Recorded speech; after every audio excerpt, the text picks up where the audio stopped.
Up here. Hello, chat. Up here. Hello.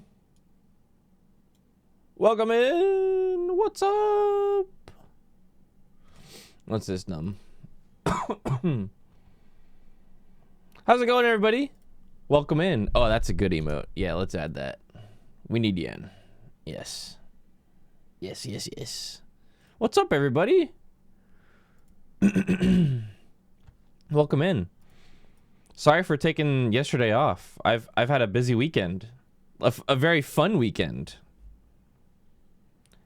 I vended my first card show on Saturday. Me and V were holding a table at a local card show, and we were selling Pokemon cards, and it was really fun. I gotta ask her for a picture of our table. In fact, she's listening right now. Hun, could you send me that picture? It was really cool.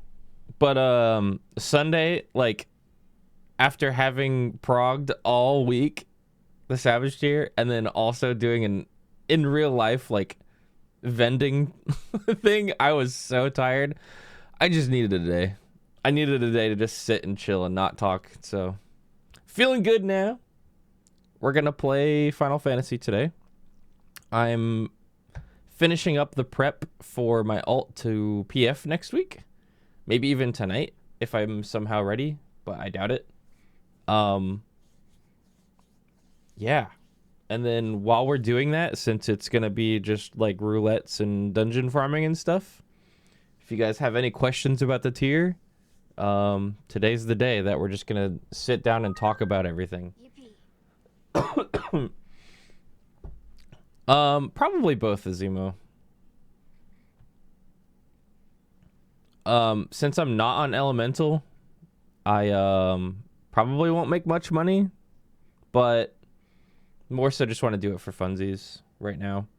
And then when what I should have done is gotten my alts ready before the tier so that this week I could have done some huge merch parties and I could have made a lot.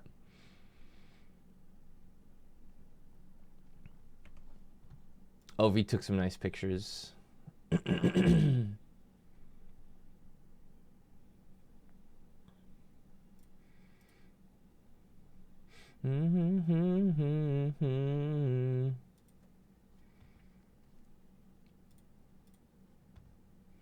Here's a picture of what our table looked like. Hope you had a good decompress after the tier. I fit a couple Muras in there. We had like a full binder full of like art cards and stuff, and then we had a binder full of like EX cards, and then I had like my high-end slab case there. It was really fun, dude. I was also doing like the really high-end mystery bags in case anybody wanted to get them. Not a single person got one. But there was indeed, I put a $900 card in a mystery bag, but people were too afraid of the risk. Understandably so, but I just wanted to see if anybody wanted to try. Next time I'm gonna make like mini mystery bags. Yeah, I mean, smart, honestly. It's a big buy. It's basically the cost of a booster box. So definitely a gamble. Next time I'm gonna make like $50 mystery bags, and I'm gonna put like about like $40 to $50 stuff in there.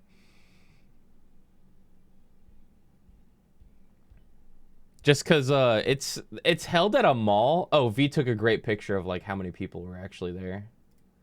This was kind of a slower show. But like that's kind of the vibe, right? You show up and like you can walk around this corner and go like back this way, and then there's like a big loop over here too, back there. Yeah, normally it's way more packed than that. But yeah, people just sit down, they have tables, they sell like plushies and cards, and it's fun. We've met lots of new friends there. It's pretty cool. So I'm like I'm like begging the guy who like takes payments for the shows to let us do another one soon, but apparently he it takes him a while to get back to people. That's a better look at the slab display case. I actually graded almost all of these myself. And then I actually did sell this big Rayquaza up here. Somebody bought that. One of the other vendors actually was a big Rayquaza fan. And he traded me a PSA 10 Blastoise and like 250 bucks on top. Which total value is actually more than 500. But he wanted it really bad. So I'm glad somebody that really likes that card got it. Because he really liked Rayquaza and he was keeping it for himself. So, yeah, like, cool shit like that gets to happen at those card shows. I had a blast, man. It was really, really fun. Okay, let's get to leveling. I'm at level 93. I'm going to play Viper on this character for the tier because it seems really fun. And I have yet to do, like, an actual tier on Viper yet. So we got Ash. I was playing Monk last tier on this character, but now I'm going to do Viper. And I started yesterday at level 80. And all day, all I did was fucking spam dungeons over and over and over and over and over and over and over again.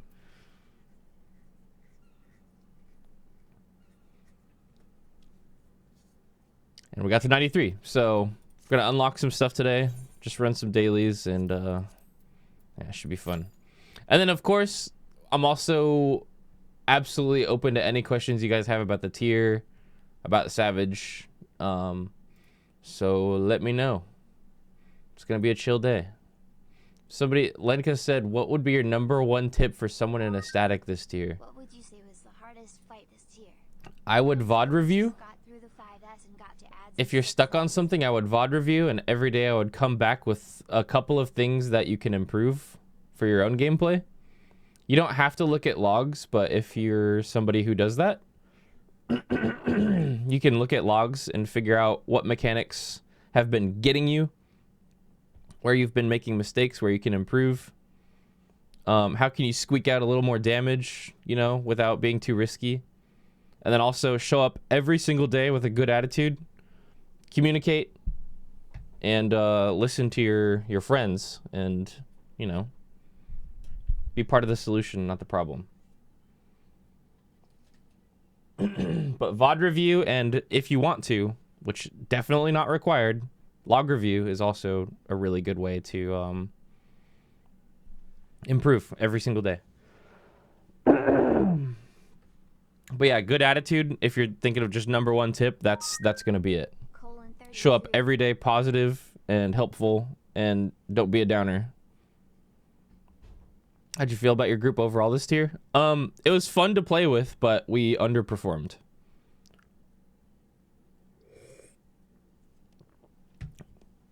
We very much so underperformed. And it's not any one player's fault, because we're a team, and we should have made sure that everybody was prepared and on the same page about how quick we were going to play and how quick we were going to learn, tactics we were going to use and stuff like that. And that's because we didn't prep too much. So next year, if we're playing with the same people, I'm going to make sure that everybody's, you know, ready. Did you like the tier? Yeah, it was great. One of my favorites.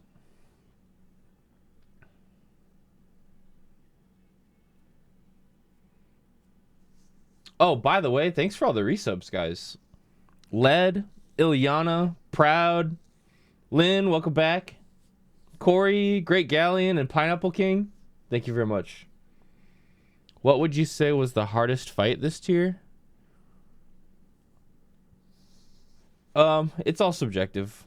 So I hate answering this. Was this easier? Was this harder? Which one of these fights is harder? Like, I really don't like that question. For me personally, the hardest fight of the tier was probably 8 phase 1, but personally I didn't find any of the tier difficult at all. but that's just because I've been playing the game for a really long time. I thought all of the fights were easy to me. I understood every single mechanic immediately and understood the solution to each mechanic immediately. Or if not immediately, like very quickly. So, kind of just depends. 8 phase 1 is super fun. My favorite mechanic from the tier is the dashes with the spread and stacks. Beck and Moonlight. I was also really proud of the fact that I figured out how to do that one very easily. I was able to bring that to my group and I put my foot down and made them do it. Favorite song? That's tough. Honestly, the M6 song really grew on me. 7's great, but the 6 song, I don't know. 6 song was kind of fucking fire. Maybe going through each clear fight, telling your thought process like you did for M1 through 4S. I could if there's enough people interested. Probably do that another day. Like tomorrow even. If you guys want me to do that, just let me know. We can literally watch the clear VOD for each fight and I can talk about why I was doing things.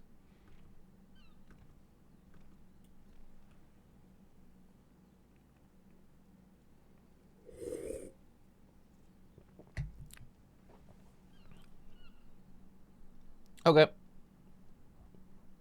Well, as long as a couple of you are interested, we'll do that tomorrow.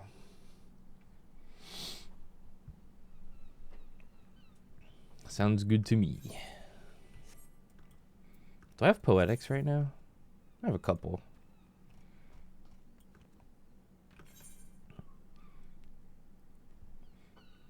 Before I started stream, I absolutely just like fucking dumped every single one of my what do you call it? Like pieces of gear in my armory chest. I updated my hotbars on this job or this character rather. Last night I just copied my files from my main and put it onto this. So now I have a bunch of gear sets from my main that I don't even have the gear for on this character. So I was like, fuck it, man. I'm just gonna get rid of all my gear. I'm not attached to anything on this character. Throw away everything, and now my armory chest is like almost empty. So nice. I've never seen my armory chest this empty in like years.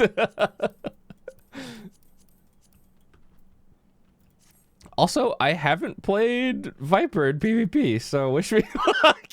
I'm gonna do it. I could swap to something else, but fuck it, bruh. Let's go. Hold on, guys. Sorry. Where's my purify? Oh, I also haven't played this map yet. Gap closer?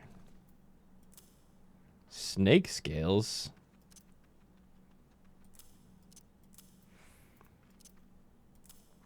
Where's my fucking auto attack? Alright. Oh god, I don't have this mount on this character. Sorry guys, hold on. I need a mount. What's a good mount I can use? Can't go wrong with good old Fenrir.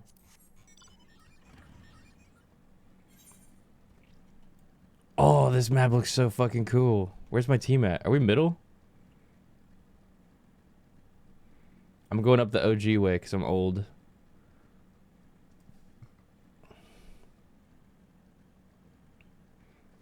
Thanks, M7 Crow. Yeah, I try to make my POVs like really obvious what I'm looking at, so that when I do it later, I can explain what's happening. I have no idea how to play this job in PvP. How hard could it really be? What does this do?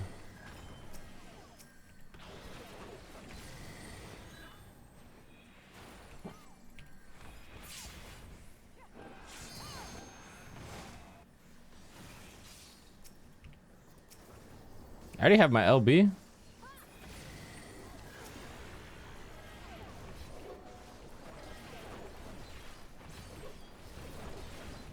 What'd this do? Oh!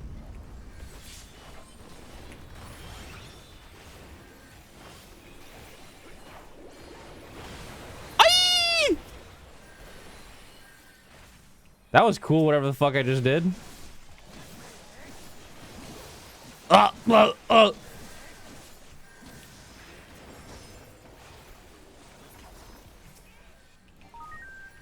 I think I did something there. I should probably read my abilities.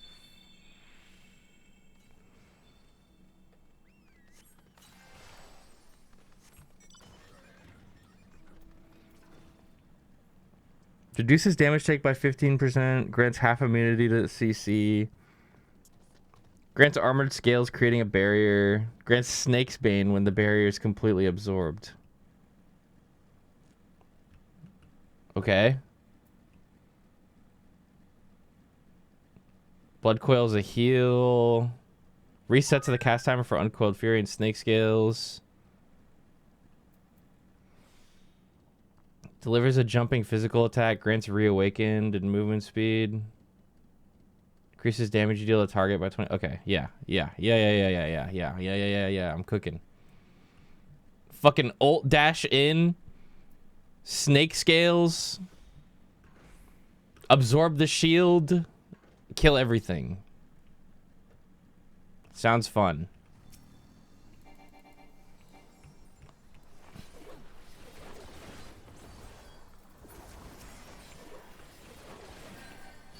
I got the damn Dr. House chasing me right now. No way you did that. That's a lot of people.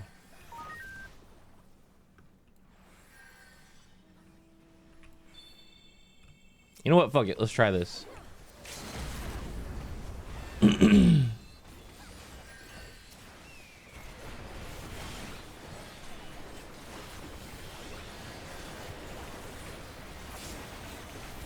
Oh! Team Die. Aquel, Shy, and Sapro. Welcome back. Thanks for the resubs.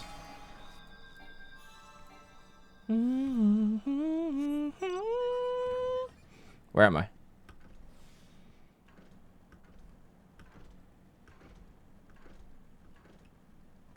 How's it going, Riamu?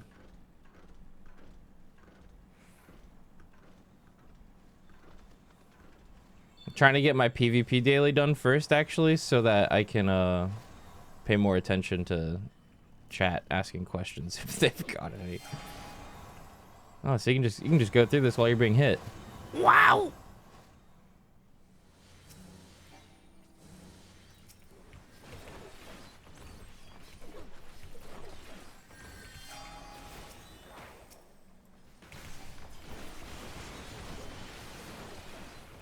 Did you just fucking ult me for no reason? Grow up.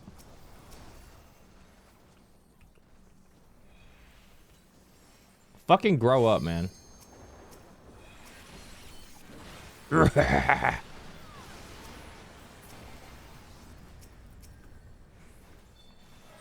getting achievos.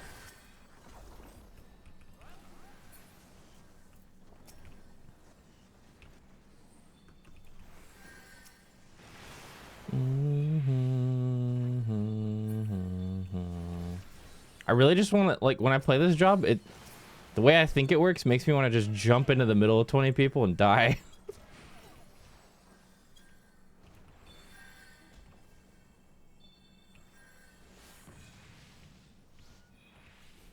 Everybody's backing up. My team's getting bullied.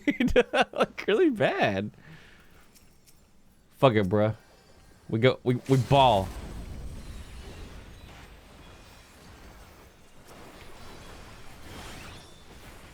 Raw. Yep, that was literally awesome.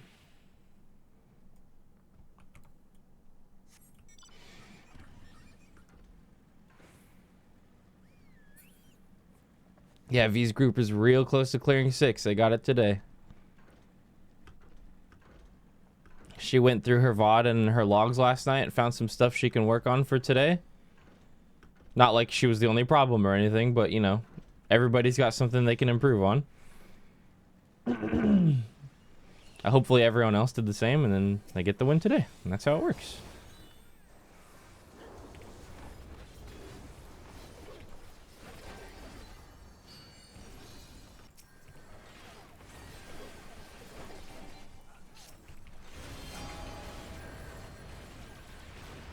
Oh, my freeze. Oh, God.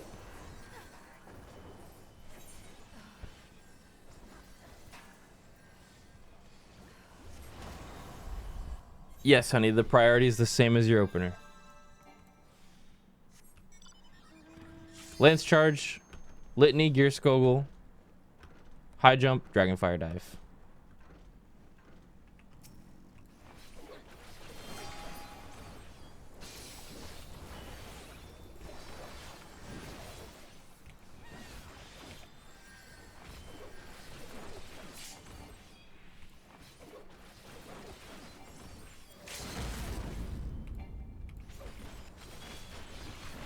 I am gonna get a Viper kill. I'm gonna do it.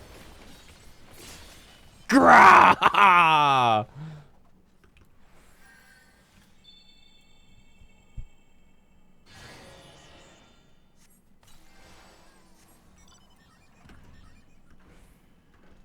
Sorry, whoops.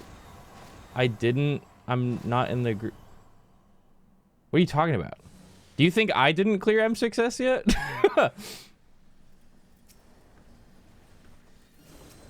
No.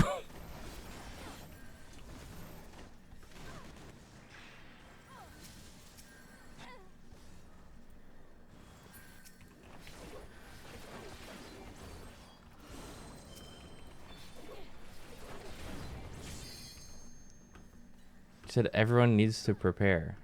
Yeah, and we're talking about somebody else's group.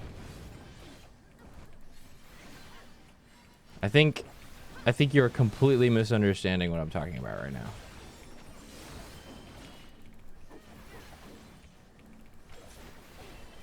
There's a fucking... There's a chase marker? He just pressed solid ground and then ran the chase marker through everyone.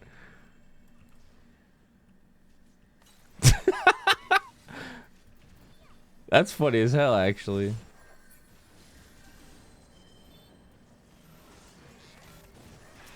Stack!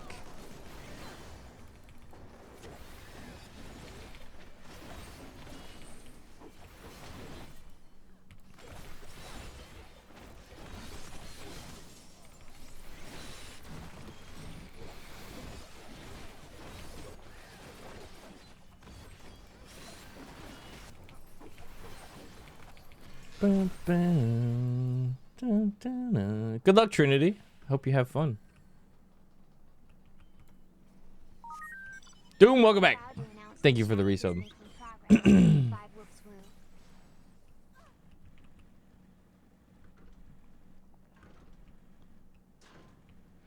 Chaddock's making progress on M5, huh? Nice. I had to just like fucking boot camp you guys in like 9th man for one of your raid sessions. That'd be a funny stream idea.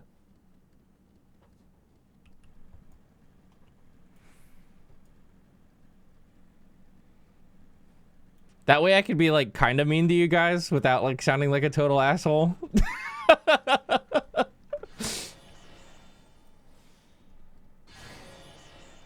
I was really thinking about starting up like a Savage Bootcamp series where like 8 people sign up for a static. But the contingency is that I'm going to be 9th manning every single raid session. And I'm going to be giving everybody feedback about, you know, what they can be changing and how they can be... I'm not going to be telling them how to do the fight either. I'm just going to be listening to the decision-making process, how they solve strategies, you know, stuff like that. That sounds like a pretty fun time.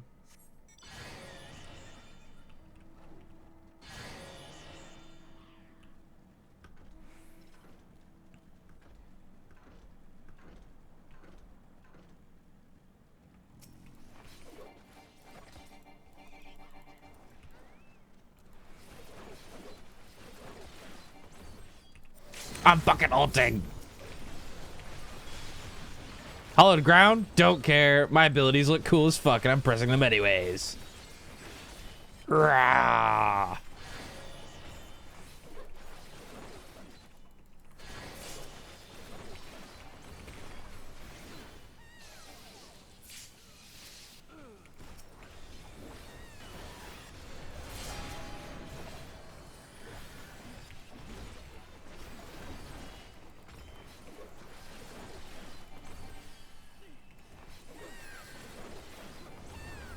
That's a lot of people! Run!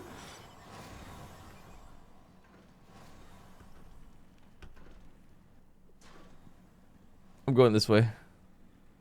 I'm scared. How did Dragoon feel overall this tier? Great. And it will always feel great.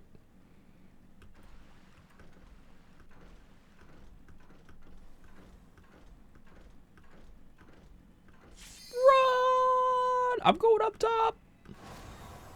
Whee! I think I'm gonna fucking LB somebody. Woops a yaya.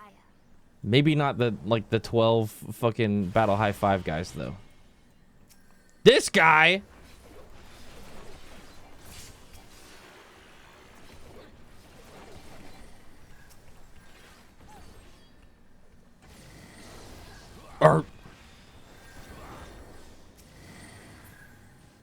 Holy moly, we're actually getting kills. Wait, my team's winning! Oh god, I really want to jump into all those guys over there.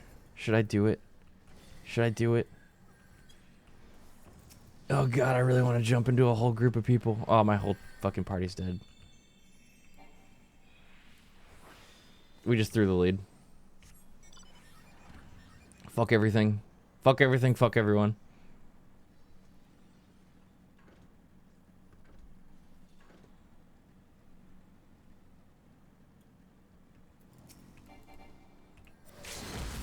Yeah.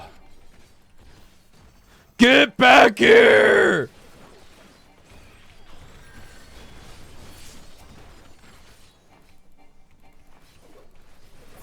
Yeah!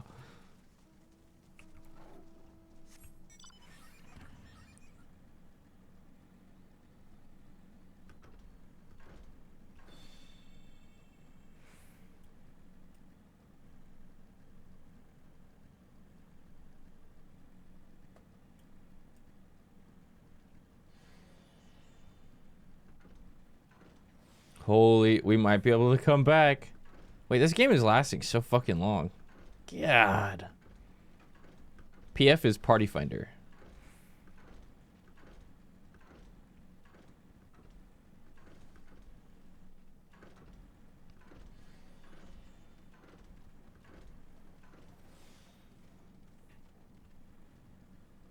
We have to kill a bunch of Maelstrom right now. We should have turned around and just bonked those guys. What the? Whose white mage is this?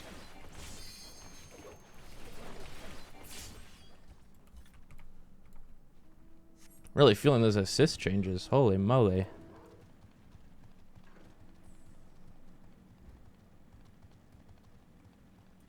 Holy fuck, wait. Is that Nidstinian? We won!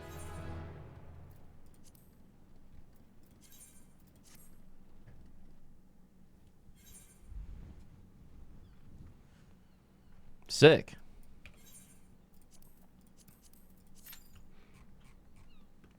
MSQ stream!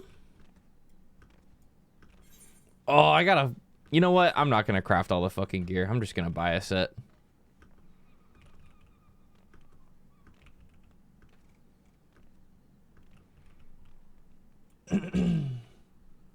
My ass is not fucking getting the tome mats again.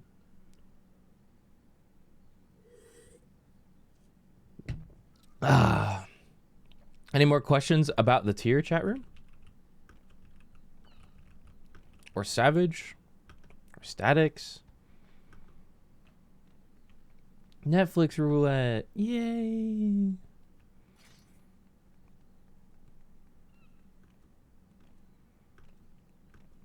They fed you all the gear during prog, right? No.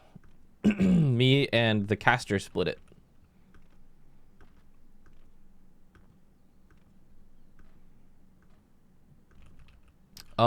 Putting all the gear onto one player is kind of like a... I'd call it like a trap strategy. Like, it seems good on paper, but in reality... Think about it, right? putting all of that gear onto one player and then like having a really good pull, but just like one tiny bad thing happens to that guy, and then you guys are just fucked.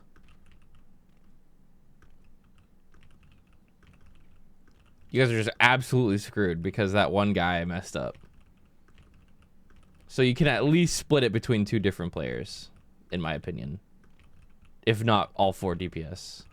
Because the idea is to do more damage to make the checks easier, yeah?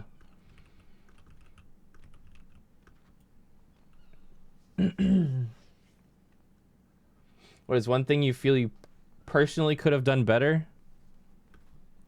Let's think. Our main points from stopping us from progressing this tier were M6 ads phase and M8 like door boss and rage, like consistency getting up towards then.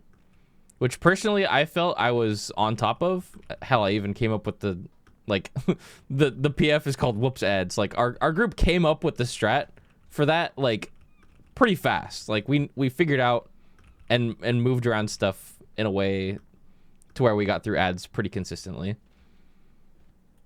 And the M6 prog for us personally was kind of just like held back by the fact that one of our players was dealing with an IRL emergency, which is totally fine. So in terms of consistency for 8, what could I have done better? I haven't even stopped to really look through my logs yet, but I know I didn't get many damage downs this tier compared to the rest of my group, at least as like a metric.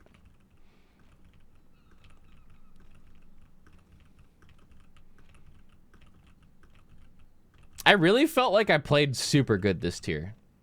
In all honesty, like I'm trying to be critical of some stuff that I did, but I feel like I played really, really good. So when that's the case, I guess when you're playing really good, something I could have worked better on is helping the rest of my team play really good by, you know, like assisting with callouts or like maybe taking a tough flex position for them. You know what we were struggling with a lot, actually, that I was kind of just like sitting back waiting to happen was our heal and mitigation plans, which I've become more comfortable with creating over the years. We were dying to a ridiculous amount of just straight damage, especially in 8. So something I could have done better is I could have stepped in and literally just made a plan. And then presented it to my healers or my tanks.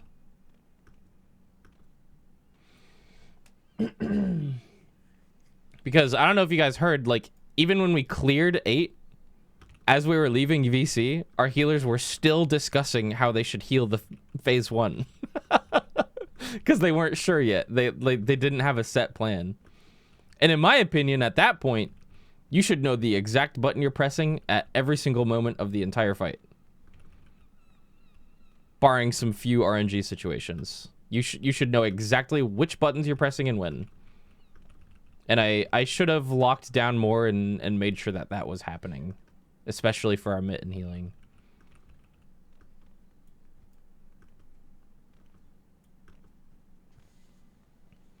Comparatively, how did this most recent Savage tier compared to past Savage raids? Need you to be more specific. That's a very broad question. Do you remember the reason why you wanted to play Dragoon the most in raiding? Because the Heaven's Word trailer was awesome. It's literally the answer. What are your thoughts on them moving away from phase 2 checkpoints for the last fights in the tier? I mean, they haven't really done that too many times, so I don't mind either way, personally. I don't think they're moving away from anything. They kind of, you know, think back to like Shiva was the same thing. Titan was the same thing.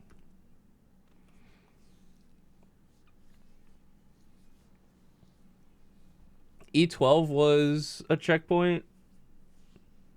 What else was a checkpoint? Like, the fact that I can't even think of that many checkpoints is... Oh, Matt, are you asking what's harder or more challenging?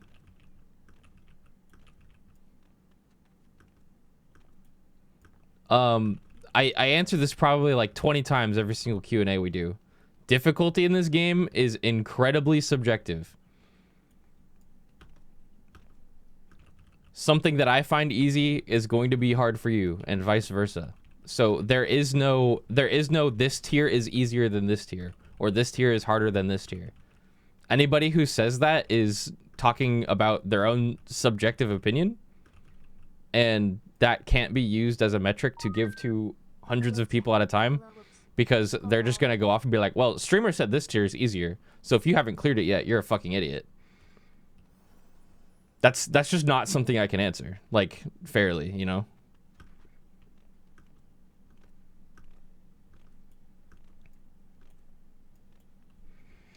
Yo, freak, welcome back.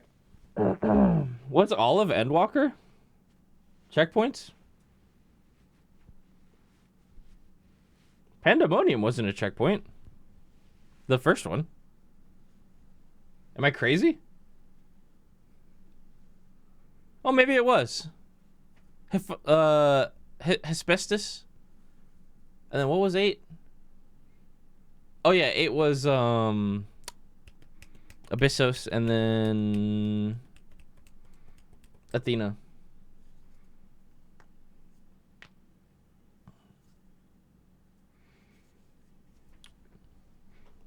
I don't know. I don't really care if there's a checkpoint or not, personally. I feel like people are way too hung up on if there's a checkpoint or not.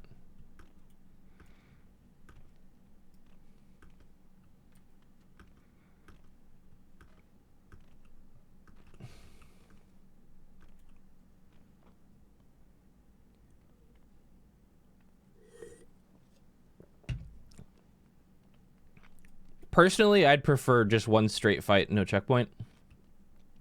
But that's only because I week 1 prog. And if someone like runs out of food or like needs to repair and nobody could, well, that's an old thing now. You used to be able to not request repairs off people. You know what I mean? But like at the end of the day, it doesn't fucking matter to me. I don't care. Favorite meme come out of world first rating, and then you just list a couple of moments where people were cheating. None of those are my favorite.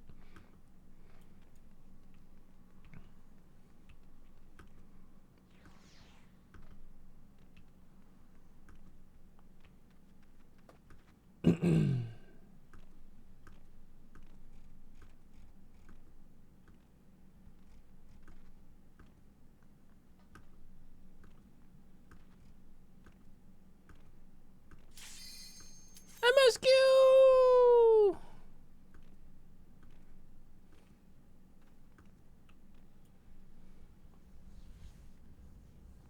If you had a say in your team's comp, would you have changed anything? Yeah, I would have had a warrior instead of a gunbreaker.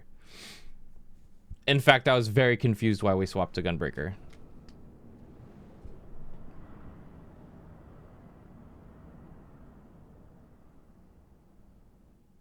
Kind of a silly decision, in my opinion.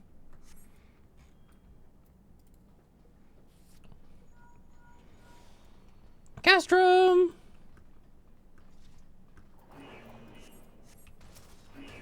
Yeah, I knew the ads were from FF9 because Mr. Happy wouldn't shut the fuck up about it.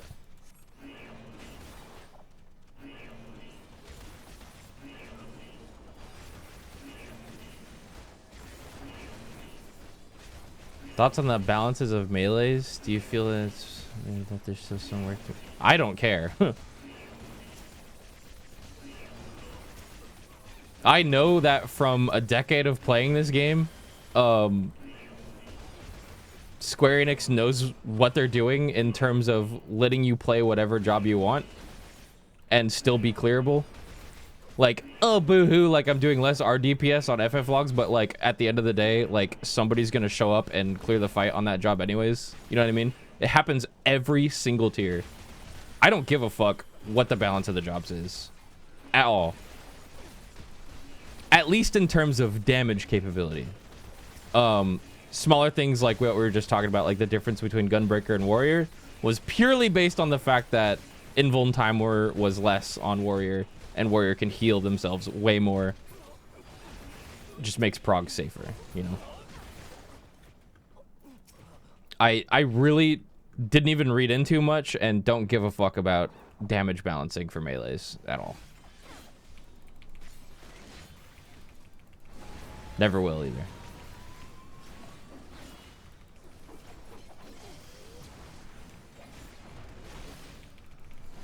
That's coming from somebody who was able to consistently and quickly get past door boss on Abyssos week 1.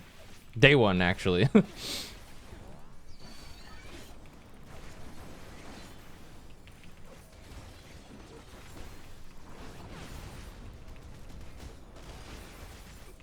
Our comp like wasn't even the best that tier.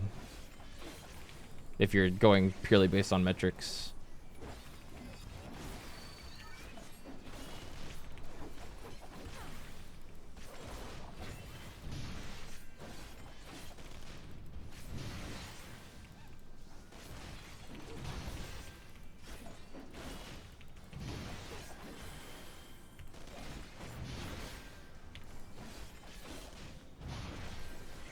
Think we succeeded against our own expectations. No, I think we failed in that aspect. Like I said, I think I was ready to clear that fight the first night or the second day with how quickly I understood everything. And I felt like the amount of time I spent this tier waiting for the rest of my group to learn a mechanic, do a mechanic right. You know, I was low-key kind of bored most of this tier, and it wasn't a problem of something that I could fix myself. It was a problem that other players on my team or the team overall needed to work on together. So I think we failed as a team. We could go much faster by about 2 days.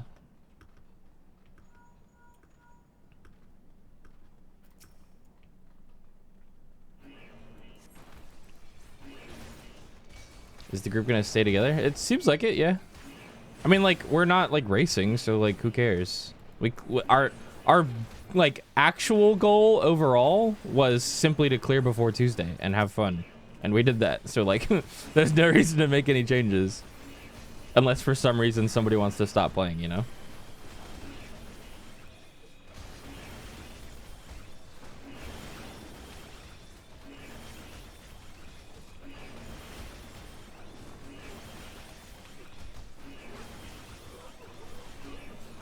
Kick Happy, I'll play Bard. I would not kick Happy for anybody on the planet. Like dodgeball style, like line up your team captain, pick your players. The first player I'm picking every single time out of every single Final Fantasy raider ever is Mr. Happy. Every single time. What role, you might ask? Doesn't fucking matter. I'm picking Mr. Happy.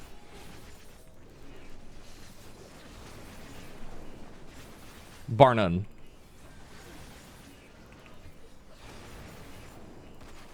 And then, honestly, after that, I'm picking Kyo. And then I'm picking Nuber if he's available. And then after that, I really don't care.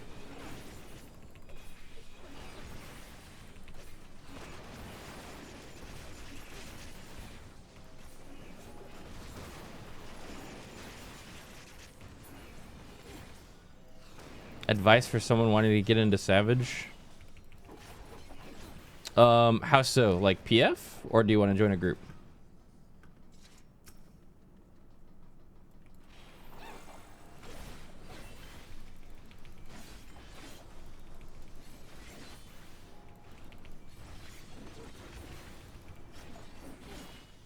PF so bad these days? No. People were clearing the tier in PF already. Week 1's not even over.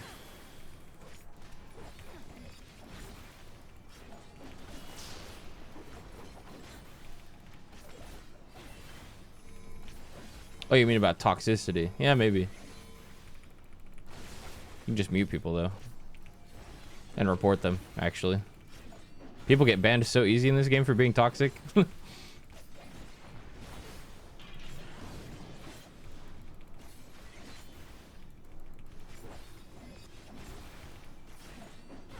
I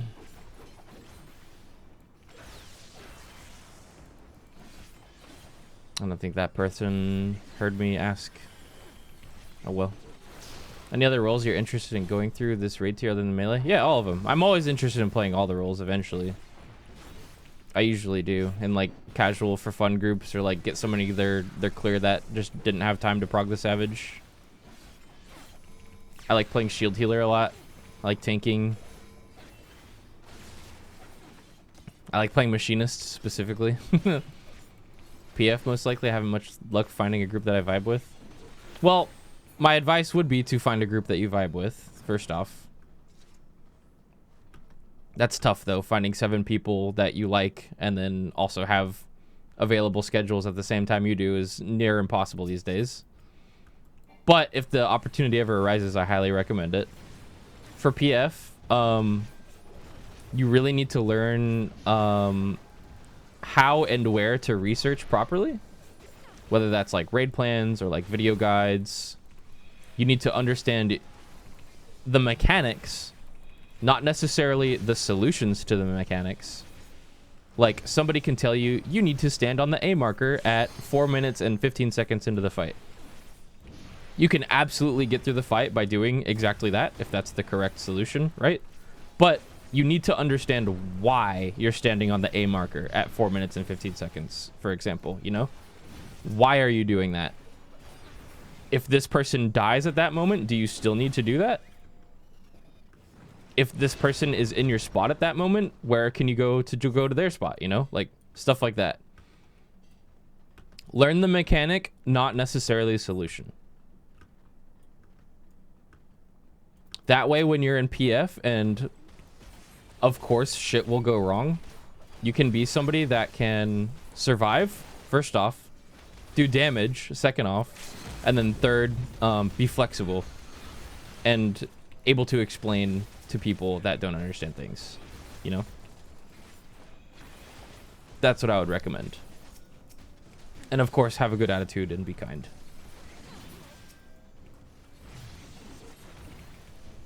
To me, there's not many things more respectful somebody can do than to obviously like show up in your group and take your time, but like make a good time out of it, you know?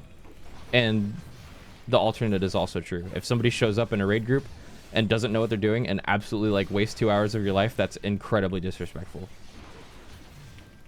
So when you are choosing to join a group of 7 other random strangers, you need to know what you're doing, at least up to the description of the party finder. That's not a maybe. That's not a, oh, maybe I'm just one person that doesn't know what's going on so I can squeak by. No, you need to know what you're doing, and you need to respect everybody's time. Time is incredibly valuable, and the fact that people are choosing to spend it with you means you need to be as best as you can be. And that's not meant to be intimidating. That's meant to just, you know, be a decent person. If it's a prog party and people are just saying, fuck it, we're having fun, just figure shit out. Fuck it. Roll on the floor, die. Who cares?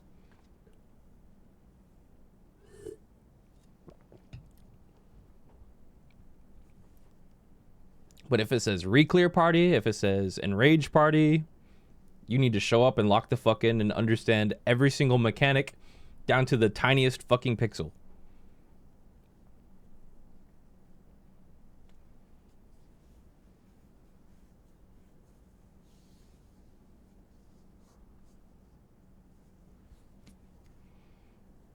Don't take the test if you didn't read the book. Exactly.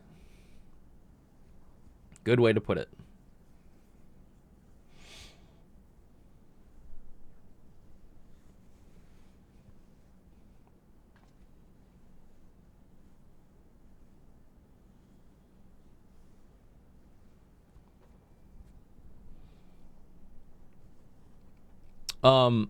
But something you can passively do while you're PFing and like you're keeping in the back of your mind that you want, you know? Everybody wants to be in a static that raids in this game, right? Everybody wants to be in a static of 8 people that are all fun to hang out with, have, you know, decent hours, reliable, you know, on time. So something you can do to set yourself up to join one of those groups one day is build up a raid resume, I call it. Raid resume is exactly like a job resume, you know? You put your experience, you put your qualifications, stuff like that, right? So you can put PF'd all through this tier, was consistent, here's logs and maybe some recordings of me clearing fights. You could even like record yourself shot calling to yourself as you're PFing through a fight, or like even an extreme trial or something like that, you know? So that way, when the magic group does come around, all you can do is just fucking send them that little link. You could set up a card or like a Google Drive, a YouTube video, even something. Have something on hand of your experience in the past. Takes not that long to set up. Of a raid resume. And be constantly building that as you are waiting for that magic group to show up, you know?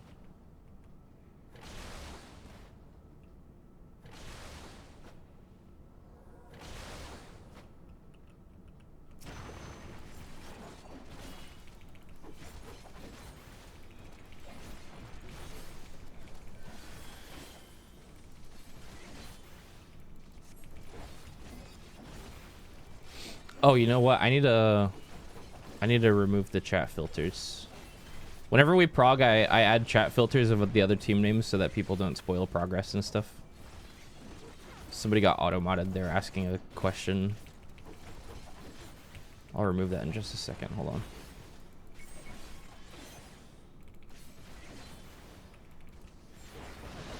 Ow.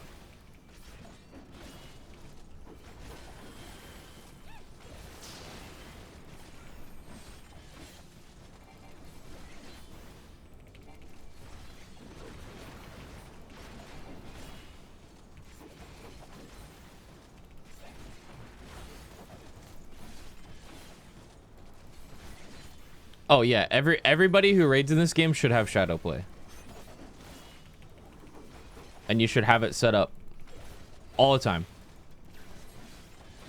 And there's alternative options to actual shadow play too. You can use like the Steam replay thing is pretty nice too. I would literally buy like a fucking $20 to $50 SSD that is like just for your shadow plays, and then just empty that bitch out like every tier or something.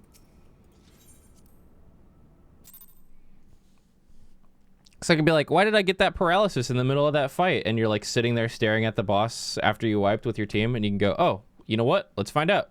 Shares my screen on Discord. All right, everybody look at my screen. Let's see. Let's find the moment I found this paralysis, right? All right. Whoops, what did you do wrong? Let's look. Stunning sweep is going out.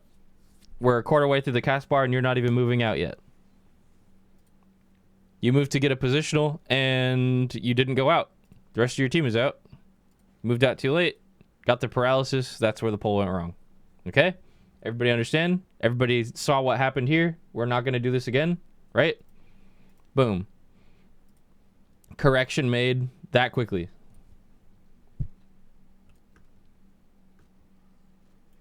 Got the GCD though. Yeah, but that backflip though.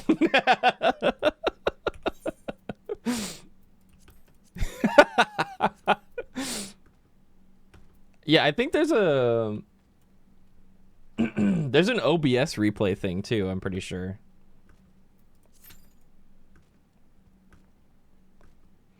Oh, I need to go do my Pelu Pelu dailies at some point too.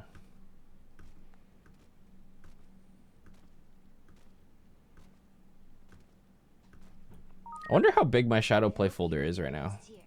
It was great watching you and the team prog. Banger music. Let's see. Oh, I have two shadow play folders. One has 16 gigs and the other has 40 gigs. I need to empty those out. I just gotta clear those up at some point.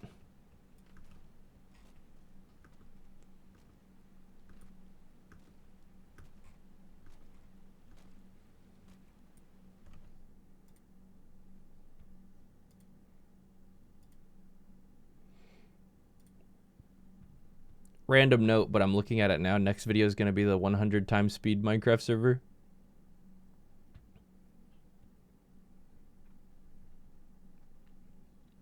Hopefully tomorrow.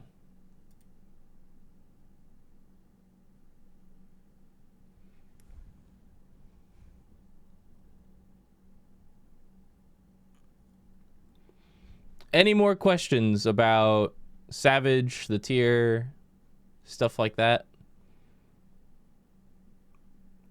It's the point of like all day today on stream, at least while we're playing Final Fantasy. Hi, Biff.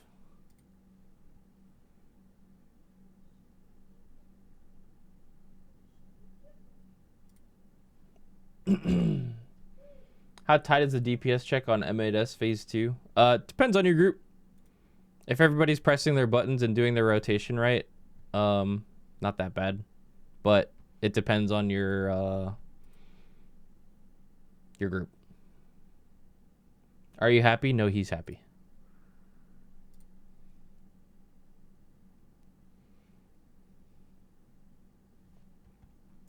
We're very average. Well, it's hard for me to answer, you know.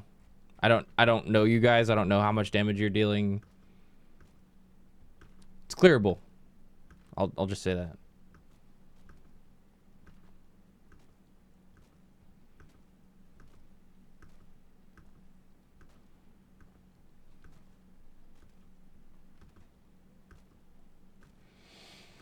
In M8SP2, how do you do the ultraviolet ray after the lament? It feels like you have no time to get back to light parties after Hero's Blade. Is it really just use eyes? So we came up with a strategy for that. I'll explain it in just a second. I just remembered I need to remove the chat filters. Here we go.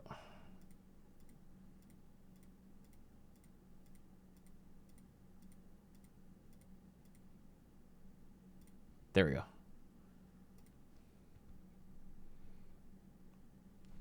Okay, so what we came up with for that was there's 5 platforms, right? Like this. The way that Hero's Blow works is the boss is always going to face one of these platforms. And then he's going to choose in or out, and then he's going to cleave left or right of his hitbox. Yes? Follow so far? I'm actually going to...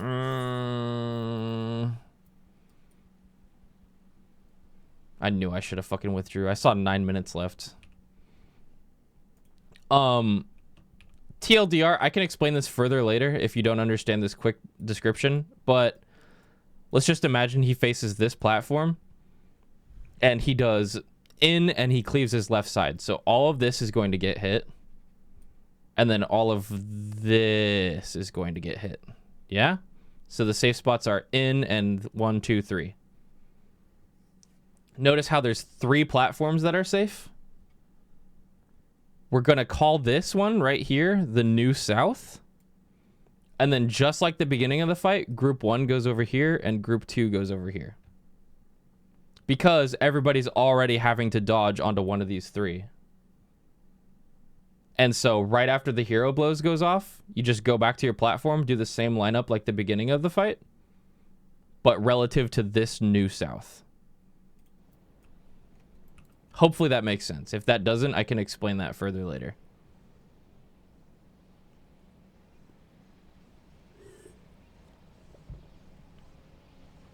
That's a strat that was recommended by one of our party members. I think there's an even easier way that I hope PF does, but that strat that I just explained also works.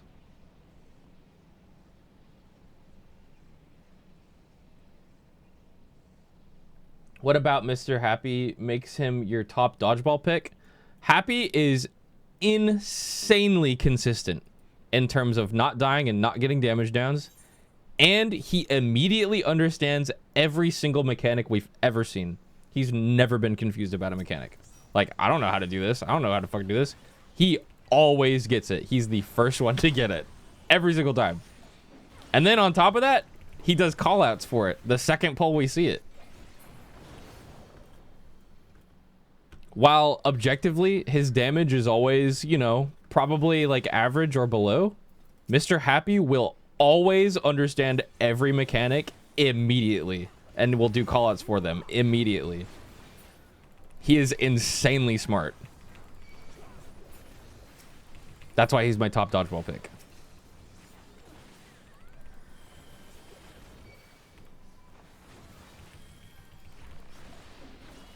I'm like really trying to think of a mechanic that stumped him ever, and I can't think of one. If you go back to the prog VODs of any prog he's in, what happens is we die to the mechanic. We all sit there staring at the boss in our shadow plays, and then you can hear him every single time go, "Oh, all you gotta do is," and then just explains it.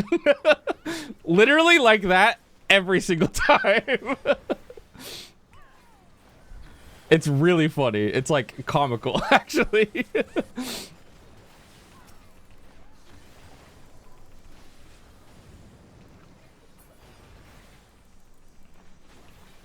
How come you didn't raid with Big Noober? Noober, if you didn't know, is on the younger side.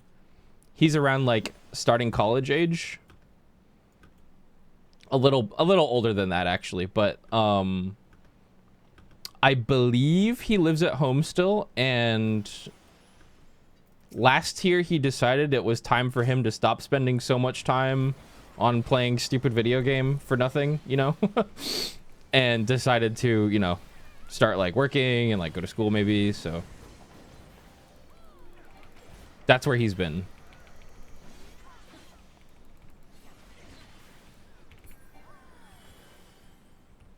Which is the correct choice, by the way.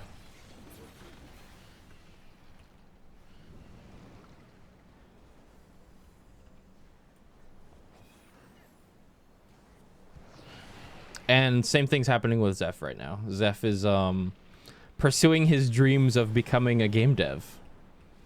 And he's been, ever since the end of Fru, he's been streaming every single day learning game dev, and I think he's working on a Slay the Spire clone right now.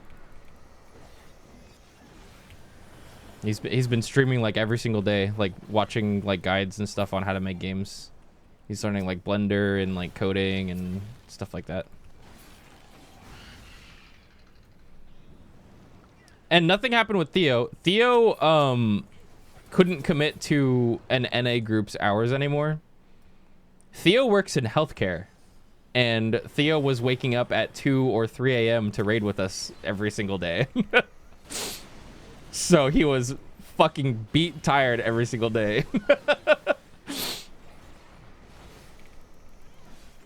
So while he liked playing in that group, especially with Noober, who was like one of his best friends in Final Fantasy, locking in and leaving the group, Theo was like, yeah, I can't commit to hours anymore. Which is totally fine.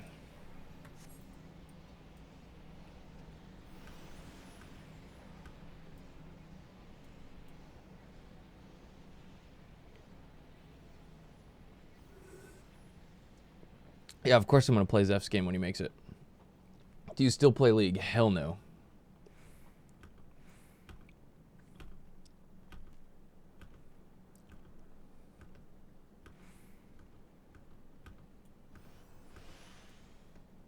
Hell of a question. Yeah, Theo's Southeast Asia. What's one moment that really stood out to you and one moment that was maybe your least favorite from this tier?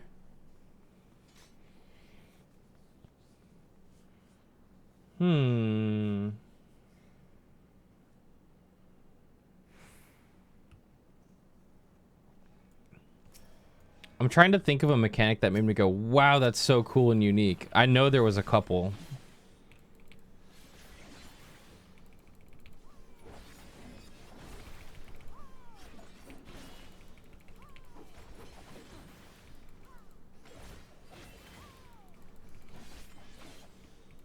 Ads phase was really good, right? I thought ads phase was like surprisingly like detailed, so I liked that a lot.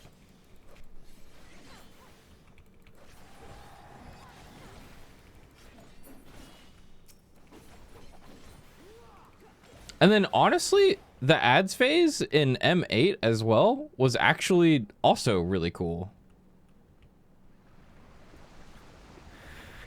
Like the wolf heads going in a circle and then like the popping of the debuffs at certain times.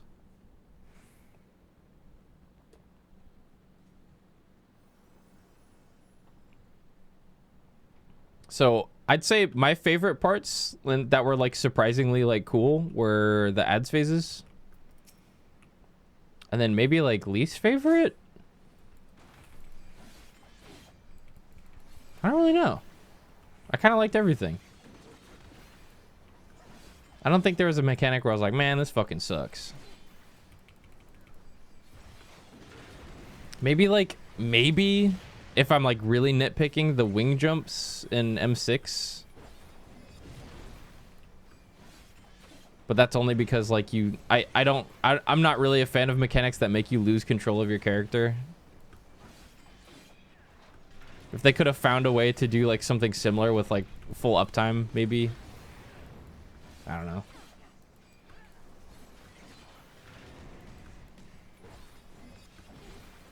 That's like really nitpicking though. I didn't mind the spotlights in M5 because they were the dance animation in Savage is really short. And there's like fun ways to uptime that, especially on Dragoon. And all the other melees on positive.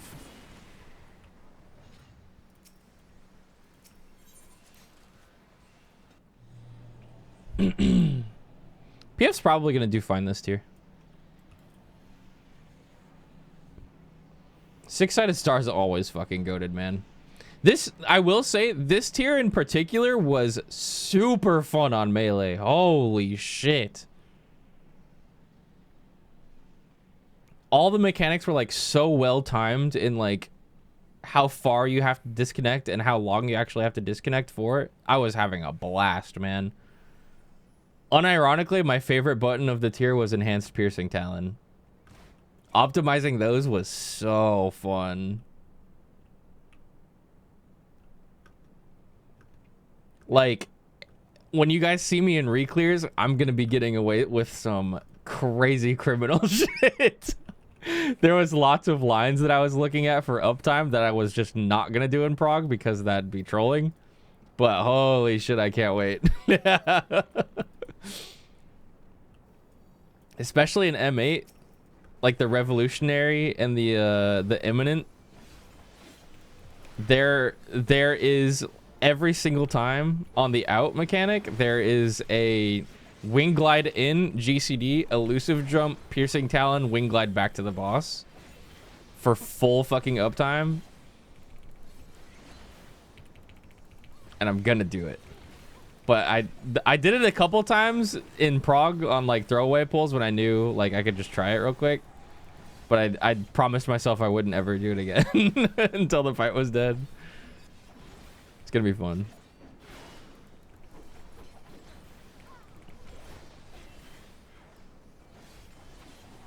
Did you watch the new DMC anime? No. Soon. You know what I watched? I watched the Sunhee Legend video again yesterday because it came up on my YouTube feed.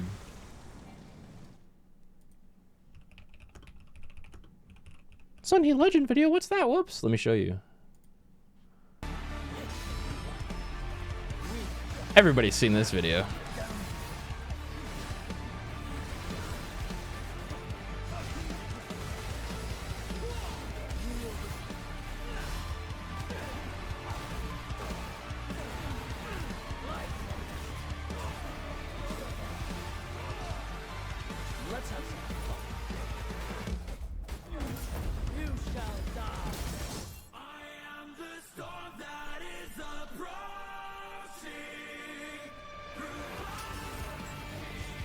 Yeah. He's so sexy. I fucking love that video. If you like that video as well, what's his name? Donguri? Some Japanese guy that does like combo videos. There's a really similar one of like just a bunch of Dante combos like that. It's really fun.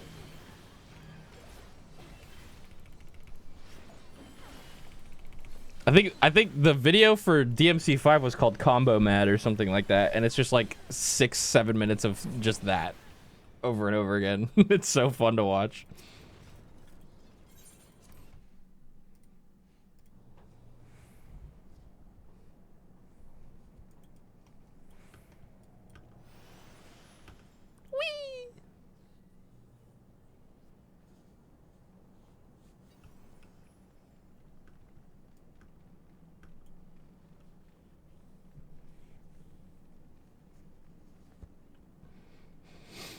You want ultra wide gaming for the fucking Labyrinth of the Ancients?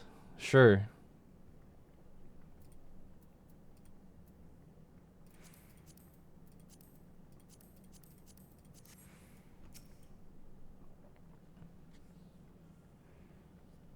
Did you do your own crafted gear? I did my own crafted gear, yeah. There's a week. I spent like one day making my gear, and then I spent another day making my food in pots. I did get some pots from somebody who normally makes me some pots every tier, though. And now I'm probably going to be good for the whole tier. But I'm going to need to make some more for Viper for this ult. TBH, I'm probably just going to buy them.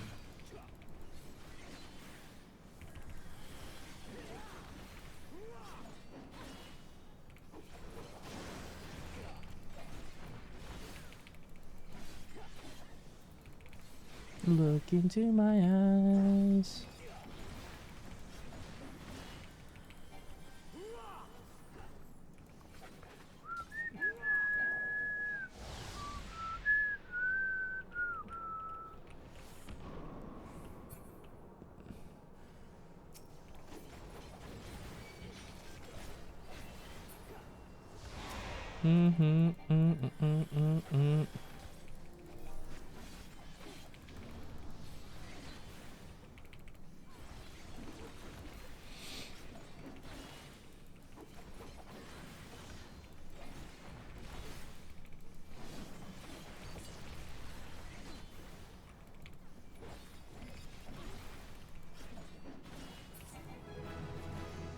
Yahoo!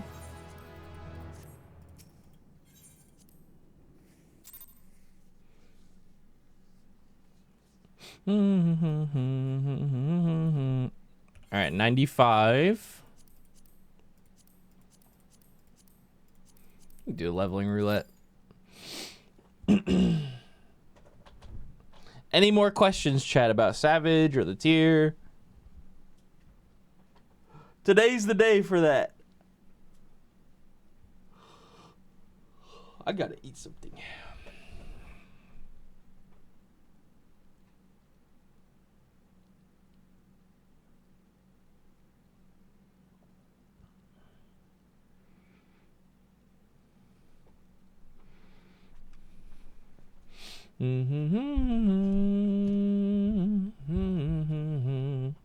Yes, I had fun. Which arena was your favorite? Probably 7, because it was 3 different arenas. Those were cool.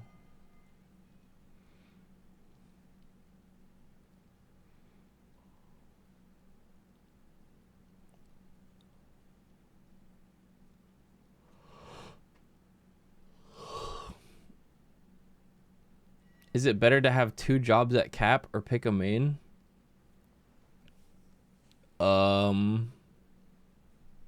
I don't think it really matters. Kind of just depends on, you know,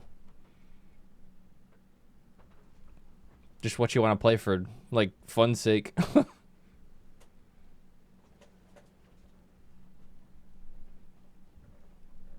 I level everything because I like playing everything.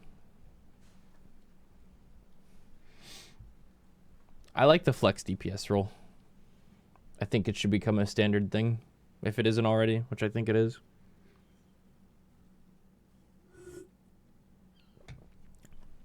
Actually applied to a couple of groups around top time for a flex DPS role.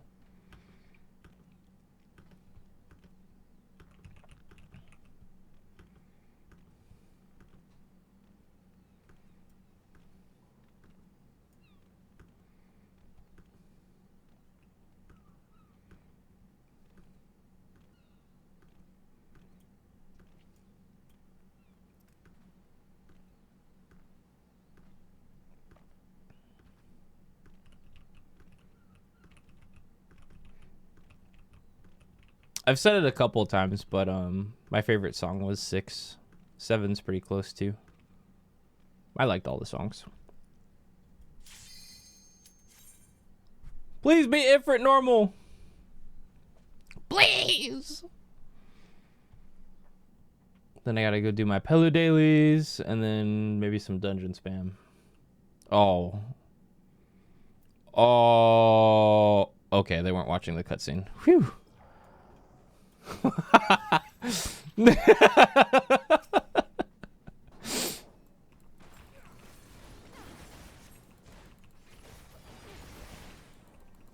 Oh, one or more of your party members are new to this duty.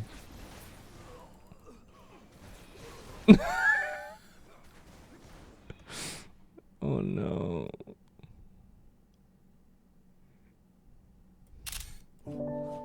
I should just tweet this.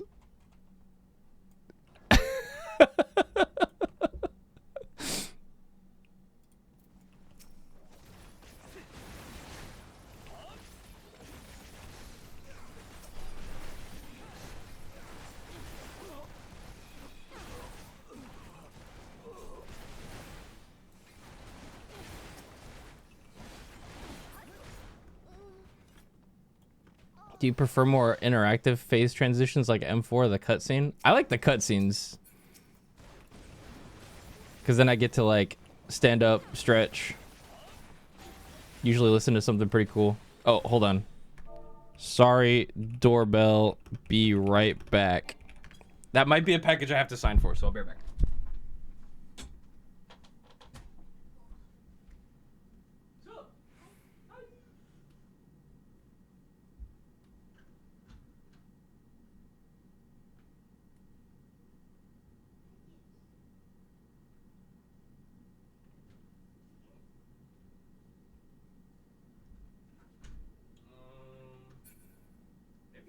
Stuff?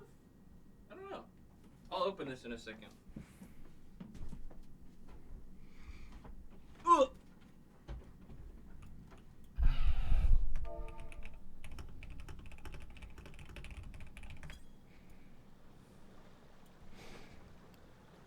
Oh, the Sprout White Mage in the maid outfit.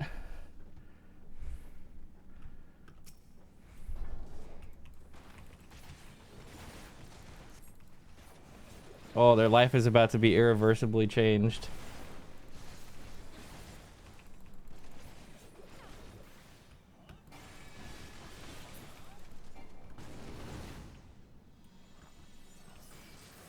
P1 prog for our group took longer than P2, for sure.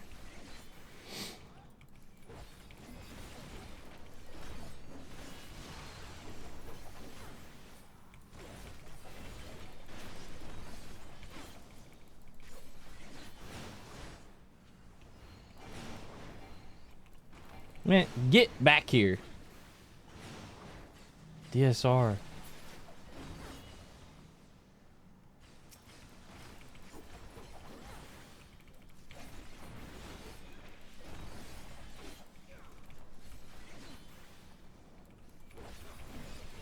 I wish I could go back to Heaven's Ward.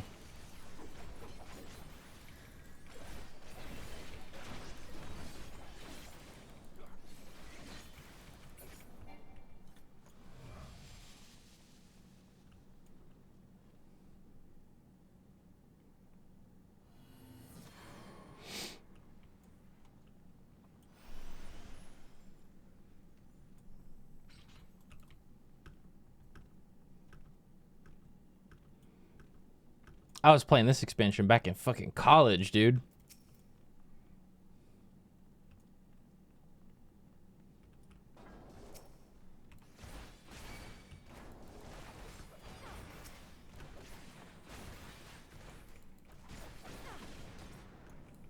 I was trying to get my friends to play with me and they wouldn't. They're like, this shit's boring. And I was like, no, you just don't get it.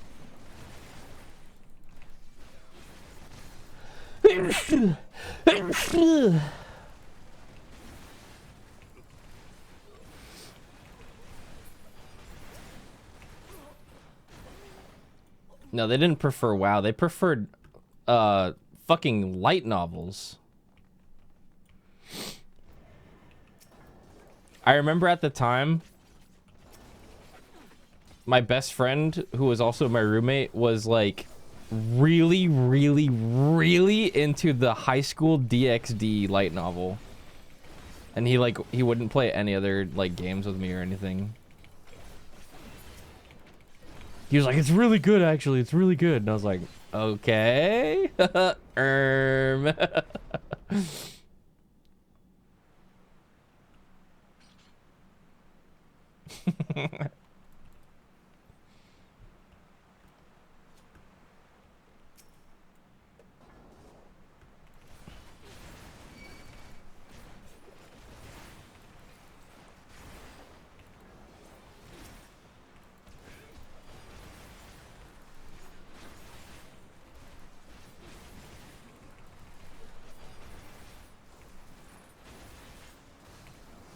It's part of the lore. Delivery? What this? Thank you, honey. Wait, come back. Where you going? Hang out with Yoko. Love you. Love you too. Thank you for the snack. I'll cut you to pieces. Oh, I'm super excited for the upcoming 48 man. I'm gonna see if I can sneak into the PB group. PEBE. Primal Eureka Bosja something. Oh, Primal Eureka Bosja Enjoyers. Yeah. It's the people that helped me and a bunch of my friends do, and chat actually do fucking DRS. Bunch of nice people over there. They're probably gonna put together a group for that, and I wanna get in on that. Speaking of finding groups, I want to find like a casual for fun group for this tier. Like people that want to like blind prog it. And then I can just play with them. That'd be fun. Hopefully I don't get kicked this time though.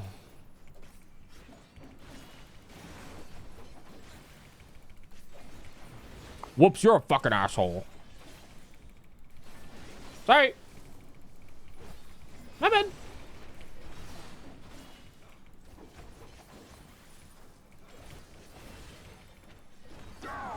Crash outs that need to be studied. Explosively, welcome back. Sorry if this was asked already, but did It's okay. you expect to clear at a certain speed, and did you reach that? Were there any walls you didn't expect? I expected to clear day 2 or day 3, but we ended up clearing on the morning of day 4. So we were a little behind what I personally was expecting for us. But our group's goal that we agreed on before prog was clear before Tuesday and have fun. So we technically succeeded, but I think we could have done a lot better. And I did not expect for there to be a gigantic wall at the ads of M6, but there was. But I'm gonna say that like half of that holdup was not because of the actual fight itself, and was because one of our members was literally on the phone with the police for like 8 hours that day. So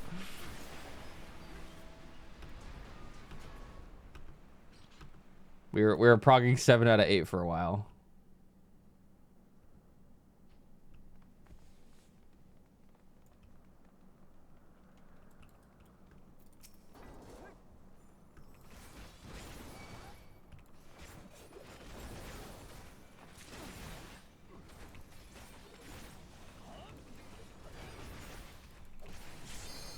I think next week, AMs, or not AM, ads is not going to be hard anymore. I was reading that comment about how PF has AMs for that already. That's fucking crazy. But also not surprising whatsoever. Fucking, when people get more tome gear, literally just killing any one of those ads a couple of GCDs faster is going to make that whole phase just way fucking easier. I'm not going to say a joke, because some groups are still going to struggle with it, but it's going to be way easier next week. Which is tomorrow.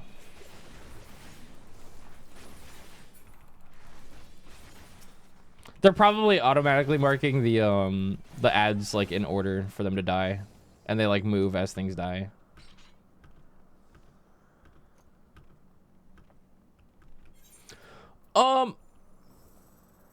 It's been a while since I've leveled an alt this late. Usually I do the story patches like as they come out on my alts, but I forgot to this time. I'm gonna need to do the story patch to like really grind out my tomes, I think. I don't have flying on this character in most of the zones, so hunt trades would be really hard for me.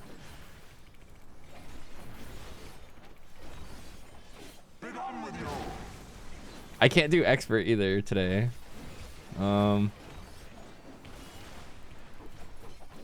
I guess late tonight, I really could just like, I could run Yu Yu Wada on this character like fucking. Wait, did I even do Yu Yu Wada yet? What part of the story am I on this character?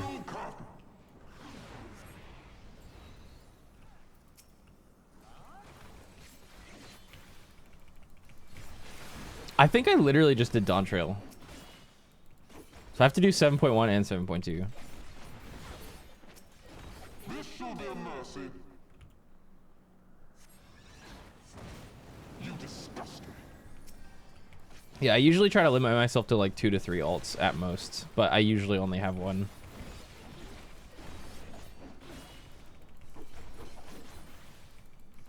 Sickness must be purged.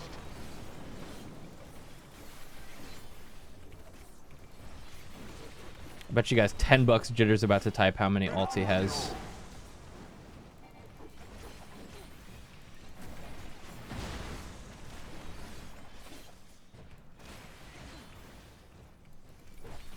No, we're not doing splits. Sickness must be purged.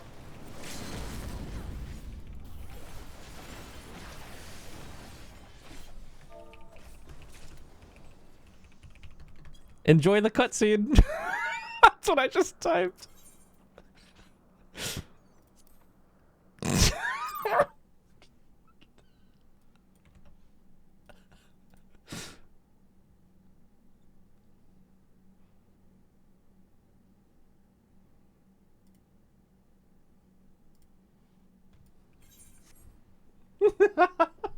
Hope they like donuts.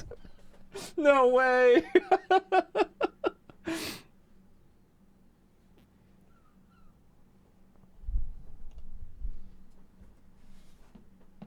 All right, I have a package in the mail that I just grabbed. I don't know what this is from. Wait, what?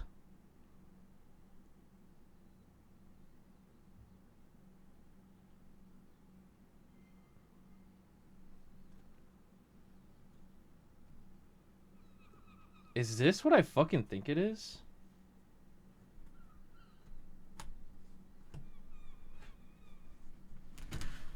This package says Bungie on it.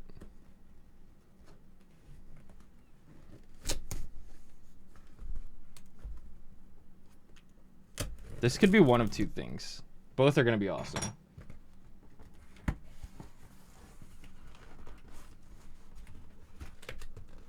I did sign up for the marathon content creator thing. I did see that they were announcing some stuff recently.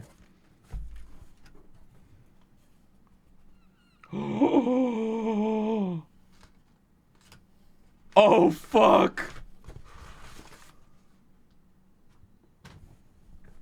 No shot. Wait, am I allowed to open this on stream?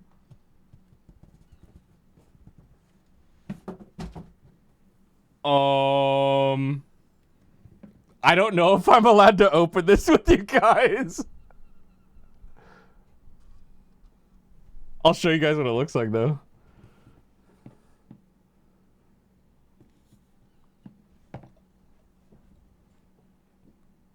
Wait, cool.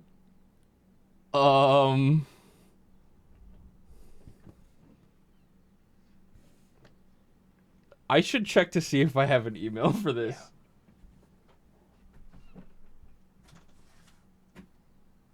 That was the only thing in the box.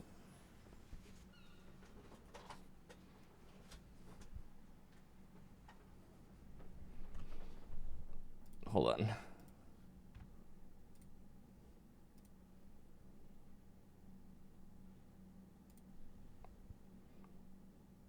Respectfully, suspect, I have no fucking idea who you are, and I don't believe you, so I'm gonna check myself. Bro's John Bungie. He's like, yeah, I work for the company. You're allowed. I give you permission.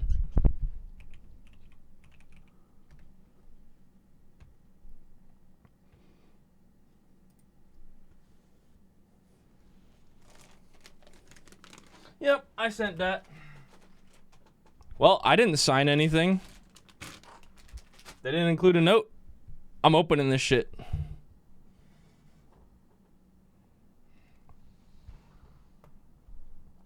Let's do it. Surprise opening stream.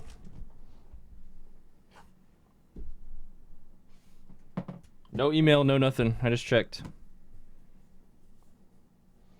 Should I open it? Or should I keep it sealed? I'm opening it. Let's move this keyboard out of the way.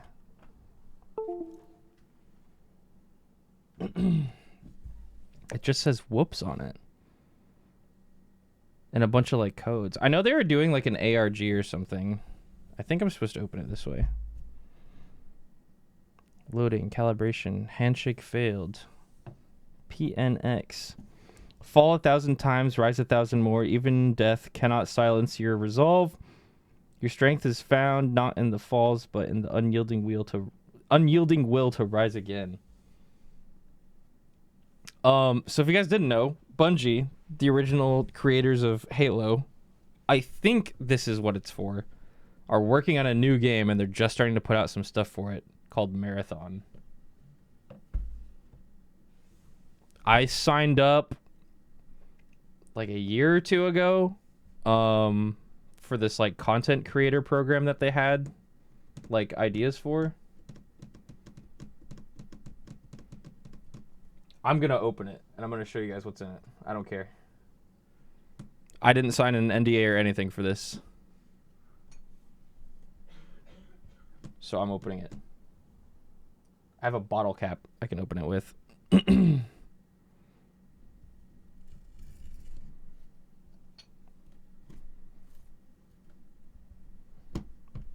think it opens like this. Oh, the symbol.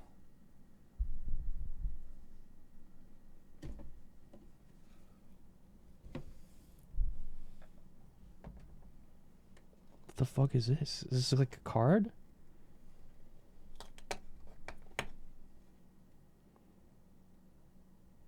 April.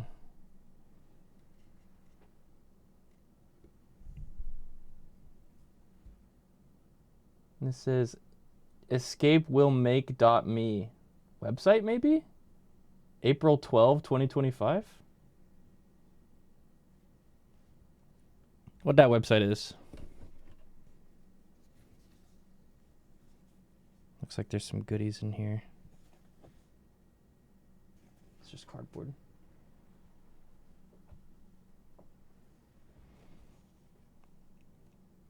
Prep your shells, there's gonna be a push.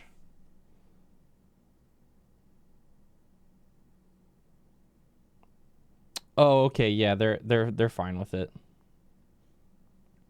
Just a quick heads up, if you plan on posting about your gift, please tag it with #ad. We want to keep everything transparent. Thanks for being part of our journey. Let's build something amazing together. Cheers, the Bungie team. escapewillmake.me/whoops. So I guess technically this is sponsored because I got sent this for free, so I should let you guys know that. I didn't buy this. I like signed up for like their content creator thing, so just so you're aware, this is technically #ad. Escape will make me God. Dope hat. It's like a little ball. Oh, this is so cool. This is so fucking cool.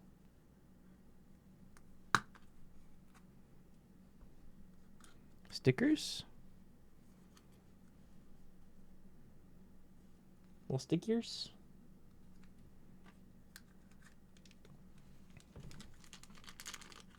Little marathon charm, I'm guessing. Little mascot guy.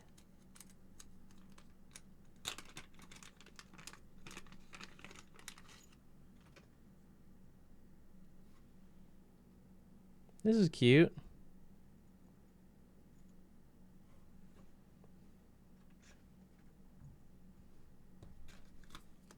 What's this? Escape will make me God. Little sealed thingy?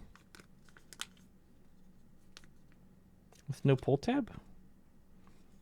I don't have a knife on my desk. Is this a keycap? This might be a keycap. It looks like a keycap. I'm opening this with a bottle cap because that's all I have. It is a keycap! Oh, cool! Oops.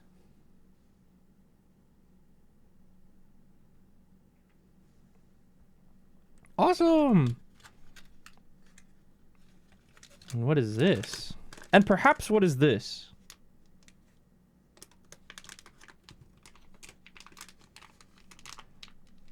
It's an escape key specifically.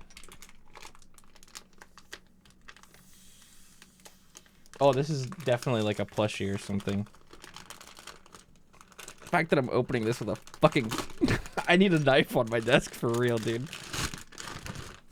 It works though. It's a little guy. Seki... Boo... I don't remember that one. Somebody who's better at katakana than me. What does that say? Saki? Sekiguchi? Oh, that's Ku. And that's Chi, yeah. Sekiguchi.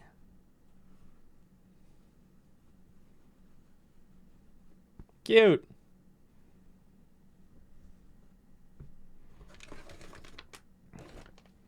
And I'm gonna guess this is a shirt or something. Oh, this packaging is so... Oh, yeah. T-shirt in all fucking caps. Yeah, something about this is giving shirt vibes. I can't quite tell what it is. Alright, nothing else in there.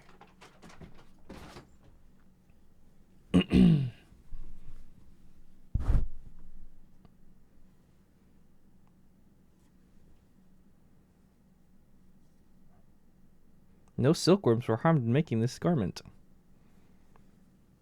Awesome! It's a large. I wanted an XL!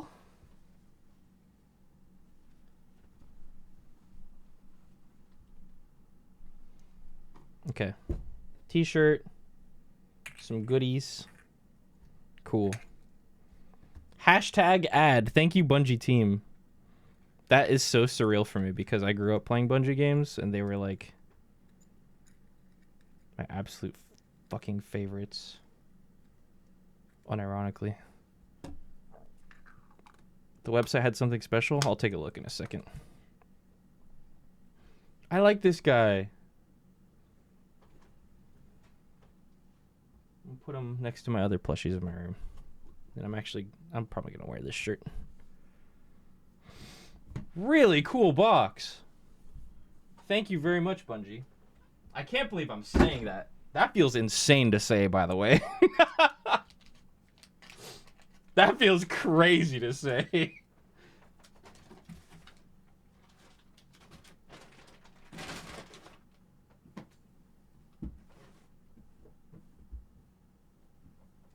Never in my life would I have guessed I'm saying thank you, Bungie, for sending me that.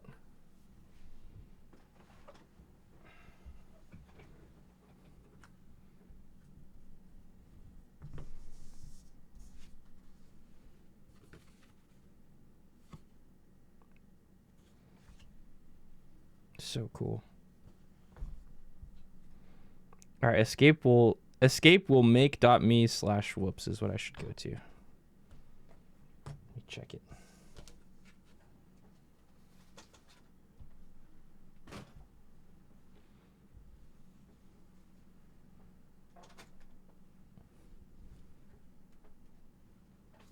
Keyboard.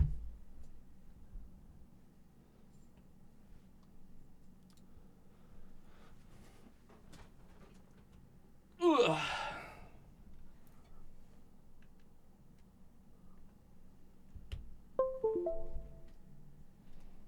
Plugging my keyboard and stuff back in. All right, what was escape will make .me/whoops.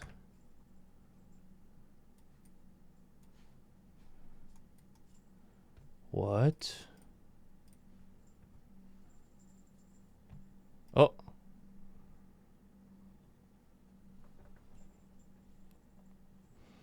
Face recognition needed?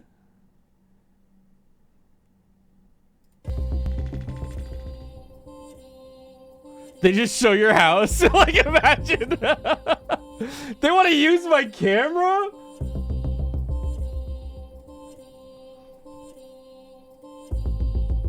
Oh, it says at the bottom.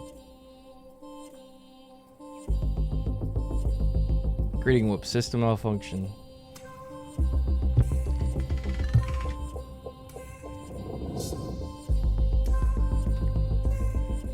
Perception matrix unstable. Proceed with caution.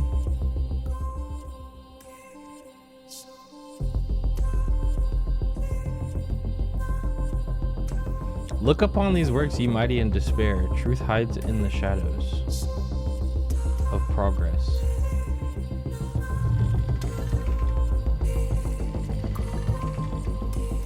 Uploading consciousness.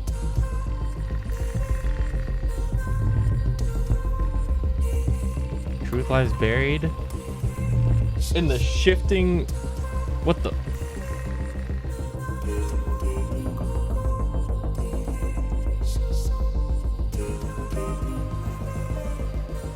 What's happening? I'm scared.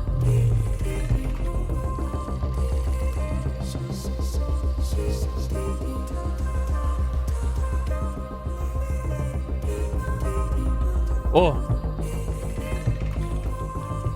Marathon reveal showcase April 12th, 10 a.m. Twitch.tv/marathon the game. Welcome, Whoops. Oh, and there's a creator Discord. Whoa, this is so cool.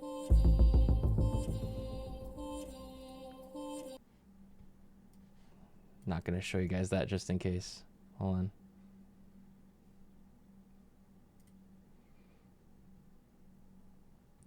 Yes, seriously, Bungie, don't flub this, Bungie! This is your chance! This is your comeback, please. Don't fuck this up.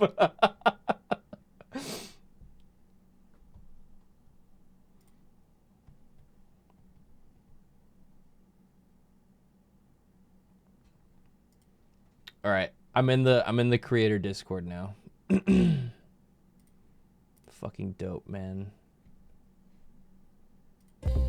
I think if I would have turned on my webcam, it would have like showed my face in a cool way. Sync Twitch Marathon? Oh yeah, let me follow them. Okay. Oh yeah, I assume it would have taken my face and like done this to it. That's so dope. What a random fucking cool thing to get.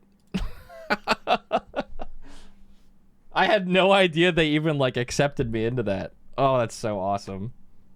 Wow. Boy, I hope they have an actual video game to follow up on their marketing. I mean, me too. Me too, buddy. Fingers crossed.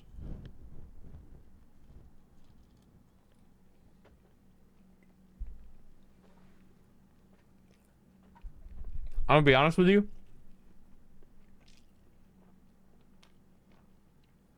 I remember like last year. If you guys know who Aztec Cross is, was talking about a really early like alpha playtest that they had a bunch of creators do. And not quoting him, but it was like not good. And there was apparently some kind of like confusion on like what genre the game even was. And I think they've been like shifting it around back and forth between like what they wanted it to actually be.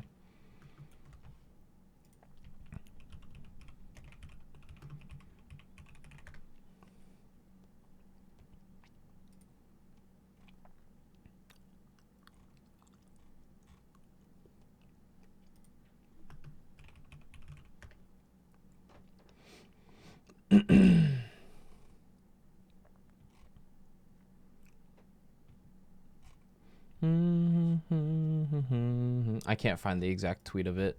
Maybe it got removed or something, but you know.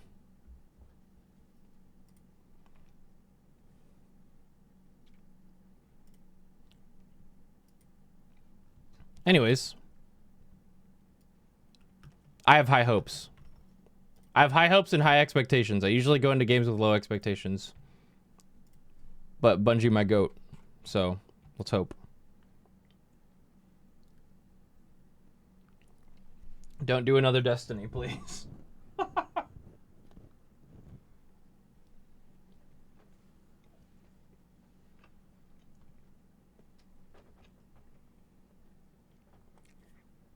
Any tips on healing ads phase in UCOB?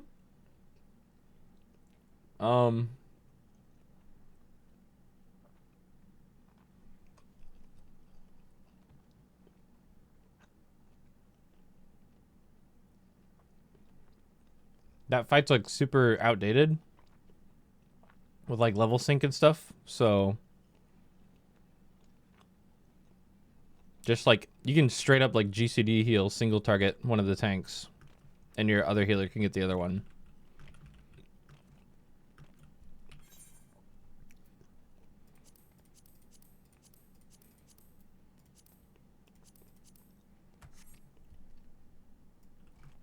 Yeah, whenever I was progging UCOB on healer, I'd cleared the fight plenty of times before then, but like straight up I was like Benefic 2 or Cure 2 or whatever the fuck. Just like over and over and over and over again. Adlo, fucking Eucrasian Prognosis. Because the fight dies really fast. So as long as you got your dot on and like maybe you throw a couple of GCDs out, it should be fine.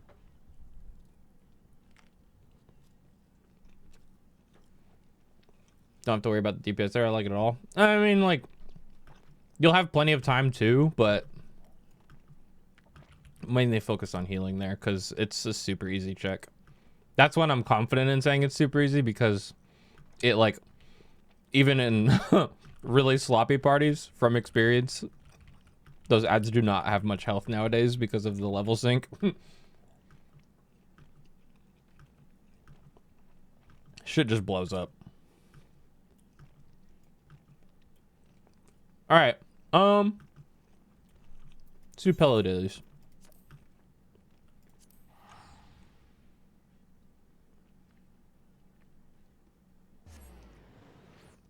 Minecraft movie was fucking hilarious. I loved that shit. Genuinely so funny. Flint and Steel.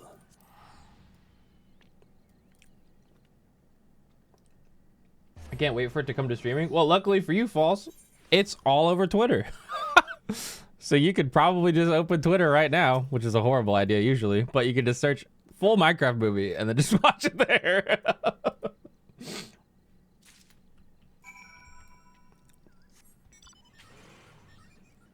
I am not opening that fucking website. Yeah, good idea.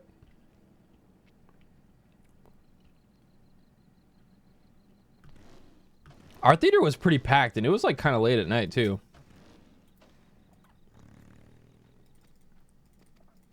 We had a lot of people.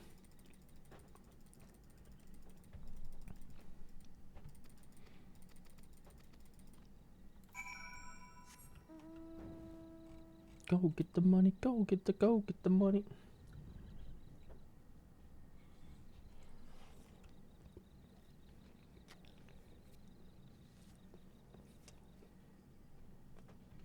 Is the tier worth subbing for, or should I continue to play Wilds? It's a very subjective question that I cannot answer for you. I'm not gonna spend your money for you.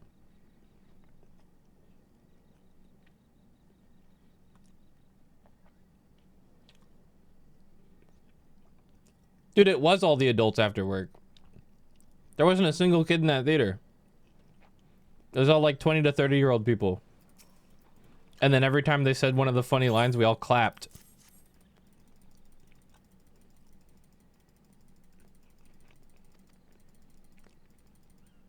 Overall, is this tier more difficult compared to Abysso's tier?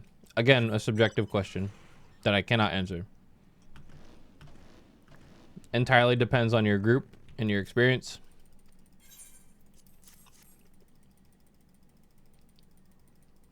There's no objective answer to that question.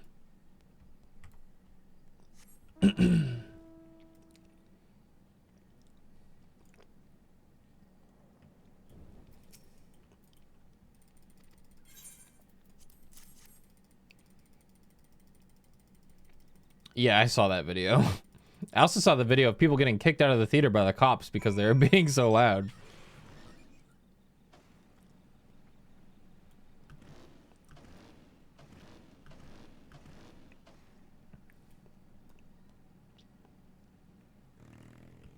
People just don't know how to act. I should really unlock flying in this area. Sir Hades, welcome back.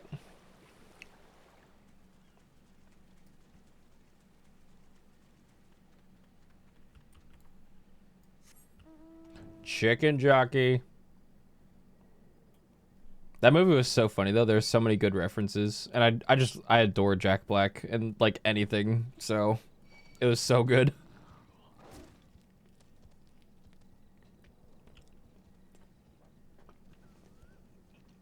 You know how Jack Black is. He'll be saying some stupid shit like, and he'll be like, saying it super like ironically, you know.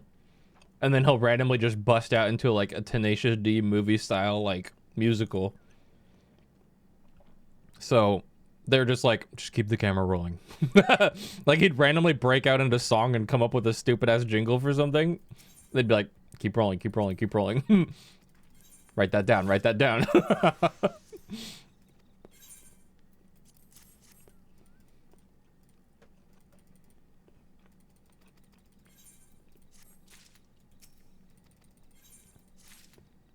He wasn't trying to be like super serious about it, you know? You could tell he knew what he was saying was going to be memed to no fucking end. So he like really leaned into it. I am Steve, you know, like we'll just like totally get into it. So funny. Flint and Steel.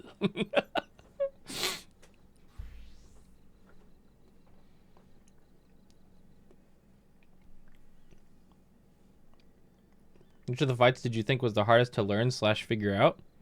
For me personally, I didn't really have any difficulty understanding the mechanics this tier. For me, it was more execution prog this tier, so that's a tough one to answer. Fishman, welcome back. All right, we're level 96. So, did anybody try doing a Glaya farm this patch? Square Enix has been known to just like say they're like trying to do something and then like it actually doesn't change at all, or the complete opposite happens. Does the Glaya still give good XP? Right, like they said they nerfed it, but did they really? Is what I'm asking.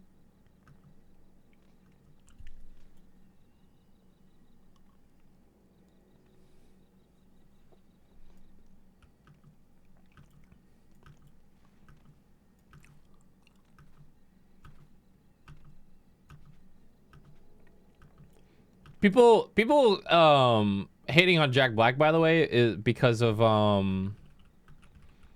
don't know if he canceled the tour, but like I think he canceled the tour. The other member of Tenacious D, Kyle Gass, made a made a joke around the time there was a assassination attempt on the president.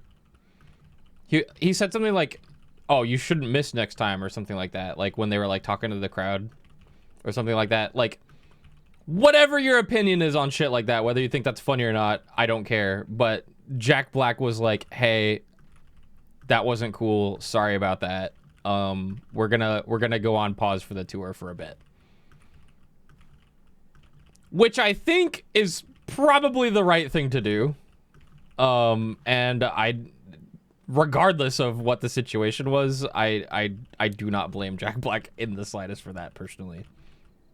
Your own opinion on that, whatever, but yeah, that's not something I would say on stage in front of, you know, tens of thousands of people, especially when social media exists too. That's just a yikes thing to do.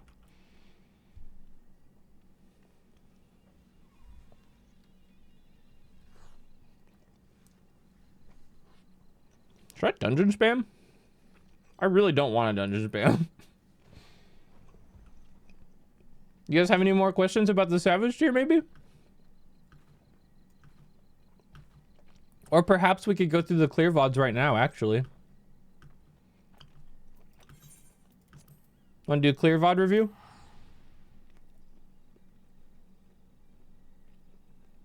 Let's do it. I'll dungeon farm later and get my gear. Getting my dailies done and just chilling was fun. Yeah, I have plenty of weird Dragoon tips for the fights. We're going to go over them as we go through. Okay.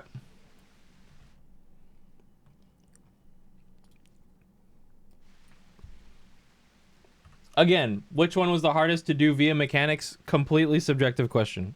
I need you guys... I really, really need you guys to stop trying to figure out how easy or hard a fight is, because that doesn't exist.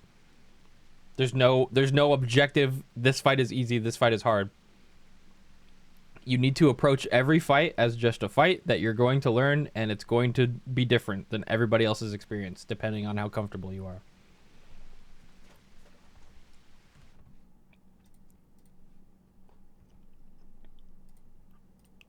All right, let's pull up.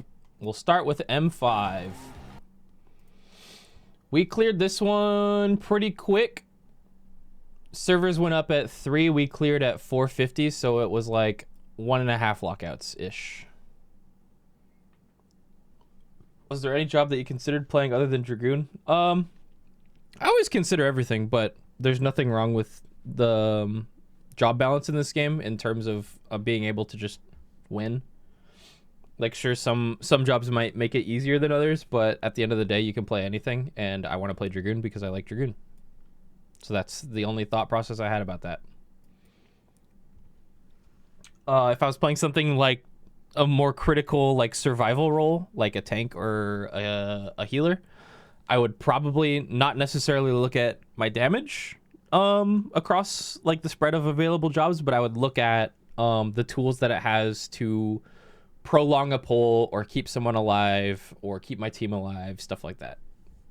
That's what I would decision make there. And since melee is not super critical in that sense, and all of them just have like feint and like maybe a personal defensive, which is whatever, doesn't really matter which one you pick, in my opinion. Okay, so we're gonna start VOD review now. Please, if you have any questions about any of these mechanics as we're going through these, don't be afraid to ask in chat.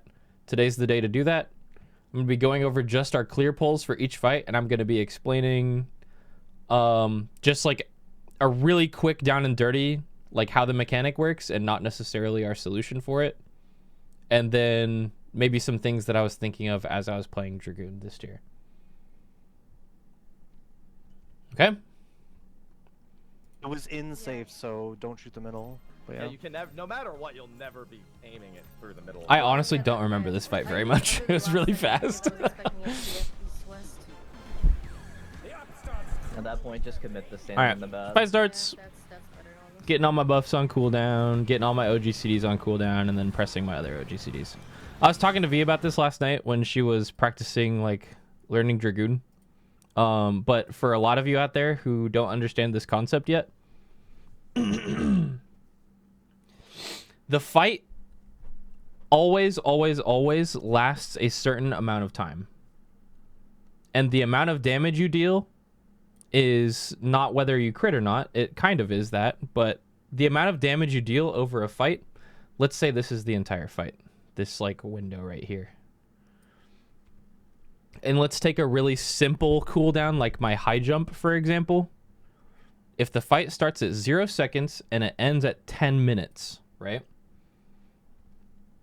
My high jump cooldown is 30 seconds. I can use one of those every 30 seconds. Is the enrage timer really 10:07? That's funny. I just guessed like 10 minutes. Anyways, if I have a high jump cooldown of 30 seconds, what's the most amount of high jumps that I can squeeze within a 10-minute window? Does anybody want to tell me? This is 30 seconds. 20. That's right. Technically 20, right?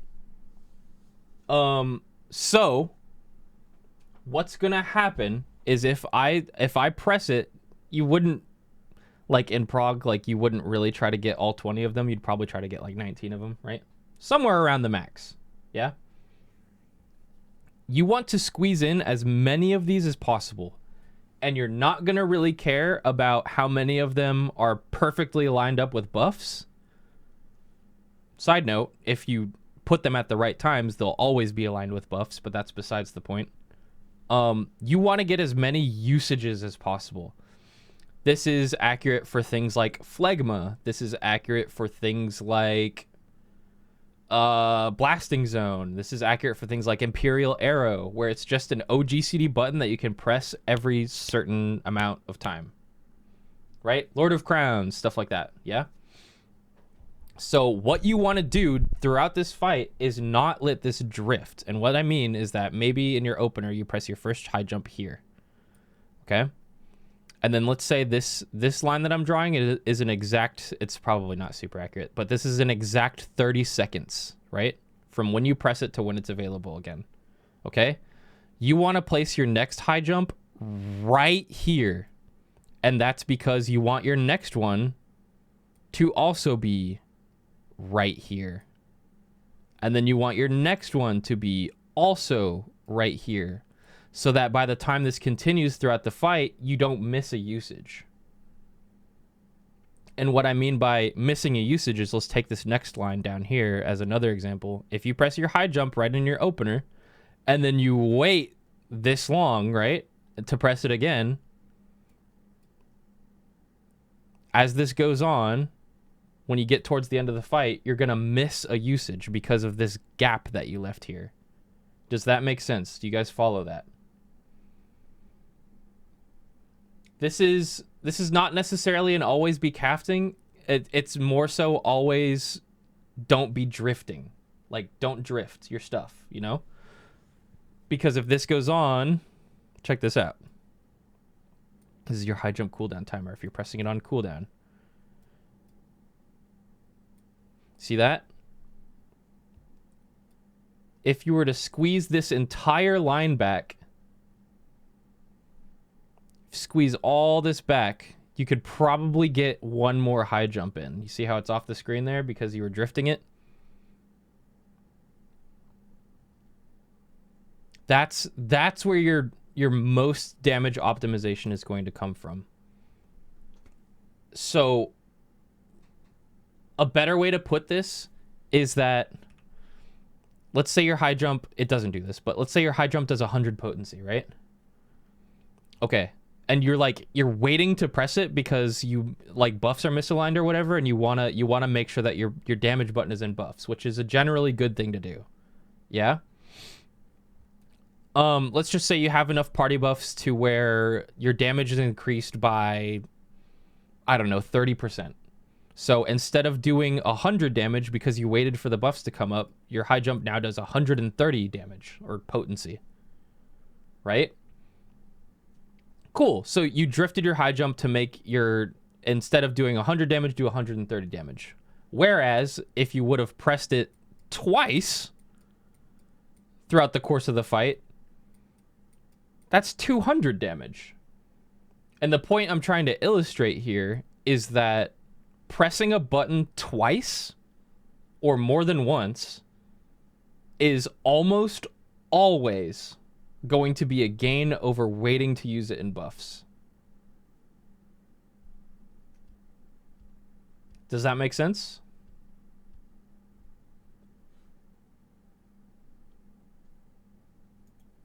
Okay, keeping that in mind, let's go on throughout the fight, and I want you to pay attention for those melees or like DPS out there. The fact that I'm lining up my opener in a certain way, and all of the balance openers are lined up in a certain way to where if you do your opener correctly, you'll be set up for success for the rest of the pull. Barring a few edge cases with like maybe some casters or weird things that have like certain like holds or uses. But for the most part, and especially for Dragoon, when you do your opener, all of your timings for the rest of the fight, assuming your full uptime, are going to get you as many uses as possible within reason. There's some cases where Dragoons want to open with their high jump, for example, so that they can get that extra 30-second timer in, so they can get one more high jump in by the end of the fight or the end of the phase. For example, for things like DSR or Fru that have like 30 seconds of uptime right at the beginning of the fight. If you start with your high jump, you can squeeze in one more before the boss goes away, something like that. As long as you guys understand that concept and you're thinking of that as you're doing damage in these fights, you're gonna be golden. You're gonna be way ahead of the rest of the group, right? Yeah, holding for buffs is a super fringe scenario for 90+% of players in situations. Yeah, and I would almost never ever recommend holding your buffs, your damage OCDs. You should until you're at the end of the fight and you know that everybody played perfectly. You should not be holding anything. Openers can be shifted according to the fight timer, yes, but that's not something that you really need to think about in most scenarios. That's honestly more of like a parsing thing or like a speeds thing. And for the sake of progging, no. Everybody should just be doing their standard balance opener and just press everything on cooldown. What about raid DPS putting buffs together? So the way that everything's designed, to my knowledge, mostly in the balance, is that everything is either going to go out, everything meaning buffs, by the second or third GCD. Right? So let's take my litany, for example. Litany right here. This cooldown is 2 minutes. And you'll see that I press that litany around my third GCD every single pull. And then every single time that it's up and I'm alive, I'm pressing that the moment that it comes up, because if the rest of my team does that, they'll be overlapped for as long as possible. You won't delay a GCD to ensure you don't drift your high jump, right? So that, if you're understanding this concept now, that is the reason why I don't like running skill speed on Dragoon. And this is different for every single job, but sometimes when you're running a certain skill speed, you've heard this before, you'll clip your GCD or your buffs because of you're wanting to put your stuff out at the exact right moment, right? When you play on 2.5 GCD Dragoon, you will never clip if you're full uptime. Everything comes up at the exact same moment within the exact same frames of each like OGCD weave.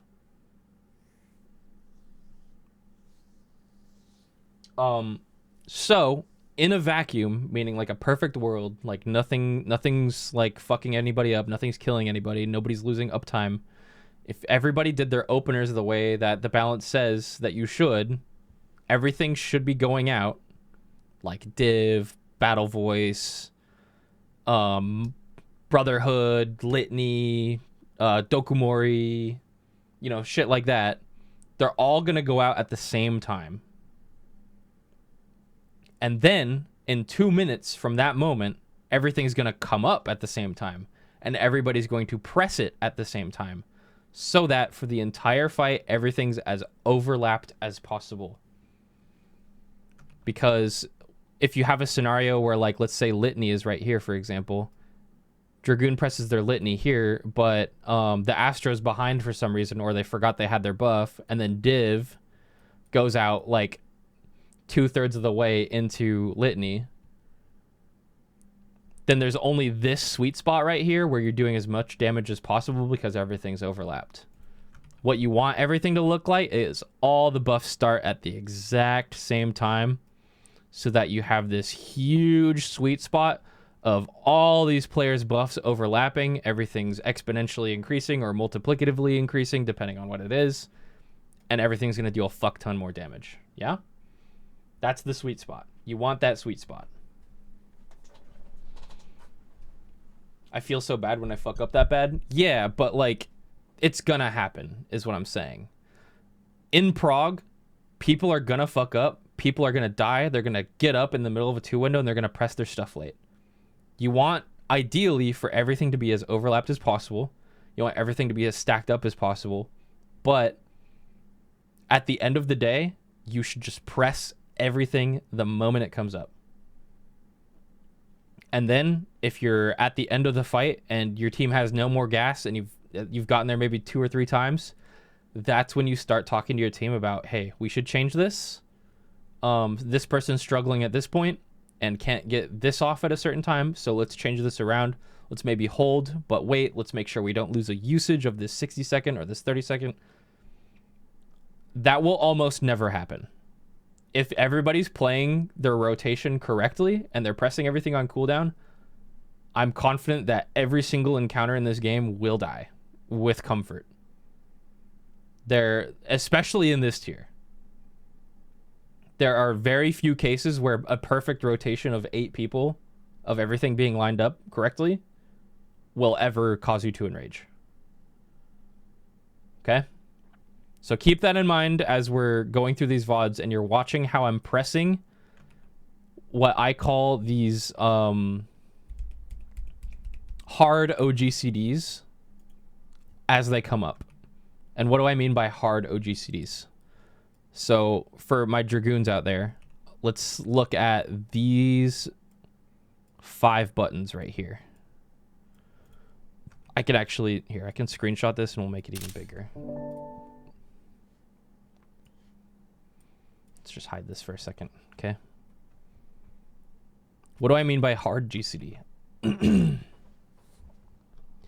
High jump, Dragonfire dive, Lance charge, Gear Skogul, and Battle Litany are all no charges, like Life Surge has, no charges, and they have a set time at which they will become available after you press them. This one's 30 seconds, this one's 2 minutes, this one's 60 seconds, this one's also 60 seconds, and this one's 2 minutes, right? There's some other OGCDs in my kit that I call soft OGCDs. Those being Nastrand, Stardiver, Mirage Dive, Rise of the Dragon. Those are soft OGCDs because those are only available under other OGCDs. Those only become available and available once during each follow-up of another OGCD. What do I mean by that? Okay. When I'm doing my burst window, I'm not going to hit, I'm going to hit Lance Charge. I'm going to hit Litany and then Gear Skogul. When I hit Gear Skogul, Stardiver and Nastrand are going to become available one time during that 20-second window of my Gear Skogul being available. However, these two need to be put on cooldown immediately because of what I was talking about earlier, right? These need to get put on cooldown so that I don't lose a usage later in the fight. Whereas every life window, I'm going to have 20 whole seconds to plan when to put these 2 buttons, Nastra and Stardiver. These ones aren't dependent on another OGCD going off first, like your Skogul is to Nastrand and Stardiver. These are always available at any time, and they need to be put on cooldown first. That's the reason why the Dragoon opener says to press all 3 of your buffs and then hit this and then hit this. That's so they can go on cooldown so that you potentially don't lose a usage later in the fight, and so that later in the fight, every single time you press your Lance Charge, you press your Litany, you press your Gear Skogul, High Jump and Dragonfire Dive will follow soon after.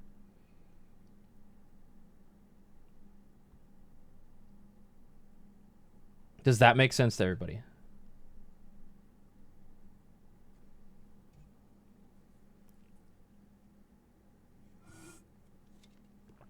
Eye cabin. Yep. Okay. So, keeping that in mind, watch how every 60-second and 2-minute burst window follows the same rules.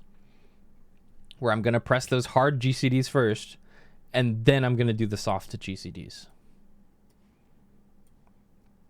You can watch the opener here. It was in safe, so don't shoot the middle. But Yeah, you can never, no matter what, you'll never be aiming it through the middle. Well, yeah, I moved it last second because I was expecting it to be East-West. Let's charge. Litany Gear Skogul. And then I'm pressing my hard OGCDs, putting High Jump on cooldown, putting Dragonfire on cooldown. And then I'm doing all my... You see how quickly I got all those hard GCDs out, and then how much time I still have left with all these buffs up to press my soft OGCDs like Starcross and Dragonfire Dive and Mirage Dive.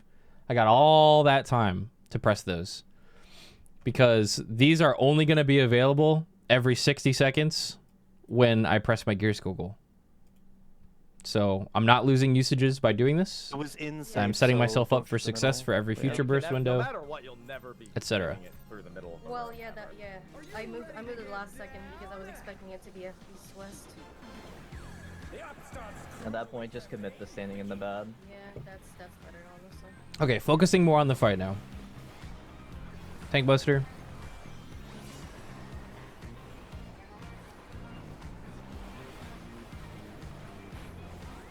Buffs are falling off now. I've used all my damage A-side, buttons. That'll be rolls. Can you keep up with the rhythm? 2-snap and So- rolls. B side is rolls and A side is light parties. It's always a certain amount of snaps and then twist as he turns to the other side. Light parties next. What do you try to use Life Surge on? So there's 2 buttons now that we can use it on. Previously, it was only Heaven's Thrust because that's your highest potency ability. Life Surge guarantees a crit on the next weapon skill that you press. Now we have 2 GCD abilities that deal your highest potency. And that's, I believe, 460 combo potency on Heaven's Thrust and Drake's Bane. So it's the one I'm pressing right now, and it's the one on my 3 button right there.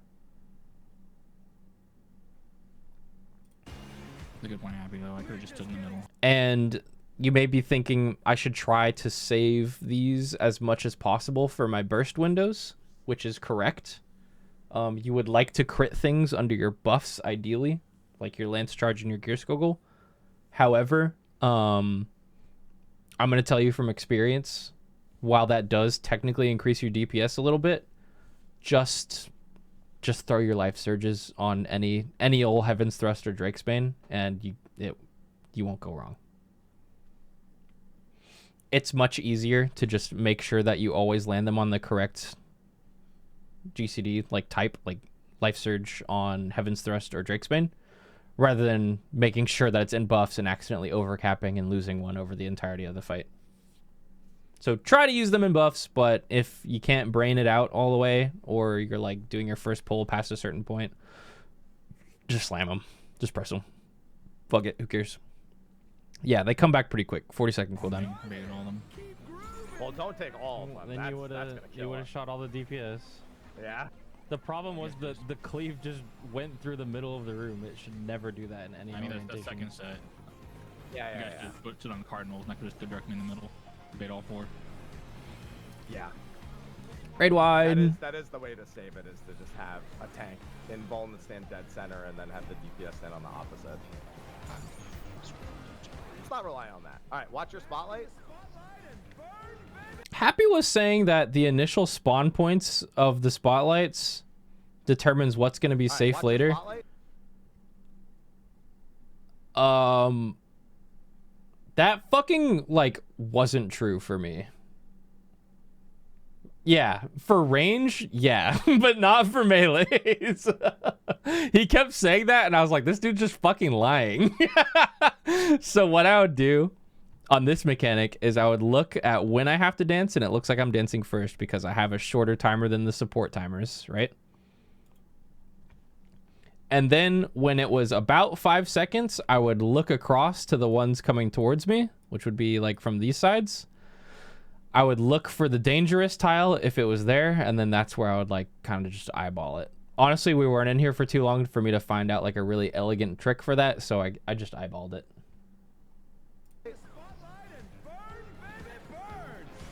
Yeah, I wouldn't try to find like a crazy way to try to do this. If I was a melee, I would just be looking. So let me show you the timing here. All right, so I see my timers coming down to about 5 seconds, and there's going to be one more movement. I'm looking at this one and this one because this one's coming down and this one's coming across, right? So I'm going to be looking at this tile and this tile. I'm going to see which one of them is currently red because that one's about to explode, and then I'm going to go step on that one to dance in my spotlight. That's either going to be this one or this one. What am I doing? Okay. So I see that this one's coming down, and I see that this square is about to blow up, so I'm going to stand here. I'm dancing in 3 seconds. Let's rewind a little bit. What am I doing? A side. In the safe spot, and then step in. Dance time. Thank you. Notice how I'm always pressing my high jump on cooldown. Spotlight. Every single time. Because I don't want to lose a usage. Right. I got him. This is 3 snap into rolls. Dodge this first. Make sure you dodge the ground tip. Rolls. Roll. Oh, when you get up. We were so messy on this still. 3 snap into rolls. So an Dodge. important thing to note here is when he's charging up this this snap and twist, there's one more set of floor explosions that are going to happen. And when you're looking at these two tiles, which is mostly where you're going to be for the melees, you got to look at which one is currently getting hit as he's snapping. And that's the one you need to step into. Conversely, like if you're wanting to step onto the east side from the west, the safe tile is going to be the one that you stand in to step into what would be the dangerous tile, and then you would be safe. So kind of just like, I know that's kind of difficult to understand maybe, but This is 3 snap into rolls. Dodge this first. Make sure you dodge. for example, like he's already cleaving here. This one's telegraphed to get hit, and this one down here is safe. If I were to step from here into here, this one would get another floor tile by then and then hit me. So I wouldn't want to go there. The ground tip. Rolls. Roll. Oh, when you get up. And like it doesn't get hit here, but that's just like the general logic for that entire phase is you want to step into tiles that explode. Because like if I tried to step into this one, which I think is safe, this one's going to hit me as I'm going into it because this one's going off at the same time, right? So the general idea is step into the exploding tiles after they explode. Roll. Oh, when you get up. The challenge is down. Is this the end? I got Emmy.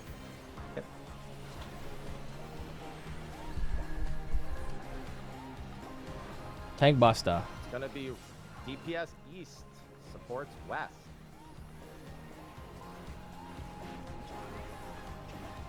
In your spot. What the fuck even is next? Oh, it's this in and out thing. Let's turn up the heat. Try to keep up now. So I think we mapped this out in a way to where it was hitting a supporter DPS and then the opposite. Then it would flip back and forth between the two roles.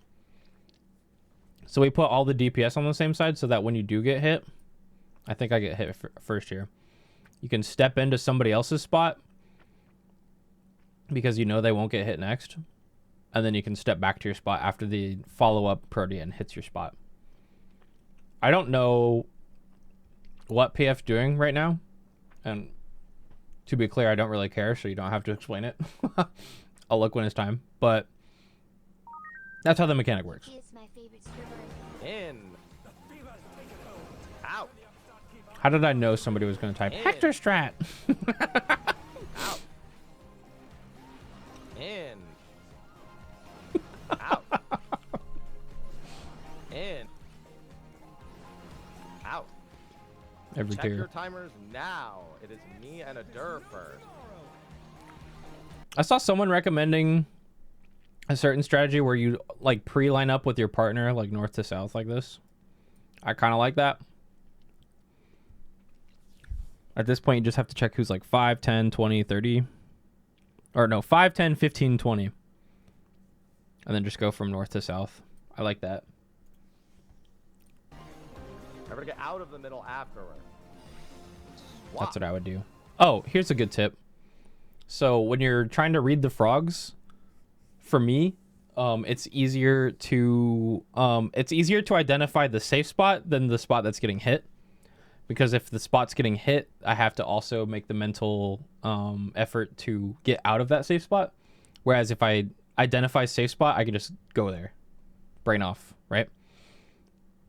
The way that I was reading these frogs is you see how their arms do this little triangle thing on the downside? I would look for that instead of which side had their hand up.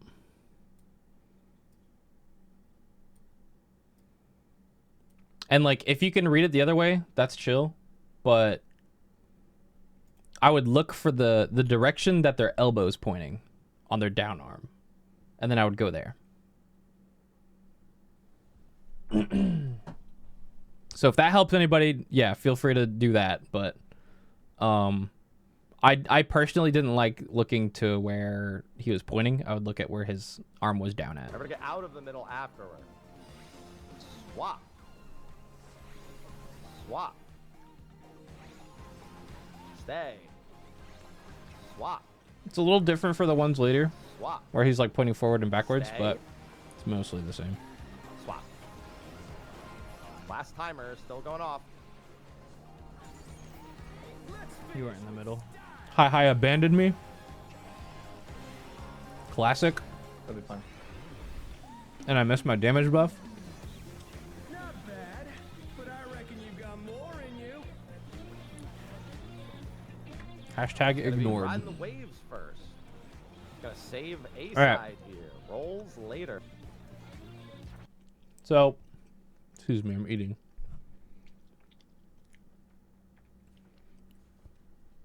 We're 20 seconds out from our buffs coming up, so let's take a look at our bar. And let's just talk about how I'm pre-planning my burst here.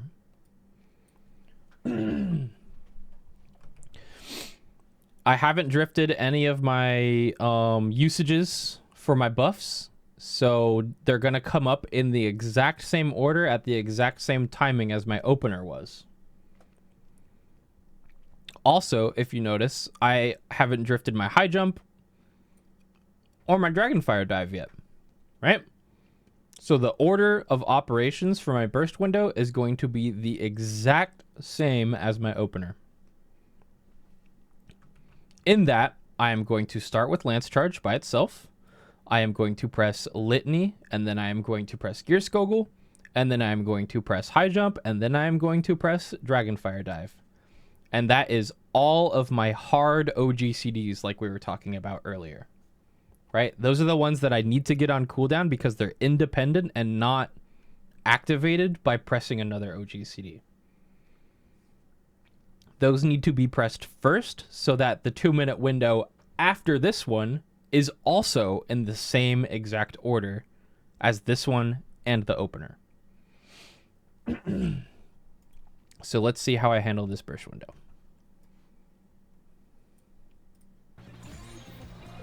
On the dance floor, everyone's a star.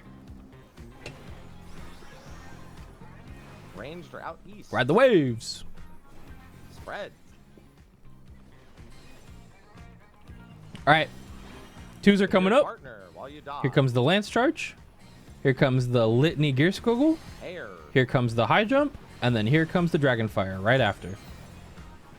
In or out. All right. And then all the other stuff I have to press is all what we're calling soft OGCDs.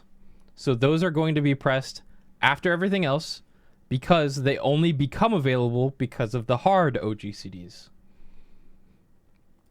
Gearskogel activates the usage of Nastrand and Stardiver. Dragonfire Dive activates the use of Rise of the Dragon. And High Jump activates the use of Mirage Dive. So, I've successfully gotten all my OGCDs off in this 2-minute window. We're only in the first half of it. And I just got to finish with the follow-up OGCDs now. And then, the next 2-minute window is going to be the exact same order and the exact same timing. Let's watch the twos again.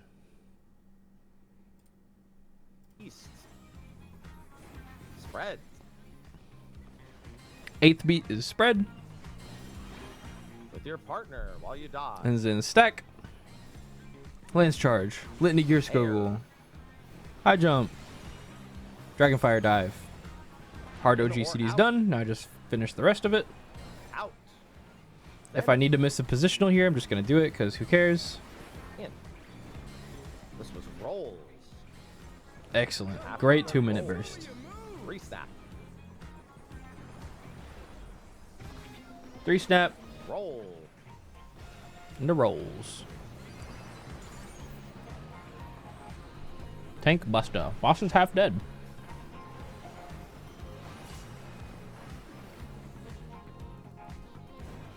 Next is T8S. What was your reasoning for having DPS middle and healer south? For what? For Ride the Wave?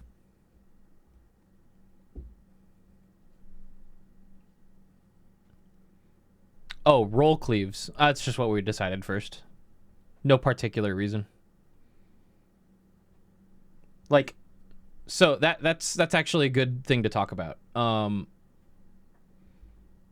Like, the DPS absolutely could have gone south there so that the melees could have positionals, right?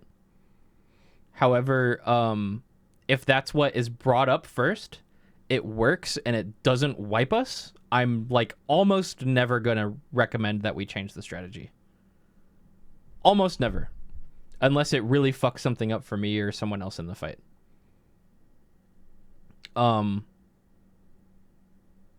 If something works and we're progging and the goal is to kill the fight and the goal is not to get a fucking 100 parse, you know, because I don't give a shit about that. I'm just gonna do it.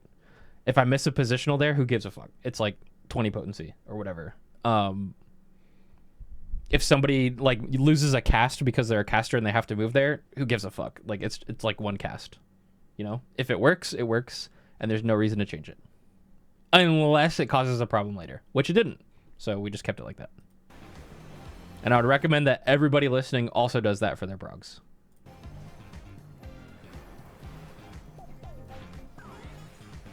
Back to it, dancers. Hi, Yoko. Listen to Yoko's on my call. desk right Remember now. your colors.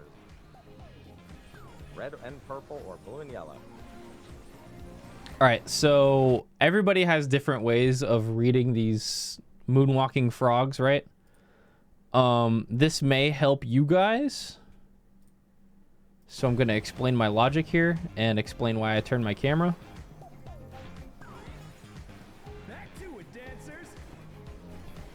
Listen to Kyo's call. Remember your color. Sorry, my cat is all over my keyboard right now. Literally, look. Move, fat ass. Oh.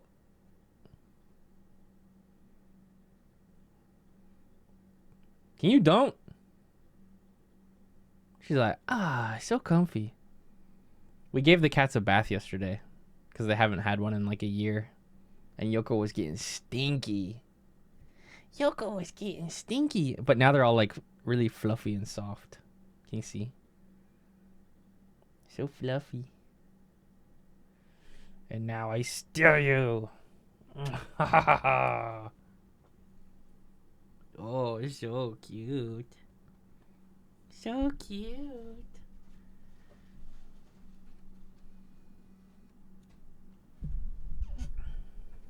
Yoko. So cute.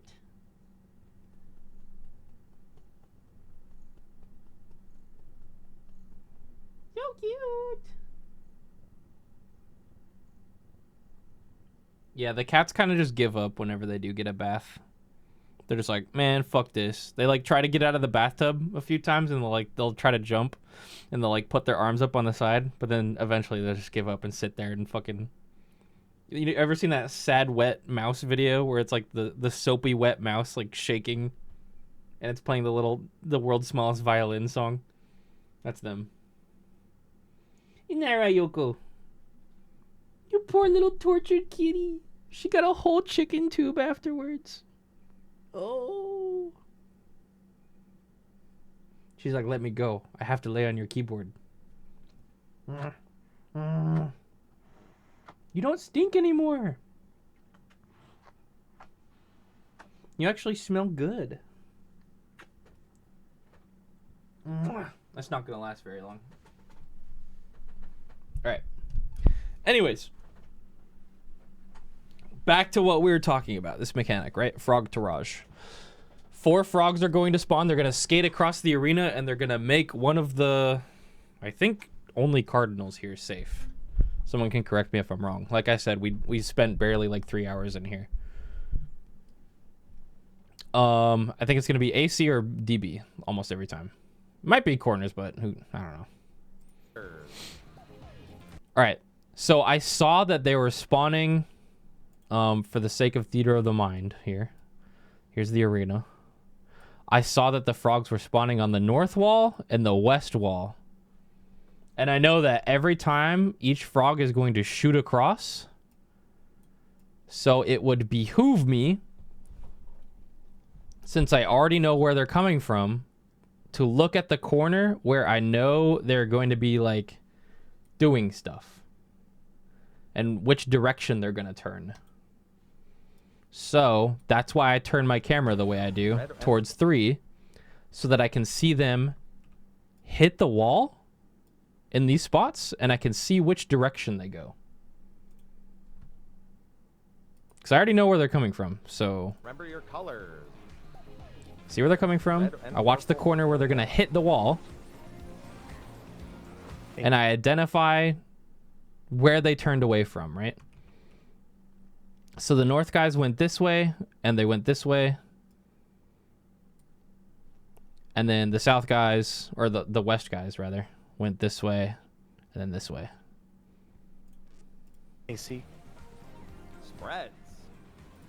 So now we know that these tiles are safe. We kind of just, like, arbitrarily chose spots, too, for where to spread, so... Realistically, I think with how we had it laid out, I probably should have gone to this corner, and Kyo should have gone to this corner from spread spots, but doesn't fucking matter. There's plenty of time. And this is another note that I bring up every single prog. When it's time to fuck off and you're a melee, guess what time it is? Fuck off. It's not, oh, let me get this one last GCD real quick. No, it's piercing talon time. And if I have to press it 3 times, it's time to fuck off. Red and purple or blue and yellow. There is no reason to greed, especially the first fight of the floors. Spreads. Here I go. Piercing talon.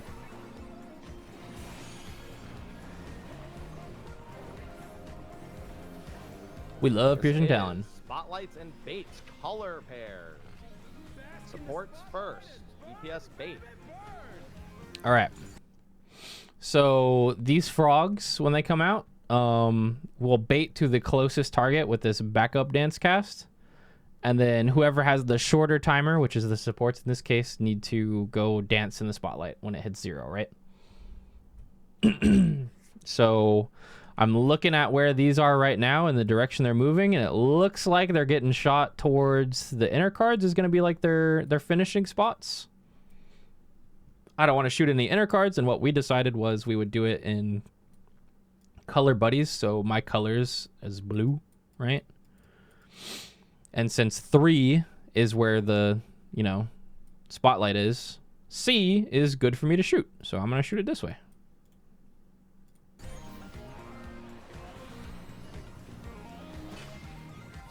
Boink. Swap. All right, it's time for me to dance. I'm looking at the spotlight. Looks like it's going to be on Charlie. So Adder's shooting towards 3. Throw a piercing talon. Rolls next. Boom. Mechanic done. 4 snap into rolls. 1, 2, 3, 4 rolls. Rolls.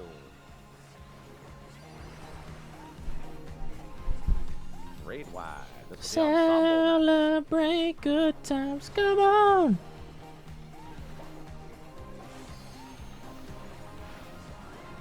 DPS East supports West.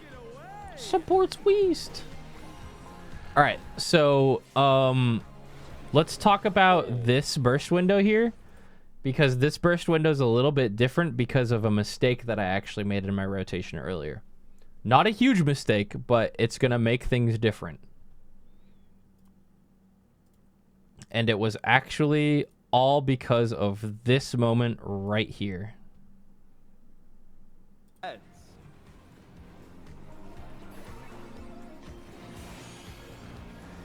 Does anybody know what was wrong there? It's not a huge deal, but that is technically an error. I delayed my GCD because I used Stardiver in the second available OGCD slot of my weave. What do I mean by that? So every time you press a GCD in this game, especially if you're on a 2.5 second GCD timer, meaning you have, 2.5 seconds before you can press another one, there's going to be 2 available OGCD weaves every single time. That's what these little buckets here are, right? That's why when you open something like, pulling it up, something like this, when you pull up something like this from the balance, you see these like rectangles that they got going here, this one and this one. Those are the available OGCD weaves here, and that's specifically why they lay it out the way that they do. The order at which you press these things in these available weave slots when you have 2 in between each GCD is actually important, right? And there's a reason why Stardiver specifically is in the first slot and not the second slot. The reason why is because Stardiver has a ridiculously long animation that prevents you from doing anything else while you're in it. Anything else, including your next GCD. So what happens with me here, and again, this is not a big deal, but if you're wanting to maximize your damage, you should avoid doing this. What happens is I press a piercing talon when I go out here. I wait for the explosion to go off, but by waiting, the time my GCD clips around, so like, you know how you have your GCD buttons like this? And then this line here rotates like this, right? All the way around until it becomes available again. Make it real simple for you. This is your first OGCD slot, and this is your second OGCD slot. You always want to press Stardiver in the first OGCD slot of your GCD, right? Because if you press it in the second one, you're going to be animation locked from this point where I'm drawing this line all the way to like here, which makes it so you can't press your GCD right here. Really, really technical. And again, this isn't going to cost you an enrage or anything. But I should have pressed either a wing glide or pressed my Stardiver earlier. I was just waiting out until I visually saw all the explosions. Then I wanted to gap close to the boss. I also noticed I was in a 1-minute burst window, so you know, start ever makes sense. However, I clip my GCD because of that. And then I'm going to pay for that later in the fight when we get to this next 2-minute window, and you'll see why. I'll explain. Because we've moved the timing of our GCDs throughout the fight because of this one clip here, the next 2-minute window is going to be a little clunky. We're going to clip more stuff. See the GCD clips there. This is Spotlights and Baits color pairs. Okay, so let's go back to where that 2-minute window was that we were at earlier. Ensemble next. All right, so pay attention to here. Normally, when I'm in my opener or my reopener or my 2 minutes, I'm gonna press a GCD and then I'm gonna press Lance Charge. I'm gonna press the GCD and then I'm gonna press Gear Skogul Battle Litany, and it all fits in really nice and smooth, right? But because of that delayed GCD that I had there earlier, both of those GCDs clip. East supports West. And at worst, maybe that mistake and that clunky 2-minute window there maybe costs me 1 GCD usage at the end of the fight. Maybe. Which, for like the 4th time, is not a huge deal. But if you're wanting to maximize your damage and bring the most that you can to the table for your team, this is something that you're going to want to avoid. Especially if you're in a long prog, meaning your team is taking a long time to clear a fight, and you have all the time in the world to absolutely optimize and get every single GCD that you press in the fight mapped out and memorized. If you have time to do that, you should absolutely be optimizing down to that like level of scrutiny, right? If you understand all the mechanics and now you're just focusing on making your rotation as best as possible, that's what you got to be working on. Stuff like that.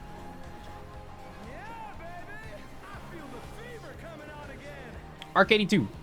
In. Out. Got hit, so I go to someone else's spot. In. Dodge the little Echo Blast. Out.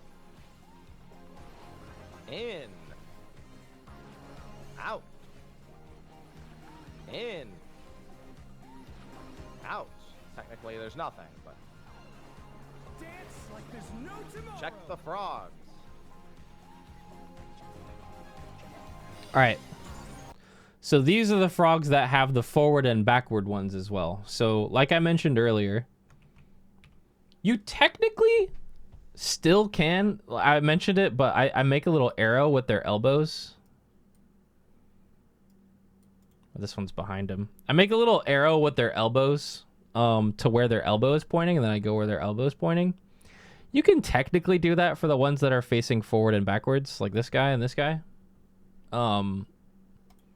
But for this one, I honestly, I make that extra mental step to look where they're pointing and then go away from it, because sometimes you can't always see their elbow, you know?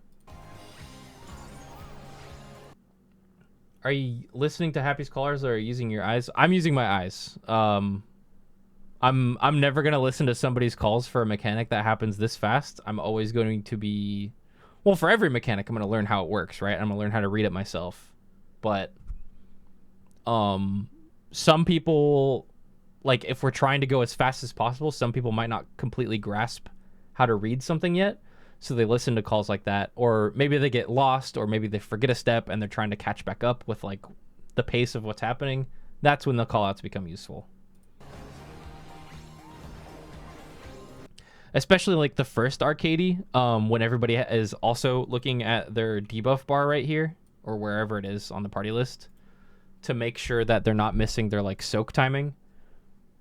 That's when callouts might be useful, because somebody might like get lost in the sauce reading debuffs and not being able to look up at the same time, you know?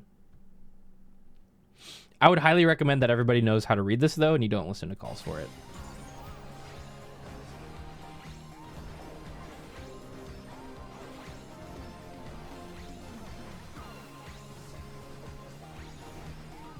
I got him. Let's finish with style. All right, buff's going out. Go Ruby. Another thing I want to talk about real quick that you might be looking at is limit break. When do you limit break? Whoops. It's a very variable answer. So for a fight like this, where it's the first floor, we're all experienced gamers that have done lots of hard content before. Some of us have done speeds. We all know that we're really good at our jobs. Good meaning like we can follow a static rotation and pump out as much potency as possible within a certain amount of time. We're not really worried about needing the melee LB3 to kill the boss. More so, we want to save it for unfamiliar parts of the fight for us, potentially, to save a pull with a tank LB or a melee LB. Or not a melee LB, a healer LB. So, for this fight, I am keeping an eye on for when we get LB3. I know we have it right now. I could absolutely press it right now. But if I pressed it and then we needed a healer LB to maybe save a pull that we could scrounge together, or a tank LB, and I know that we could still kill the boss after that, then I'm going to save it because we can wait until the end of the fight to use it. The reason why you would ever want to press a melee LB3 early in prog is if it's possible to get a melee LB1 or a melee LB2 again towards the end of the fight, because that's just more damage, right? And if you're wondering, all melee LBs are always a DPS gain. Yes, over 2 minutes, and yes, most of the time over 1 minute. The only time a melee LB is ever a damage loss is if you're in an even minute burst, meaning 2 minutes, and you only have an LB1. And that's only if you have to choose between one or the other. Like, you only have time to do your 2 minutes, or you only have time to do your melee LB. It is always a gain on damage if you have to choose between the two, unless the one case is if it's a melee LB1 and you're in 2 minutes. 60 seconds, still most of the time a damage gain. 2 minutes, not a damage gain. Okay? And if you're wondering how melee LB3 damage is calculated, it's kind of irrelevant, but it takes the average item level of all of your party's weapons, specifically. So everybody's weapon item level is averaged, and then it does damage based off of that. The exact number, like how it like multiplies that, I'm not sure, but that's the stat that's taken into place. It isn't affected by buffs, like 2 minute buffs. It isn't affected by damage downs. It isn't affected by brink or weakness from like raise sickness. It does a flat amount of damage solely based on your party's average weapon item level. And if you have 2 melee DPS, realistically, anybody can press it. There is technically a priority on who would lose more damage, and it depends on when you are in the fight. I'm just going to say this flat out, just literally anybody press it. Just decide who's going to do it. It doesn't really matter that much.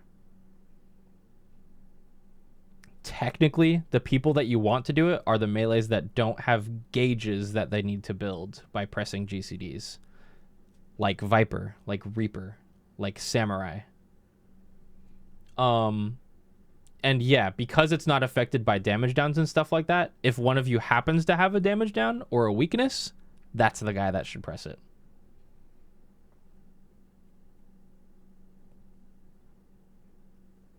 Is melee LB1 worth it doing during 2 minutes if one of the melee is head empty? What do you mean? Like if you have a stupid melee that doesn't know how to play their job, should you LB1 instead?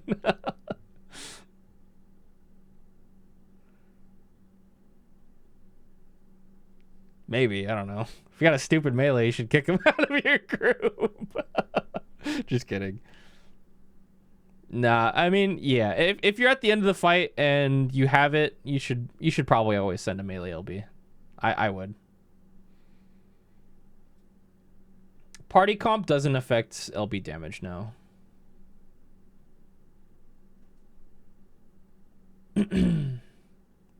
LB isn't affected by Dokomori, no. It's not affected by any effects. It has the average damage that it does within a variance, so it can do less or more damage. That's completely randomized, just like everything in the game. But yeah.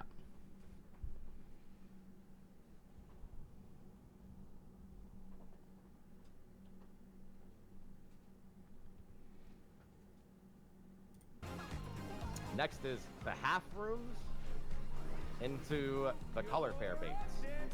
So, moral of the story here, like, we have a lot of downtime here where it would be like technically a really good place to LB3, right? I'm not going to though, because I know that we're progging this fight. We've only been in here for like 3 hours, and if we need it for a healer LB, we can probably healer LB and still win, you know? So that's what I'm thinking right now. Bravo. Bravo. Okay, how do I read this? The color pair baits. I've kind of just had a lot of practice with mechanics like this in the past on how to read. But like, let me like try to explain this, right? Maybe even just drawing the lines would help you identify the safe spot. So I think from the amount of polls that I've seen of this fight, I think that one of the cardinal markers is always going to be safe in this scenario. So this frog he's got a boss ring, obviously, so you can see which way he's facing. And then he's cutting through diagonally just like this through the whole room. Okay? So all this is getting hit. Okay, so you identify one of them first, and then you look at the other one. He's got a boss ring too. He's like this. And then he's shooting all the way across the room again, evenly. There are lines on the floor. There are corners on these squares. This is all getting hit too from him. So the correct spot to stand is... Bravo! Yes, you're right. That's how I read it. I just look at one at a time. Process of elimination. Color pair baits. Yeah.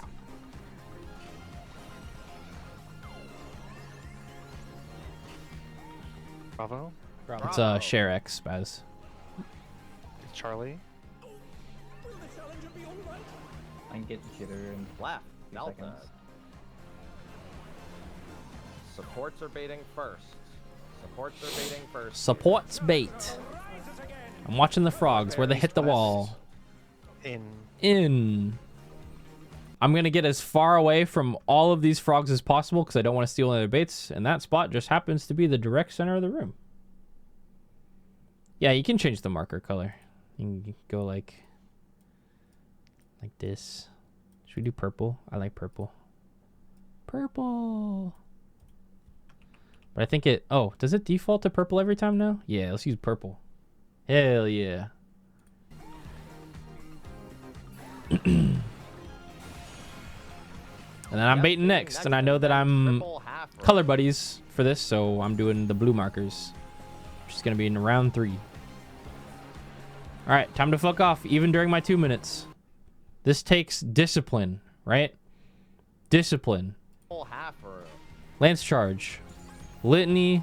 Gear Skogel. And this is when I would want to be fucking pumping out jumps and damage, right? However, I'm not going to because mechanic is coming up, and I know that boss is going to die anyways. So I fuck off, and I press Piercing Talon. Piercing Talon. Piercing Talon. And right here, you might be thinking, oh shit, my Dragonfire dive is up. My Star Diver's up. I want to do damage during my 2 minutes. No, no, Billy. Do not. If you go in right now, you will die. A horrible death. And wipe your team. Triple half row. Alpha. Alpha. Same as earlier, but now the boss is doing a half room as well. Tank busters. Oh, that's right. You guys said you were.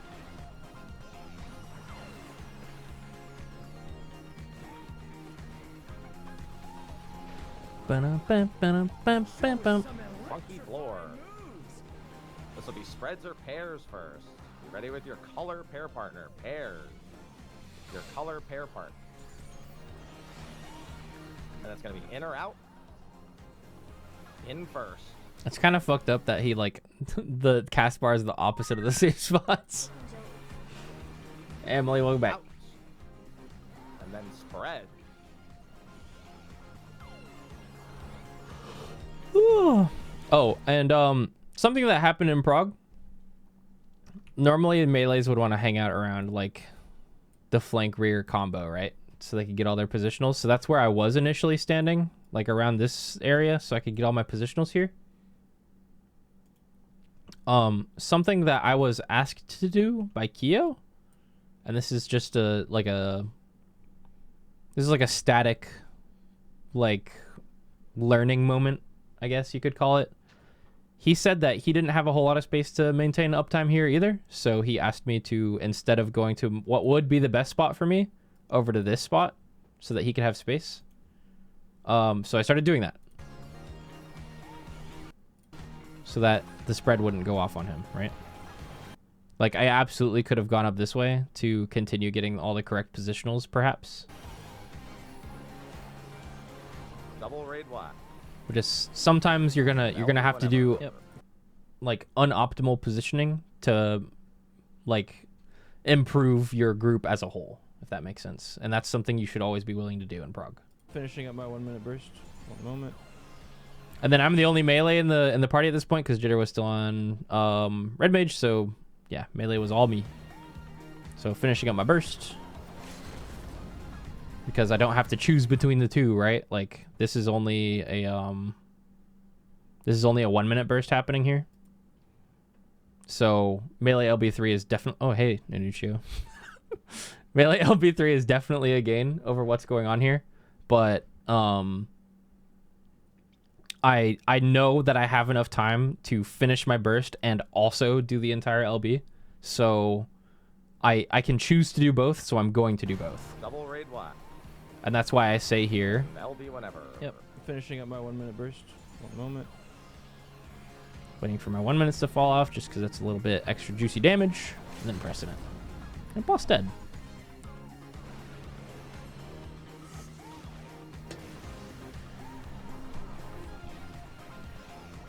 Oh, well, that's not very blood. There's nothing else. GG. We'll take that. Salty, that's the run. Whatever. Dude, that bowl was so sloppy, man. We had so many deaths and damage downs. It was crazy. Sloppy. Diff gets earrings. Whoops gets everything else. Let's go, baby. I'm greeting the earring just in case, but I'm rolling on everything else.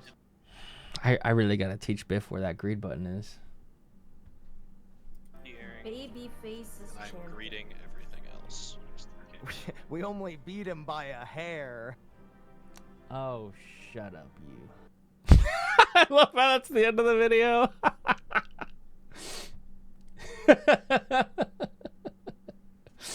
Quiet, boy. All right, I'm gonna use the restroom and then we'll go over M6, okay? I'll be right back.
I'm back. Got these in the mail. These are sleeve bags for like slab graded cards that I need to put on stuff.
Okay.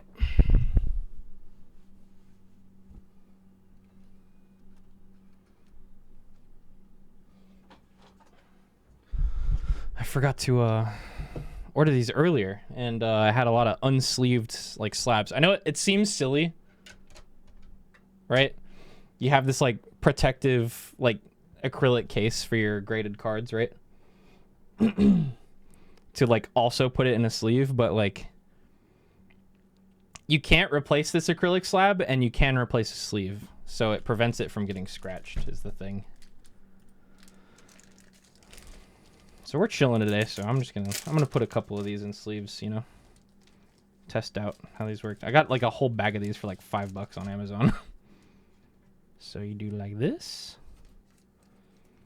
This is a slab from my personal collection, actually. AKA slabs that I'm not planning to like sell at the vending card show. I want to keep for me. And look at that.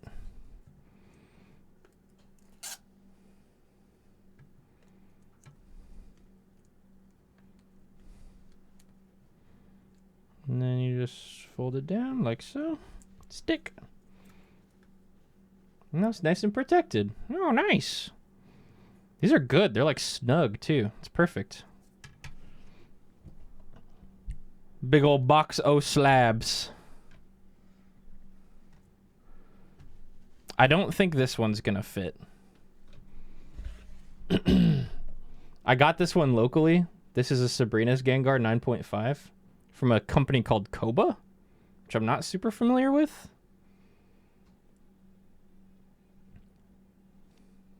They give it like a 9.5, 9.5, 9, 9.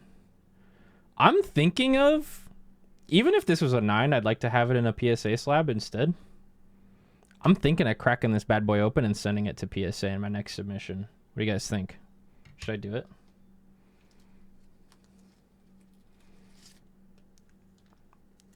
I gotta get a pair of like pliers or like garden scissors. I don't think this fits, but I'm gonna try. No way that fits. No way.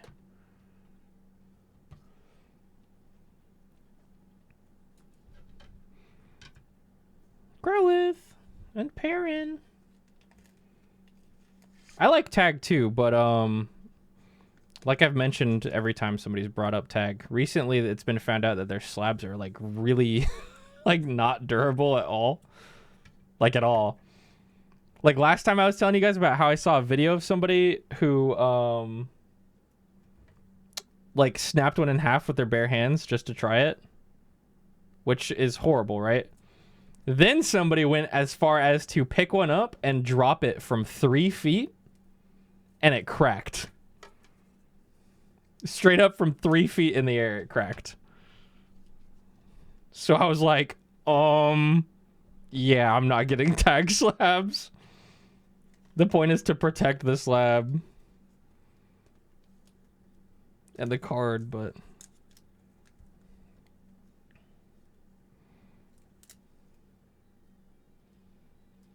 yeah.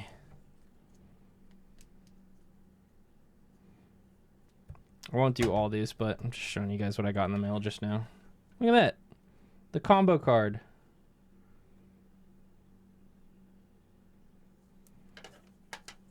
These slabs are...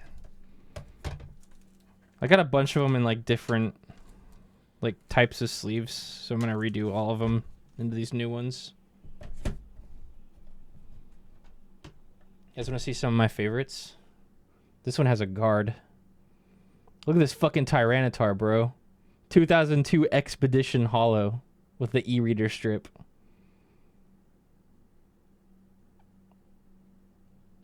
This one's fucking fire. So good. I picked up this one at the card show. I love this Glaceon card. And then this one, actually, I got from Revenge. I bought this from Revenge. Another really cool Tyranitar slab. Do kids even know what an e-reader is? I don't know.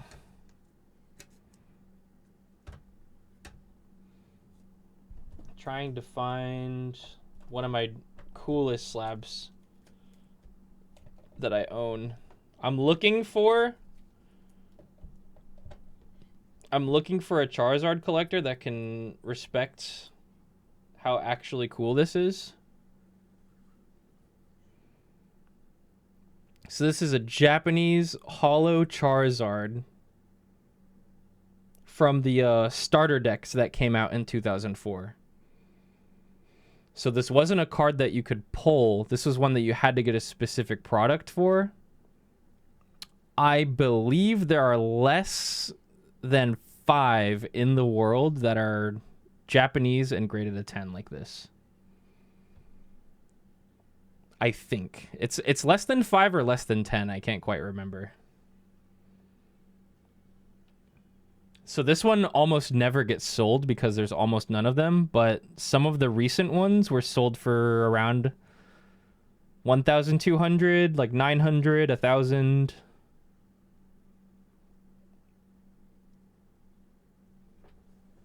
It's crazy. It's a really fucking cool card. And it's also got a cool graded case on it. Anyways, later I'm going to go through all these and put new sleeves on them. Bubble Mew!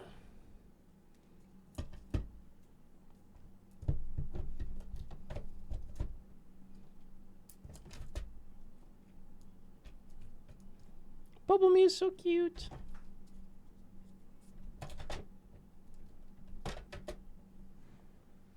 Alright. We're going to talk about M6S now. Sorry. Really short Pokemon yap.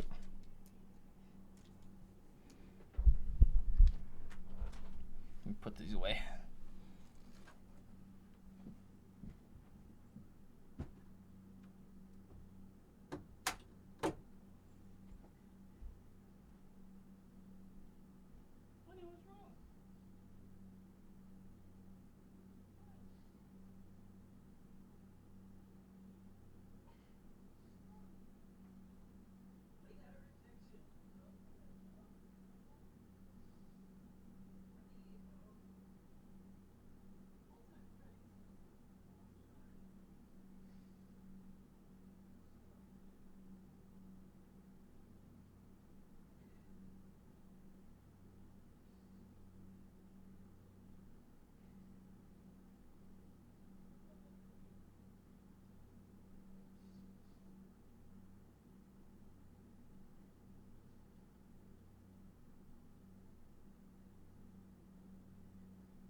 Okay.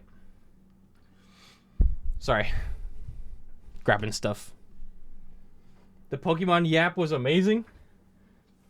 Well, if you like that, I was thinking about making, so I have right now I have a separate Pokemon channel for TikTok, Instagram, which I started posting on, and YouTube. I was thinking about making a Twitch channel, and then like every once in a while I could go live with like just organizing my collection and stuff. Do stuff like that, but haven't decided yet. I could do it on my main channel, honestly. Yeah, here's the link. I should add the Instagram on there, actually. Hold on.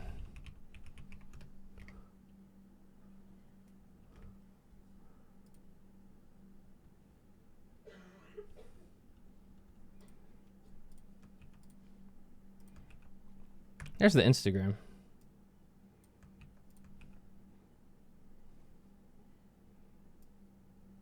I posted a couple pictures there. I think I'm just gonna like I'm gonna try to take like a picture every day and like put those on like the Instagram, you know? Might as well. I'm not really a big fan of Instagram, I'm not gonna lie. I used to have one for like my main like content creation stuff, but I don't really like it. But apparently it's super popular in like the Pokemon like vending space. Just because of like all the cool arts and like shows and stuff, so I'd have lots of things to take pictures of. Whereas me, as a person who normally like streams video games and stuff, like there's not much for me to like take cool pictures of. But like now, when I get a really cool slab and I want to like show it, I can like, you know, take a cool picture of it and then post it on Instagram. So we can do that. All right, let me make sure this works. Hold on. Cool. Wait, do I have Instagram followers now? Dude, I have 7 followers.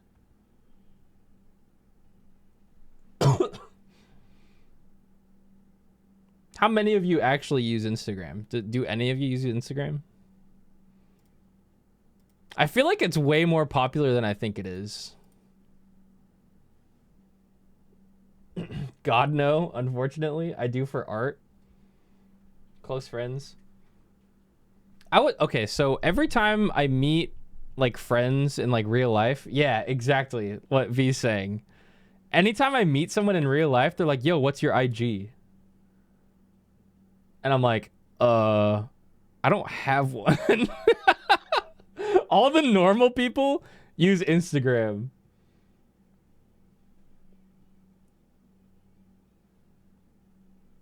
So like I think I could probably use that one for like friends that I meet in real life, maybe. I don't know. Oh, this is in our FC house that V decorated.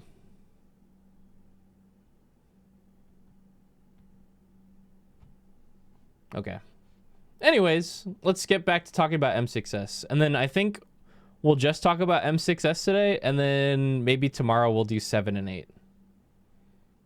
Because the last time I did one of these, I did all 4 fights in a row, and it took like 7 hours. Took a really long time, and I was super fucking beat. Okay. Let's talk about M6S. This fight is going to be the wall for a lot of groups this tier, in my opinion, because of the ads phase. I think most of this fight is pretty easy to digest.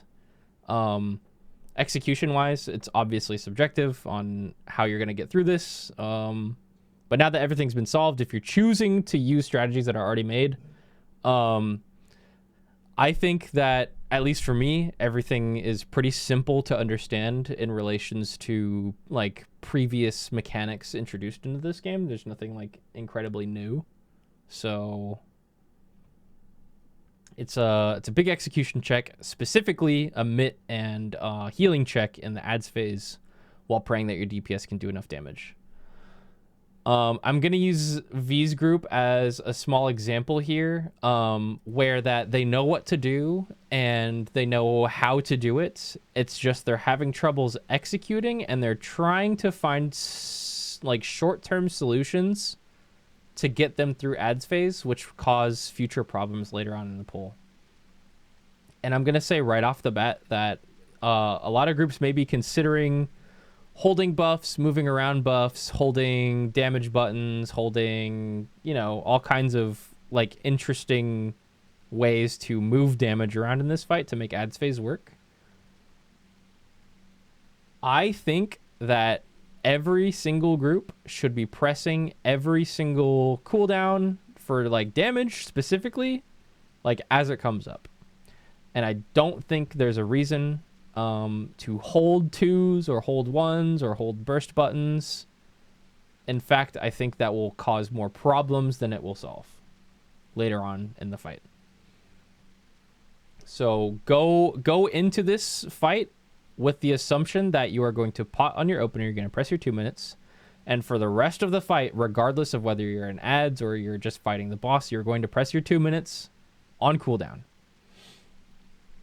And I think this is a fight you can get 3 pots out of, which you should probably do around now. You could probably squeak by with just doing 2 pots, but I'd recommend that you do 3. And I think that ends up being 1 at the opener, 1 at ads, and then 1 at the end of the fight, which is perfect. My guess is that if you hold for ads the next 2 minutes during the lightning cloud, well, the initial problem that it's going to cause is that if you hold for ads because you want to use your 2 minutes on the big group of ads that are easier to hit like 10 seconds, 15 seconds after the 2 minutes come up, naturally, you're going to delay the second 2 minute burst later on in the phase, which is going to make the mantas die really slow. And you're going to overkill a lot of the moves towards the end of it.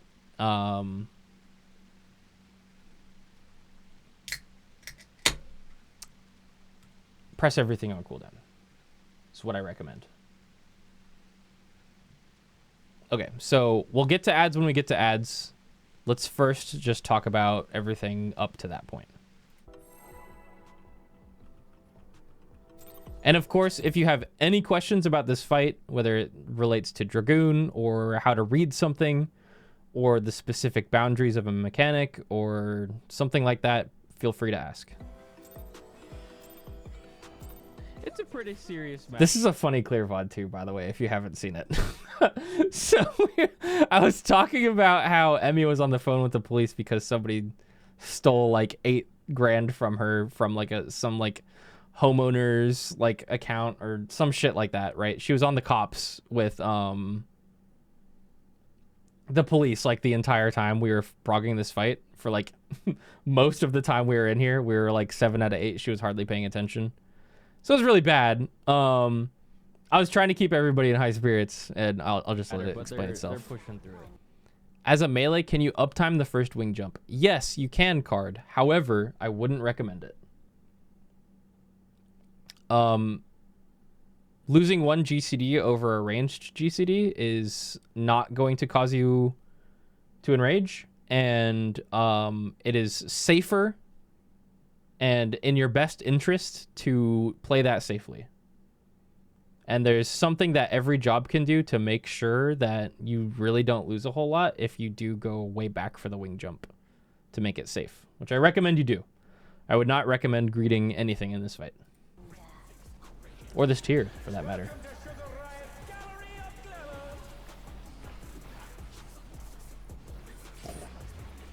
Pressing our hard GCDs first. Tis an issue in our soft GCDs. So I think they're like, all right, so for this tank buster, it's obviously going to depend on what your group decides to do, but something that Keo wanted us to do was not stand on the boss ring anymore, and he wanted us to stand just outside of the boss ring but not too far. And that's so that we wouldn't ever get clipped by the tank that was in the middle, if you're wondering why we weren't directly on the boss ring. On phone calls and like having to pay like half attention to the game right now, and they have been for the last like 6 or 7 hours.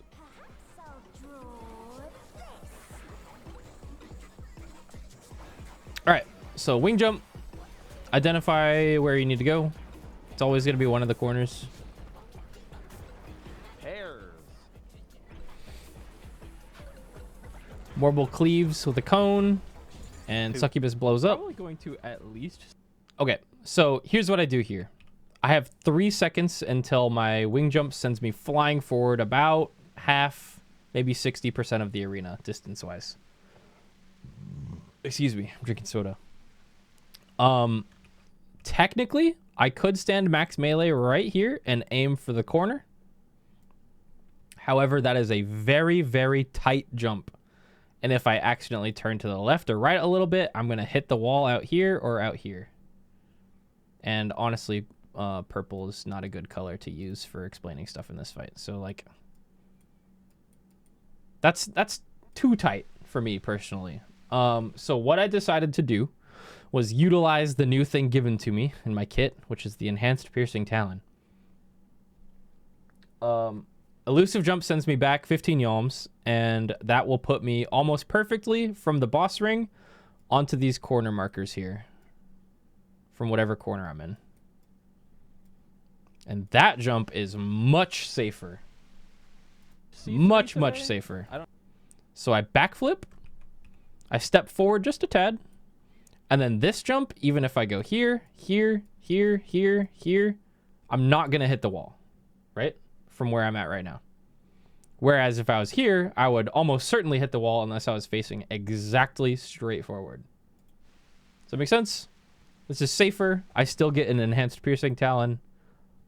Even if I didn't press a Piercing Talon here, even if I literally just went AFK, that I think is better to do than putting yourself in a dangerous situation for no reason. I don't know how far into 3 Because getting one more GCD is not a valid reason, in my opinion. we're gonna get. Alright, Pairs. send forward. Depends on everybody. Notice how, like, I'm not even close to these walls.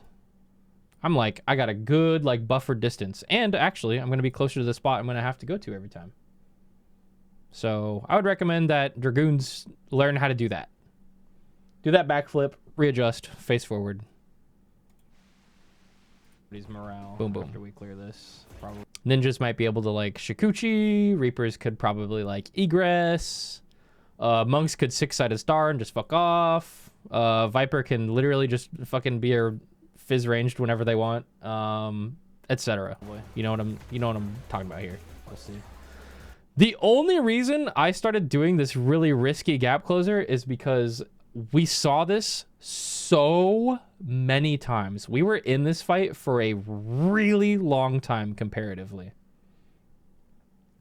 So, like, while for the first maybe 2 or 4 hours of a fight, I would never consider gap closing when there's, like, a partner stack and, like, a big cleave in front of me and I was out of range. I would always take the Piercing Talon from right here, wait till it's safe, and then go back in. The only reason I started doing it was because I saw it so many fucking times, and it was so perfectly timed with the exact GCD that I remembered pushing every single time that I would just do it anyways. Because I knew that it would work. Probably. So while that looks scary, I knew from experience that that would work. We must keep everyone in high spirits. Alright. I know. I'll say something really funny. Before that happens, in terms of how we would split for the sticky mooses, we really didn't have like a priority for where we were going to go here. We kind of just like split the room left and right depending on where the stack was, and then you just went to the closest one, and usually it was a 3 or 4 stack every time, and that was enough for us, so we just did that. There's probably going to be some kind of prio though in most groups and PFs There I go.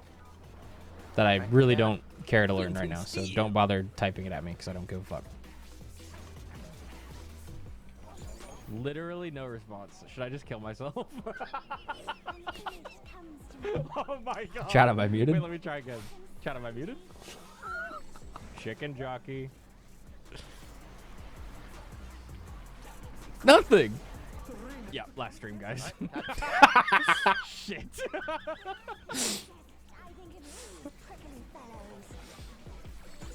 All right. So something I want you guys to notice about this phase is you get the defamation debuffs. If you don't know what defamation is a fancy way to say you're going to explode with a really big AoE around you, so you need to get away from people. Defamation was a mechanic back in Heaven's Ward. It was called that the first time, so that's why people started doing it. Anyways, big fuck off AoE circle. You get to see if you get one of those really, really soon after the phase starts. Chicken. And you have like 45 seconds to figure out where you're gonna go in like a minute from now. Also, yeah, it's funny because if you didn't know, the Japanese server party finders are using this video as reference to learn how to do ads phase. Because I guess somebody was watching that liked that we were doing this cleanly, and then they made like a Japanese macro and linked the video, and so a lot of people from the JP servers have been using this video as a reference. And it has me saying chicken jockey in it, and then I'm gonna kill myself. Which is really funny. Chicken jockey. Okay, but real talk here. The phase started, and I see that I have the defamation fucking 40 seconds ahead of time. So the way that this works, if you didn't know, is that one support and one DPS are going to get these short defamations, we call them, because they're a shorter timer than the ones that go on the healers. The healers always get long defamations. So the only one that I need to worry about not going to the same spot as is the one on the support here, which in this poll happens to be Kyo. We decided that the DPS were going to go towards the west side of the room, either one of these corners, and the supports were going to go towards the east side of the room, either one of those corners. Okay? So I know that by the end of this timer, when I explode, I want to be in this corner or this corner. Doesn't really matter. I choose this one. I do an enhanced piercing talon, and gap close back to the boss when it's time. And you'll see that happen. So the mental prog and execution prog of this phase is, hey, there's a bunch of cactuses spawning. You're not going to see the AoE on the ground, but you're going to see the cactuses growing in order. And you need to be doing your 2 minutes in the middle of that. So you need to, well, you don't need to, but you should be keeping your uptime on the boss, meaning you're always casting or always pressing weapon skills. Then you're doing your 2 minute burst, which is all of your damage stuff. You're putting out like cards if you're an Astro. You're positioning the boss correctly so your melees can get positionals maybe if you're a tank. And you're making sure that you're not drifting any of your abilities, specifically on Dragoon here. So like we were talking about with the last fight and towards the opener, is that I want to make sure that I don't drift my high jump, right? That was the biggest thing that we were talking about today so far. Don't want to drift my high jump. Don't want to drift my lance charge. Don't want to drift my buffs. Don't want to drift my dragonfire dive, right? We want all of those to go on cooldown as they come up so that we're set up for success for the rest of the fight. And this one is specifically is really important because we want our 2 minutes to be aligned and coming up at the exact moment that we need them for the ads phase, because the ads phase is tough comparatively to the rest of the fight, in my opinion. Yeah, last stream, guys. Shit. He lied. I don't really have any special sauce for how you're going to read these cactus dodges. I've seen some people choose to dodge them up here because there seems to always be a safe spot there. I've seen some people dodge them south because there's always a safe spot there. I just use my eyeballs. Do whatever works for you. Do whatever works for your team. If you need to, if you absolutely need to, slam piercing talon over and over and over and over again and just make sure you're always in a safe spot and don't drift your buffs that we were talking about earlier. Lower your thoughts per second, as they would say, like that old team was, you know? TPS stands for thoughts per second, and it was all about lowering your thoughts per second. You don't want to overload your brain while you're progging, and you want to make things as easy as possible for yourself so that you can successfully get through the mechanic without dying. Me personally, I've seen this mechanic a bazillion times. I got super comfortable with it, so I was able to keep full uptime in melee range while pressing all my buffs. And I really wasn't even paying attention to the cactuses very much in this phase. I would kind of just like float around the middle-ish here, and then I'd wait for the big circles to show up, and then I'd like move out of them. That's all. Entirely depends on how quickly you can read things like this. It's a veritable storm of needles. Well, that's the comfy pattern.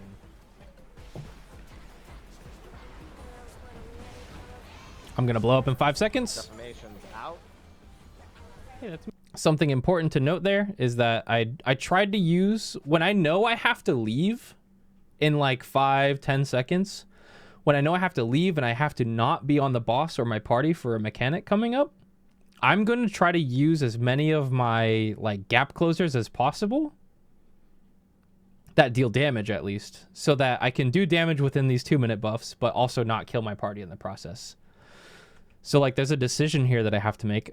Oh, I have to blow up in 5 seconds. I have 13 seconds left to cast my Star Diver, which is going to gap close me to the boss. Do I go out now and then use it later? That's fine. Or do I just use it now before I have to leave so that I don't even have to worry about it when it's time to come back? And I chose to do that. Just in the mind of doing damage here and not killing my party. Same thing with Dragonfire Dive. Obviously, you don't want to drift it. Defamation's out. Make sure I hit that. See ya. Enhanced Piercing Talon. Wing Glide. Spread. Boom. Sticky Moose is the spread.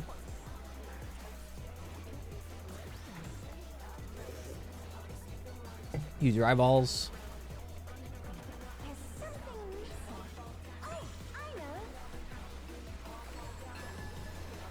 All right. This is something that I was helping V with yesterday. As a melee DPS here, you know what corner you're going to go to, if assuming you're doing the same strat as us. As soon as you find the first cactus in whatever corner it is. I'm not sure which one it was this pull, but it's going to be in one of the 4 corners of the room. If you're doing our strat,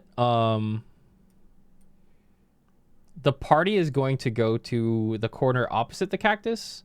One of the healers is going to go to the left relative to the cactus. One of them is going to go to the right relative to the cactus, right? I think that's pretty standard, but who knows? Some groups might do something different. Anyways, the tricky part here is maybe if you don't want to use a True North stack here, which I think you should. If you don't want to use one, though,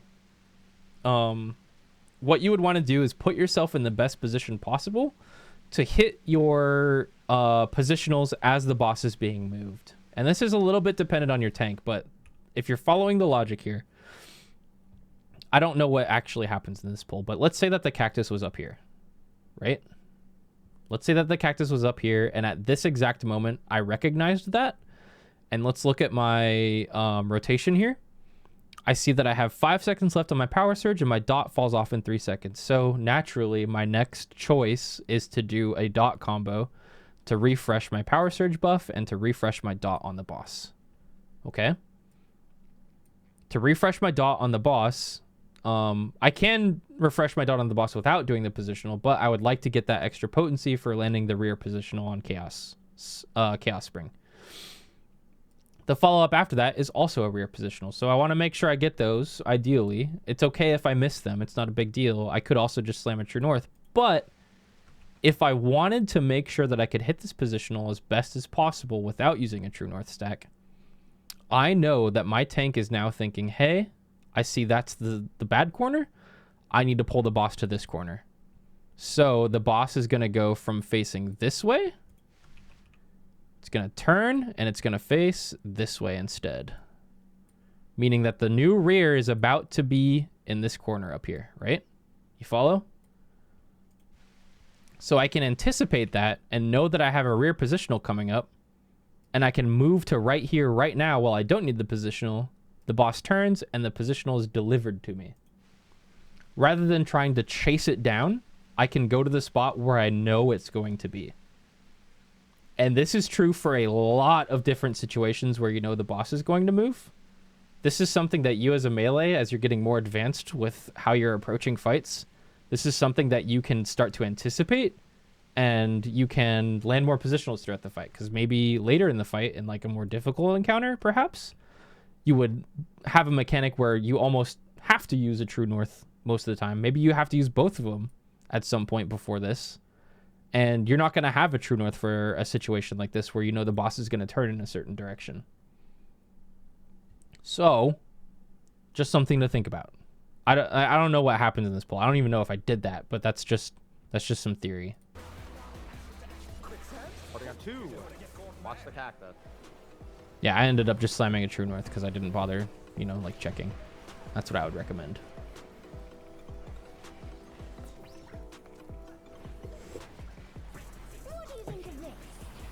Okay, here's another micro tip, right? You just saw it happen.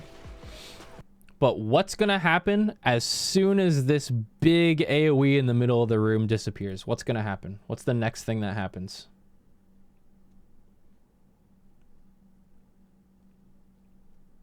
Who's going to tell me? It's a really easy answer.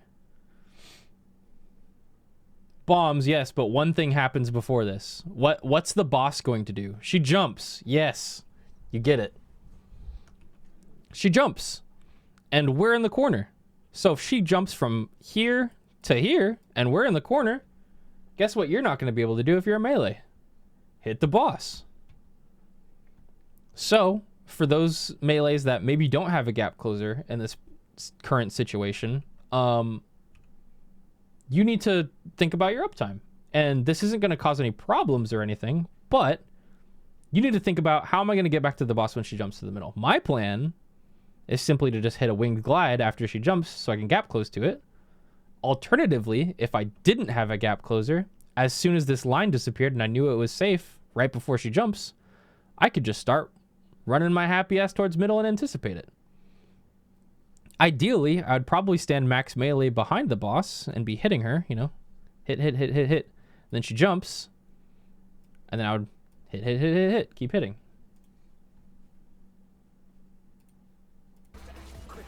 Putting on 2.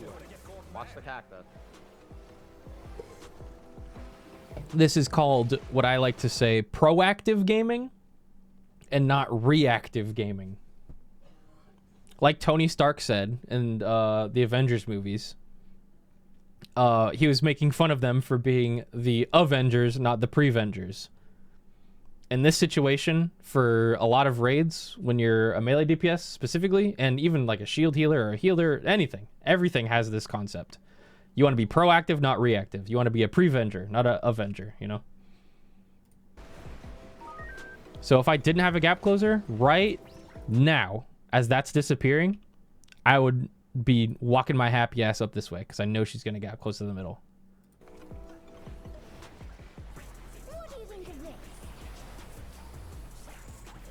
All right, bombs time.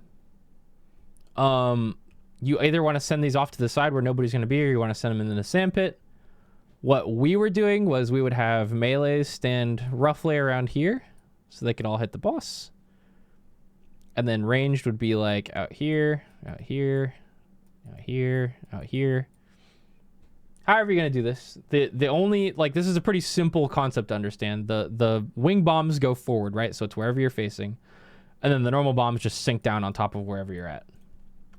The biggest thing you need to remember when you're doing this is that there is a big-ass circle AoE on every single player, no matter which type of bomb you get. And you don't want to overlap with people.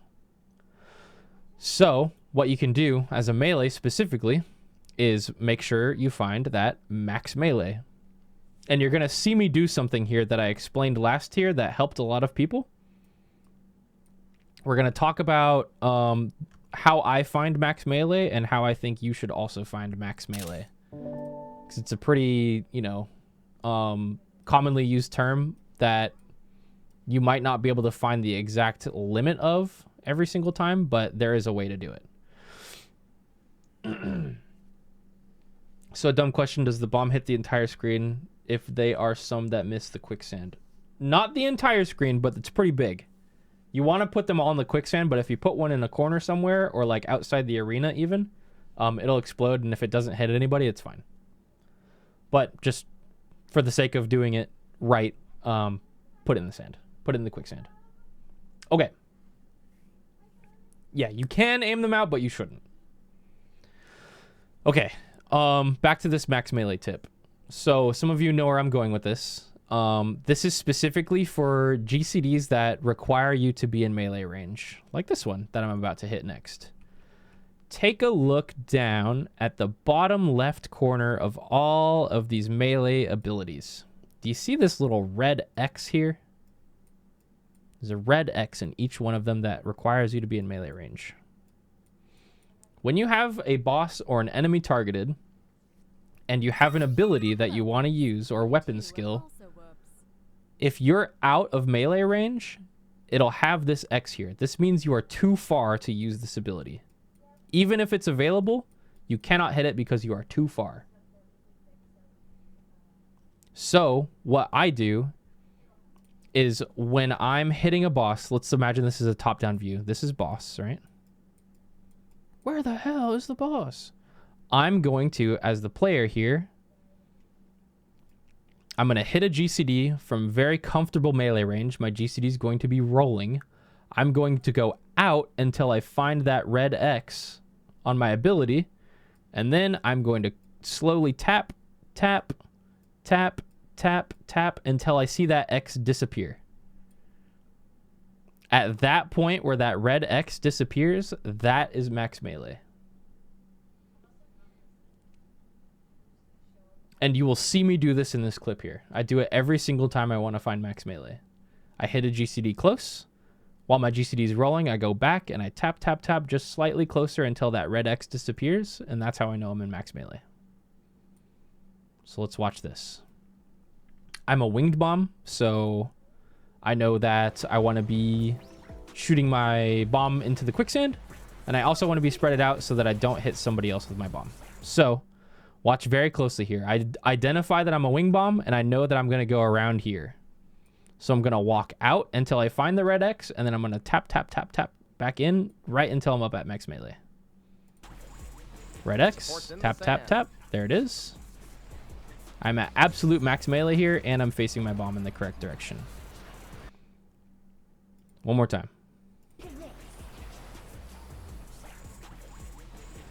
Tap, tap, tap. Boom. And then you can see, because of this, look at how comfy that spread is. Look at how comfy that spread is.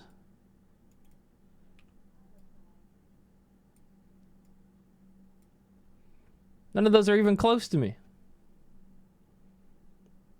Super comfy. I'm never going to overlap with somebody when I do it like this.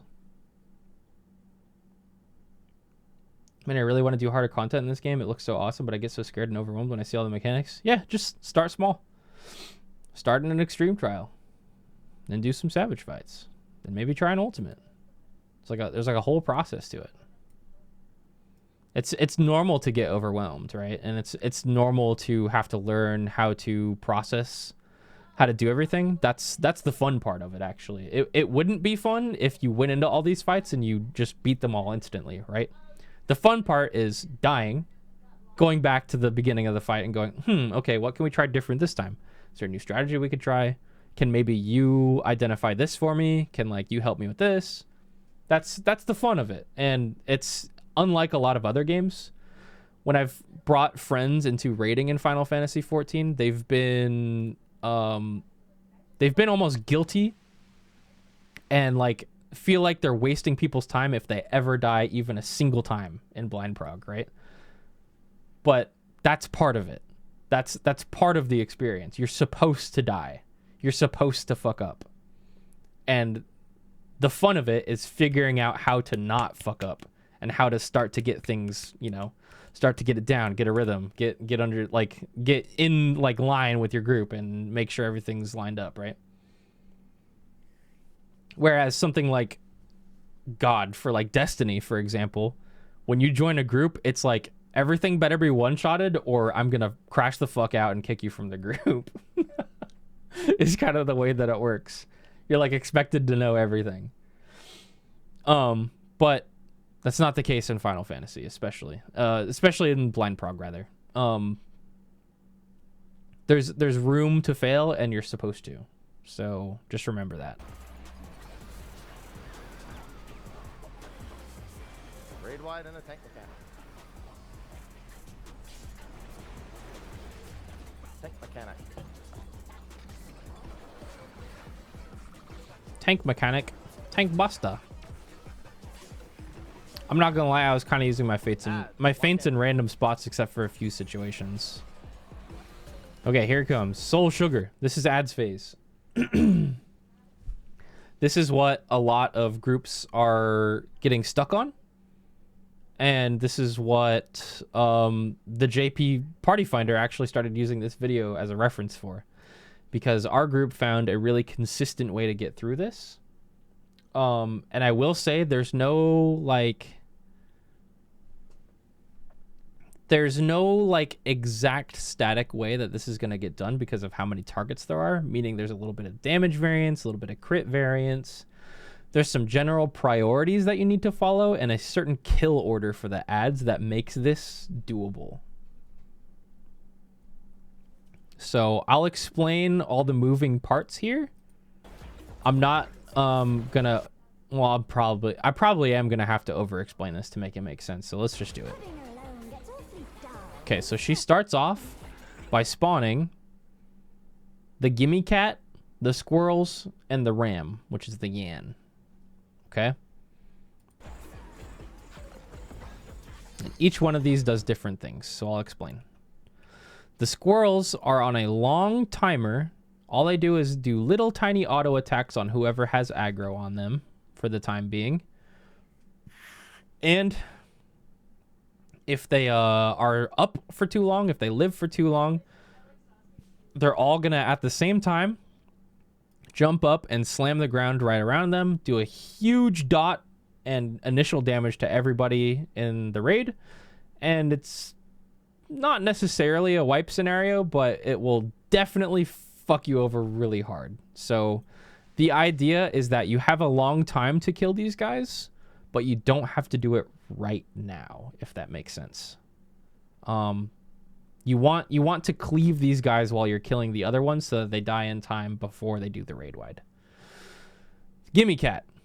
The Gimme Cat steals your LB when the phase starts and gives it back at the end of the phase. There's going to be a couple iterations of these ads spawning, and you don't have LB during the middle of this. I think I've seen some groups dropping an LB right at the start here to like cleave like some of the ads. You don't need to do that. I wouldn't recommend you do that either. So the general priority for this is... Oh, there's one more interaction and one more ad that I forgot to talk about before we go to priority, right? There's the yan. There's the yam. Can I get to the yan? This little guy is a nuclear fucking bomb attached to 4 cute little legs. He takes his big ass fucking forehead, and whoever has aggro on him gets not back shots, but like front shots while they're alive. Just bam, bam, bam, fuck you, bam, bam, bam. Like 60k autos, like huge. Like he does a shitload of damage. And the crazy part is, if this type of ad, the moos, the squirrels, ever get close to the yan receives a damage buff, which instead of auto attacking for 60k, will now attack you for 250k, which will kill your tanks in one shot. And then he'll find another target and kill them in one shot. And then he'll find another target and kill them in one shot. And then he'll find another target and kill them. And you see how it goes. He just goes die, die, die, die, also fuck you, die. That's what he does. So one of the tanks is going to be on yan duty. They're going to hold the yan, and they're going to take the like survivable auto attacks for a while. And we're going to nuke down this first one because we have the time to do so. We're going to kill him so that by the time the second one spawns and the third one spawns up here, that tank won't have to deal with 3 of them. They'll only have to deal with 1 of them. We also want to get rid of this one because eventually we're going to drag these ads over here to deal with a different ad. So, Now that we understand what all of these ads do, we are going to talk about how our group handled the priority. So, at this point, we had one tank grabbing aggro on the squirrels and the boss. It doesn't matter who has aggro on the cat because the cat hops around like a fucking maniac all over the arena, and then the final jump that it does in each one of its sets is centered on one of the players randomly. I think, I'm not exactly sure how it works logically, but I think it chooses somebody relatively close to the cat to hop to. So in the interest of cleaving and doing as much damage as we could, we tried to have as many people as we could stand around the first Yan so that this cat could potentially jump on top of this and we can get some cleave damage, right? So now that we know the priorities, one tank is grabbing the squirrels and the boss, and then one tank is going to be grabbing the Yans. Okay? So we had Keo grab the Yan, we had the melees hitting the Yan, that's me and Jitter, and then we had the range DPS focusing down this cat. Because if you don't kill the cat in time, the cat is going to drop a fucking LB3 on the arena and you all die. I'm actually not even certain like how quick that happens, but the idea is that you don't want the cat to be around for too long. You don't want to stand in the AoE that it makes. As long as you understand that this cat needs to die like pretty quick, you're good to go. Okay, so let's talk about where we're going to go here. All the melees are going to be hitting the Yan. We're going to burst down this Yan as fast as possible. All the range DPS are going to be hitting the cat. They're going to be killing the cat as fast as possible. If any of us have the opportunity to hit both at the same time, we are going to hit both.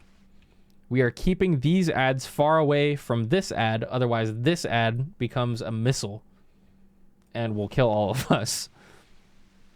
And we know that in like 20, 30 seconds, even more ads are going to spawn, and we'll talk about what those do as they spawn. So, with that all being said, it is paramount here that at least during this week, maybe next week, maybe the week after that, while we're still getting gear as a community, we need to be doing as much cleave damage as possible. And what I mean by that is that if you have an ability that can hit more than one target, you should be trying to make it hit as many targets as you can safely. Safely is the key word there, to maximize the amount of damage that's going out on these ads. Which one of these ads needs to die? All of them. ASAP. But there's a target priority here that we're going to follow to make sure that they die in the correct order, or they die before something really bad happens. And I'll explain that as we go on. So, for Dragoons specifically, I'm not going to touch on all the other jobs, but for Dragoons specifically, if I'm on this ad right here, I have 20 seconds until my burst comes up, which includes a Gear Skogel, a Nastrand, a Stardiver, Dragonfire Dive. Where am I going to position myself? Where should I position myself right now so that when my cleave burst does come up, I'm getting the most value possible? It's a question for chat.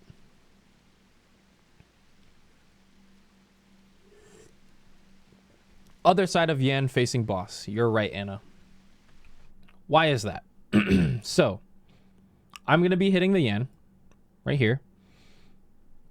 And when my Gear Skogel and my Nastrand come up, those are big cone AoEs, or not cone, but like line AoEs, right? That are going to go in whatever direction I am. I'm facing right here, so if I did them right now on the Yan, this is the direction that my burst would go in. Right?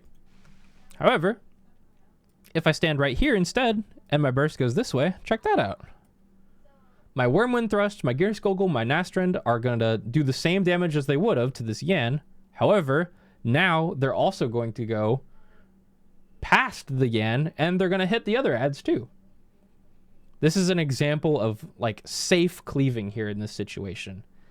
if you can game even harder here, what I recommend when you're trying to do 2 target or 3 target or 4 targets with your bursting line AoEs on Dragoon specifically is not necessarily target the Yan, but target something that's far away from you so that you hit the Yan first, but you make sure that it also goes in a straight line here. And that's kind of... It's kind of hard to explain why that's technically better, and you don't have to do that. But imagine for a second that you have 2 targets here. Giggity. And then you're standing right here as the player, right here on this P for player. Right? Let's say that you have this ad targeted. And you have a line AoE ability coming up. If you're standing in this position and you send a line AoE as you're targeting it, it's going to go this way. Right? And notice how that doesn't hit the other ad. You follow? Now, let's say that instead, from the same position, you target this guy instead. Right? Now if I do a cone AoE, it's going to go like this. Notice how that green line intercepts both the one close to me and the one far away from me.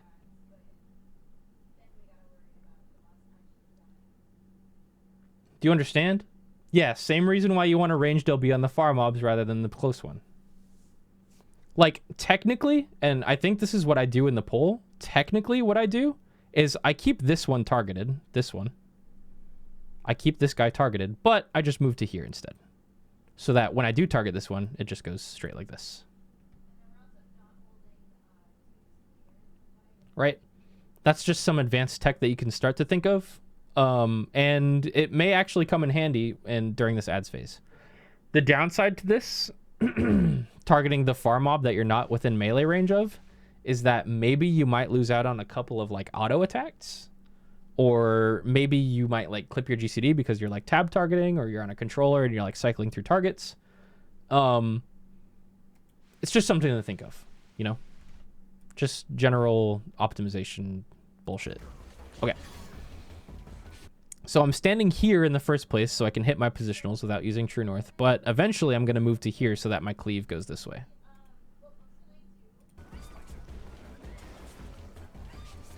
All right, burst is coming up in 10 seconds. Here we go. I'm so fucking locked in right now. Okay, so you see how the cat picked a player to jump on? It was Jitter, and then Jitter moved out.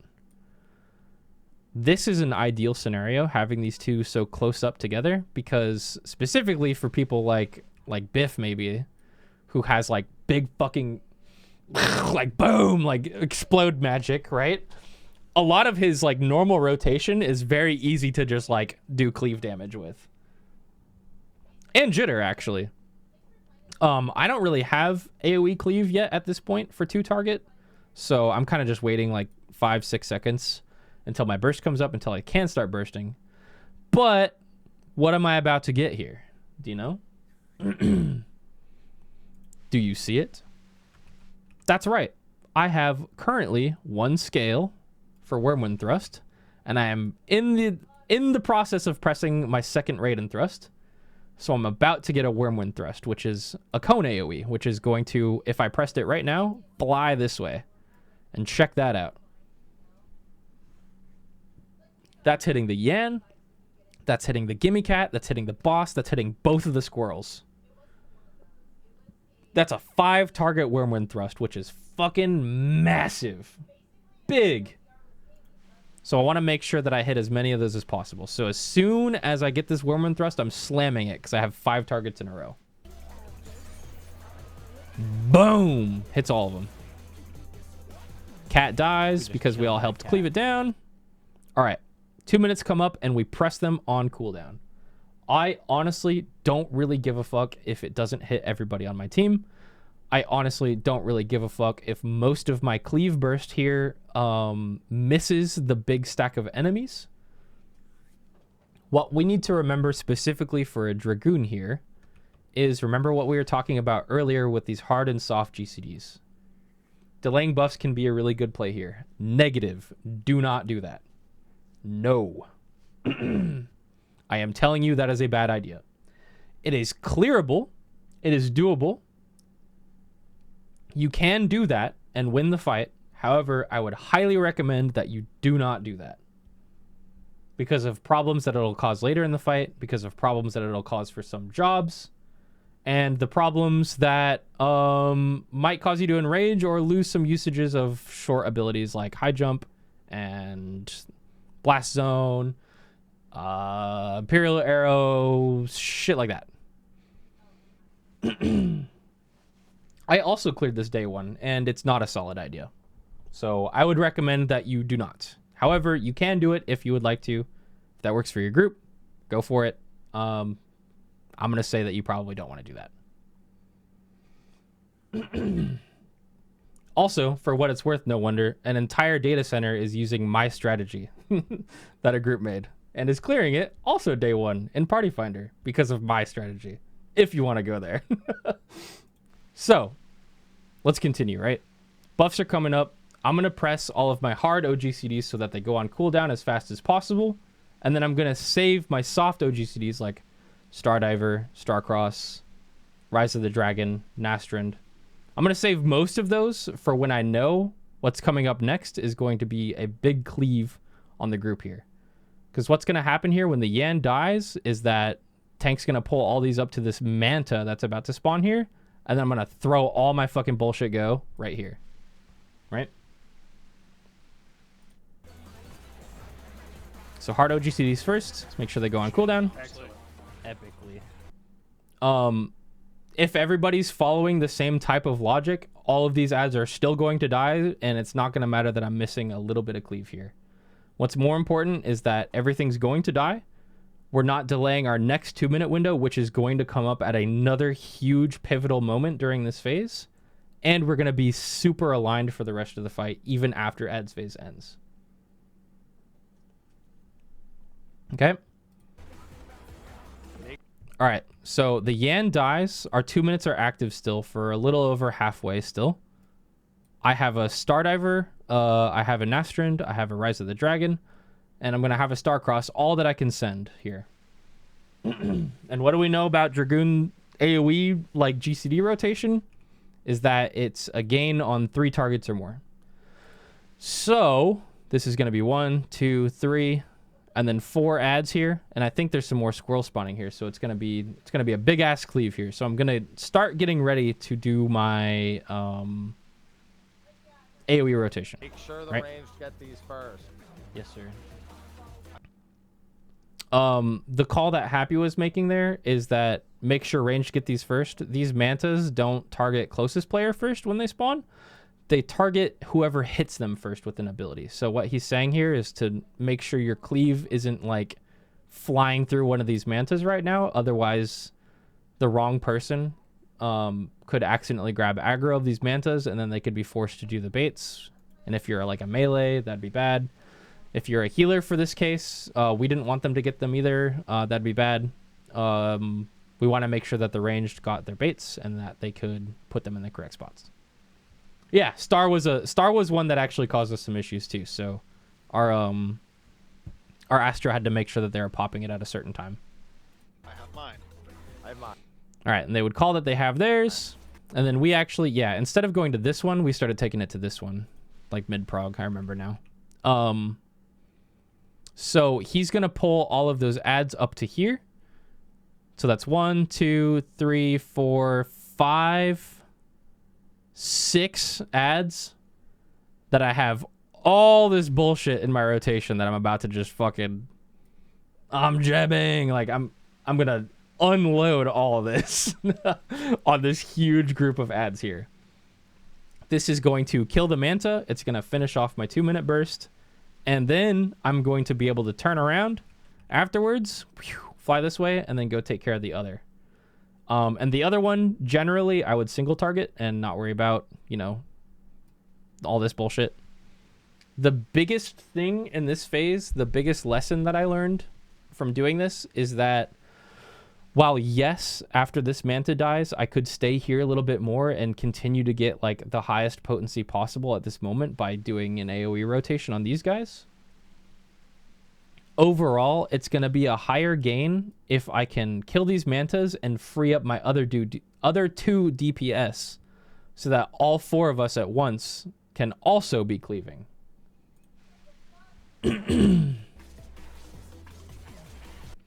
All right, so there goes the AoE combo. I'm going to send my Nastrand. I'm going to send my Stardiver. I'm going to send my Starcross. And as you can see here, because of how we're handling this, the reason why people want to hold their 2s here is because their 2s are running out as this cleave becomes available. And their monkey parse brains are going, I need big burst on 6 targets only. Me want big damage. Me want gold parse. I clear this day 1. Stuff like that, right? You don't need to do that. You need to have better alignment for the rest of the fight, because one really good moment does not outweigh 6 more good moments over the rest of the fight. Those moments being perfectly aligned burst windows. So, this is why I would recommend you continue to press your buffs on cooldown with the rest of your group, because this works and it sets you up for success for the rest of the fight. Okay? So I'm gonna do some potentially cursed weaving here. I'm gonna maybe drop a GCD. I'm gonna maybe double weave my Stardiver Starcross. That's fine. That's absolutely fine. With ads phase like this, most optimization rules for single target or even AoE goes out the window, and you just need to make sure that shit dies at the right time and that you're not fucking yourself over when it does become single target later, when the boss comes back. Okay?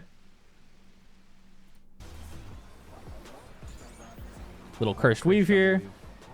Get my damage off. Boom. Huge damage. Manta's dead. I'm turning around, and here's another big thing for Dragoon, right?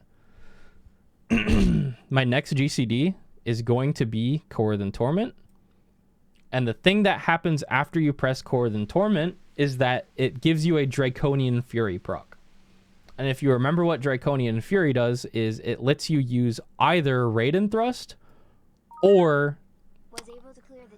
I don't remember what it's called. The fucking... The Raiden Thrust AoE move, you know? Congratulations, Michael, and thank you for the resub. The cool thing about this is that when you finish a combo, you can seamlessly start either an AoE combo or a single target combo. So you can transition back and forth between AoE and single target if you do it at the right point, right? That's the cool part. So you'll see me finish up all this burst here. You'll see me start moving towards the Manta, and you'll notice that I'll have a Korthan Torment proc, and I'll go, oh, I'll just send this Korthan Torment at this group real quick, get maximum gain out of it, and that'll set me up to start a single target rotation when I turn around and go kill this Manta over here.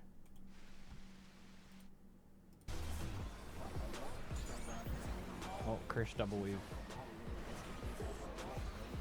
All right, Manta time. Oh, wait. Send the Korthan Torment. All right. Now I can start my Raiden Thrust combo. Another note here. When I'm single targeting here, notice how quick this Feather Ray is dying. Notice how it doesn't have my dot on it yet. I'm actively making the choice here to skip putting my dot on it because my dot lasts for like 30 seconds, 25 seconds, right? This is not going to be alive for 30 seconds, 25 seconds. It's going to be alive for maybe another 5. So instead, since my AoE combo refreshed my Power Surge buff, instead I'm just going to do a Heaven's Thrust combo and deal a bunch of damage right now because I'm not going to get full usage out of a dot if I apply it to that. You don't have to do that. That's just another small optimization that you can make in this phase where damage really matters.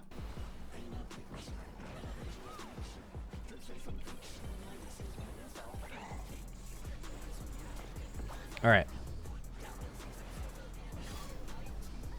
Boom. That's dead. All right. Now a new ad joins the fray. A couple new ads, actually. So this guy right here is the Jabberwock. Another cat has spawned, which the ranged are now going to work on since they're free from their puddles. Another Yan has spawned, so the off tank's going to pick that Yan up. What's going to happen here is that while we're waiting for the Jabberwock to become targetable, we're going to have the off tank pick up aggro on the Yen.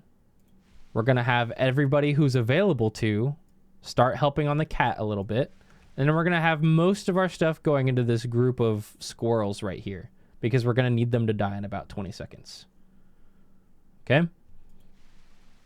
So what the Jabberwock does, if you didn't catch it already, is he's going to pick a random healer for a head marker. You can see it right here, actually, right when it comes out.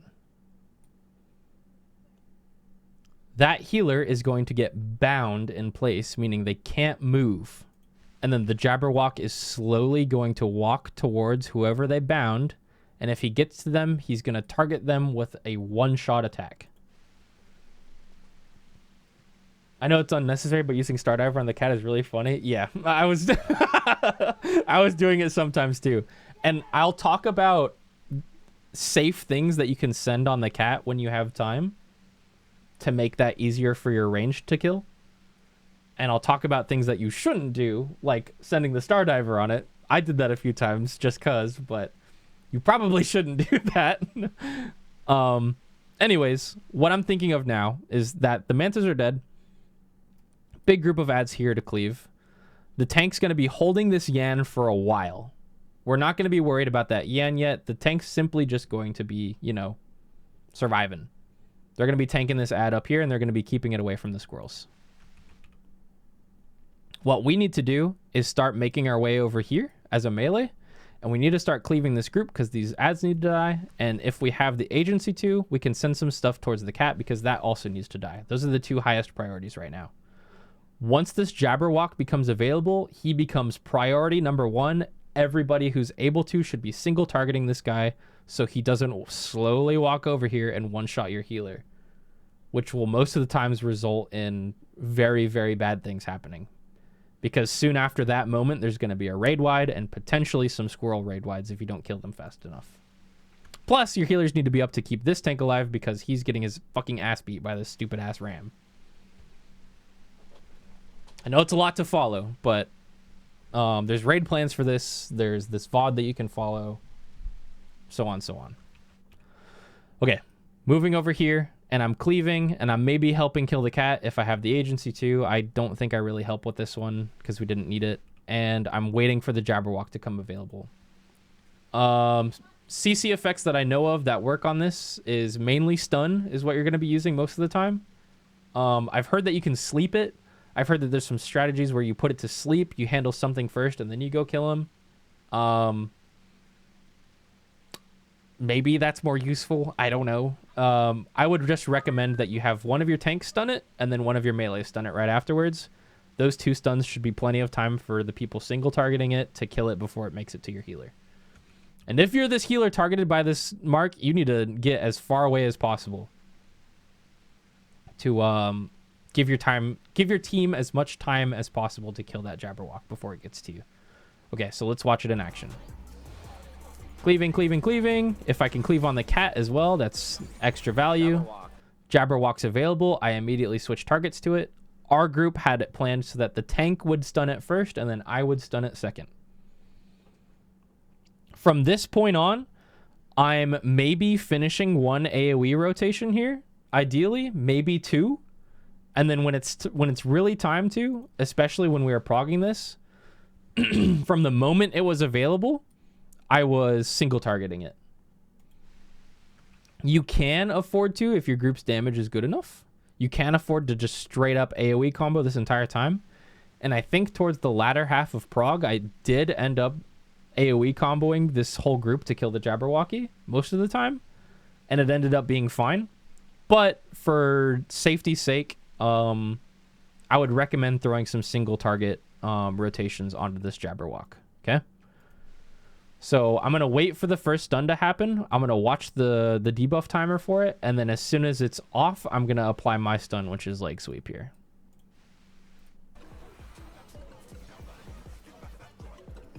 AoE rotation. And then I go to single target. And like earlier, I know he's not going to be alive for a super long time to get full usage out of my my dot. So I'm just going to use the Heaven's Thrust combo instead and deal as much damage right now as possible, because it doesn't have time to go through the entire potency effect of my dot. Stun wears off, so I stun him again. Kill. Finish off the moves with whatever last parts of my single target combo I have, and then maybe if I needed to at this point, I could go into an AoE combo. Also, 1 minutes are coming up right here, so we're pressing them. All right, more ads are spawning now. This gimme cat is still alive and jumping around. That's the same one from earlier. And at this point, we want to go up here and we, as a melee, want to start whittling down this first, or technically second Yan that's been hitting your off tank for a while. And another one is spawning right next to it. So this is when your off tank is going to start getting, what's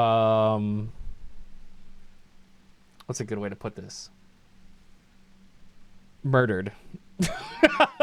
Murdered violently. You know those videos where it's like, oh boy, I can't wait to have a good day. I was then shot 78 times. Like, that's what's happening here. This is actually a really good spot to use tank LB if you run out of cooldown, or not tank LB, tank invuln if you run out of cooldowns here, dependent on, you know, your group's comfortability.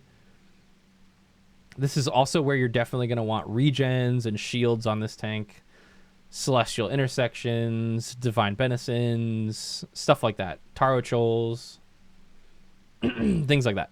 Okay, so as I'm moving north here, all the squirrels that were just there were dead.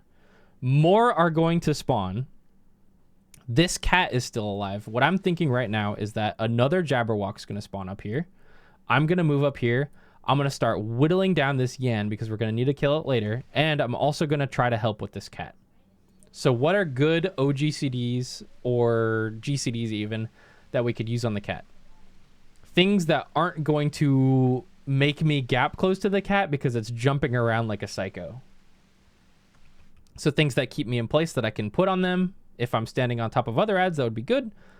Nastrand, Star Cross, not Star Diver, High Jump, Mirage Dive, things like that. Things that aren't going to make me fly into a puddle somewhere or fly off somewhere I don't need to be and fuck me over, right? If I can, and if I have the agency to, I'm going to send some of those things towards the cat. So I believe as I'm running north here, I'm going to click on my enemy list. I'm going to click on the gimme cat. I'm going to send some stuff over that way. And I'm going to be whittling down this Yan up here while I wait for the Jabberwock to spawn, because my next big job is to make sure that Jabberwock dies. And then let the range get these things first. All right, we're currently in a 1 minute burst here. I sent a High Jump, and I'm going to send a Nastrand on the gimme cat. It actually Garuda'd me there, meaning like it went through my hitbox as I was hitting that button and it canceled it, unfortunately, but like that's the idea. I send my Star Diver on a stationary target where I'm at so I don't go flying towards the cat. And then you can target the next gimme cat that just spawned and maybe send a Starcross its way, maybe send an Nastrand its way, you know. That Starcross hit this thing for what, like 165k, I think I just saw. That little bit of extra help on the cat is huge. And if you can do that as a melee, I would highly recommend that you do that. Because for Ninja, you could be sending like Rhytons that direction. You could be sending, for Dragoon, you could be sending your Starcross. For Monk, you could probably send your replies that way and it wouldn't be that big of a deal. For Viper, obviously you got your Uncoiled Fury, you know, just stuff like that, because the ranged are currently running away from puddles. They're baiting the next mantas that just spawn, and they're trying to kill that cat ASAP. So if you can help them, you should. If you can hit a Midari on it, yeah, maybe when it like lands, perhaps. All right. So right now I'm whittling down all this stuff right here. That Starcross actually, because of the cat jumping around, hit both of these Yans and the cat, which is huge. I'm keeping an eye on Mr. Jabberwock here. He's currently stunning one of my healers, and I'm getting ready to swap to him ASAP. All right. Swap into him. I'm single target him. Because I had a dot available in my rotation as, you know, he became available, I just threw it on him. It's the reason why I put a dot on that one and not the others. Somebody else is stunning. I'm trying to make sure I can cleave as many things as I can with my Wormwood Thrust. Hashtag free biff. Hashtag free biff. At this point, after the Jabberwock's dead, and as you're helping kill the cat, you can see I targeted the cat again here. I just sent a high jump its way, and I can also send a Mirage Dive. You want to free your DPS, and you also want to free up more space for you guys to have, because the longer these rays stay alive, the less room you're going to have to maneuver. So what's still alive at this point? Both of the Yans that are north are currently beating the fucking shit out of your off tank. The Gimme Cat's almost dead, which you need to finish off. And we need to kill the Feather Rays before they take up the entire arena with their puddles, and so you can free your DPS. And then we need to kill these moos, the squirrels, before they enrage. So the target priority here for our group was cat, both Feather Rays, then squirrels. With that being contingent on you need to kill those first ones ASAP so that you have enough time to kill the squirrels. And because we didn't hold our buffs earlier, we're going to have this 2-minute burst in 20 seconds coming up around the time when we're freeing the second Feather Ray player and also cleaving the rest of the squirrels. That's why we don't hold 2 minutes there. Is because we want our second 2 minutes to also be good. So here we go. Sending some stuff towards the cat. Single targeting this Feather Ray to get my healer freed, or my DPS freed as fast as possible. You can use your potions. 2 minutes are up in like 10 seconds, so we're going to pot there. 2 minutes. We're still single targeting this Feather Ray because we want to free them ASAP. I'm hitting my hard GCDs, or my hard OGCDs rather. And now we have almost the entire rest of this 2-minute window to just cleave down these squirrels with a pot. All right. Now, all of the ads are dead except for this last Yan. At this point, the ranged and whoever else had the agency to help had killed one of these Yans already. So by the time these squirrels are dead, you kind of just want there to be one Yan left. I'm not entirely sure who was like flicking between the targets down here and the Yan up north, but most of that damage on that second Yan up there, the one that's like half HP by the time you're done with the Jabberwocky, most of the damage to finish that guy off is just from the off tank during their burst windows. The healers can send out dots that way. The range can throw a couple of things that direction too to make sure that Kyo's not getting hit by 2 for as long as possible, etc. It's all dependent on where your group is comfortable of targeting between different things. And now that the squirrels are gone, we can bring the Yan a little closer so that everybody can be close for heals. And so that everybody, if they have good 2-target cleave, can you know, hit these two. Arrows, finishing off the Yan. And congratulations, you've done added phase. My group is having issues with the second 2 minute now because of hold. Yep. That's why I recommend that you do not hold those 2 minutes. You'll notice that that guy that came in here earlier and was bragging about how he cleared this day 1 is very quiet about this exact moment because you would not have your 2 minutes here yet if you held. And those last ads would be dying very, very, very close to when they enrage. Like, sure, if you have a giga pumper group who can like kill stuff outside of buffs like that, and you're like properly sending each GCD and OGCD on the correct guys, like, yeah, sure, it works, obviously, duh. But like, you could also cleave down those last ads with a pot and a 2 minute again. It is a bit rough. And I know that because we tried that. That's one of the first things that we tried. That's, if you go back and watch the prog VODs, after we got to this point, I said, hey, maybe we should try saving our 2 minutes so that we can cleave down those squirrels at the beginning as fast as possible. And everyone was like, yeah, let's try that. We did it once and we saw that our next 2 minutes wouldn't come up for the end of this, for the ads. And we went, nope, we are pressing on cooldown. Because you also got to consider, like, while that does cause potential issues for ads phase, if you delay 2 minutes, we don't know how long the fight's going to be at this point since, well, we do because there's already people who got past this point, right? But, like, we don't know if people are going to lose usages. We don't know if things are going to go wrong. We want to have as many usages of our buttons as possible over the entire fight. Like, maybe because we are holding our 2 minutes, I potentially, like, throw my high jump out of buffs and I miss a usage or something like that, you know? So that's the reason why we, at the end of the day, decided to just press 2s on cooldown, because it ended up working really consistently for us, and then we never had problems with ads again.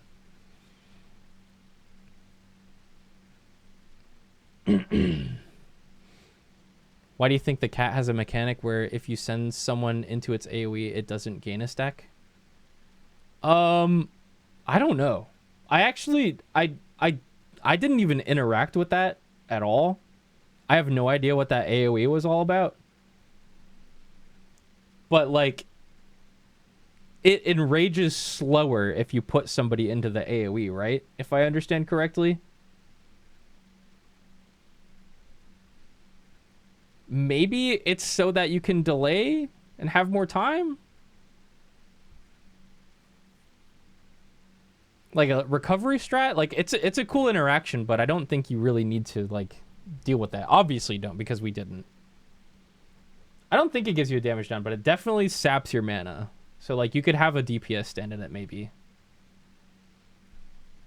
I don't know. We ignored that shit. We ignored that shit. And I wouldn't think about it too much. But anyways, that's ads phase. Do you guys have any questions on any of the interactions here, this strategy, anything at all about ads before we move on to the rest? Because this is going to be the major wall for PF. That part right there. I think more people will spend time on ads than they will on the last fight. And for what it's worth, I love this phase. I think this phase is super cool.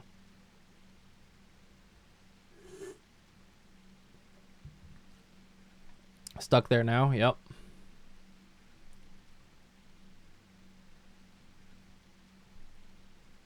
Ads hell for 15 raid hours. Lots of groups have been, yeah. We thought it could be a solution to the phase. We even tried sending 6 into the cat AoE. That's funny. That's really funny. I mean, I suppose you could use that as like a really like edge case, like recovery strat, right? If that works the way I think it does.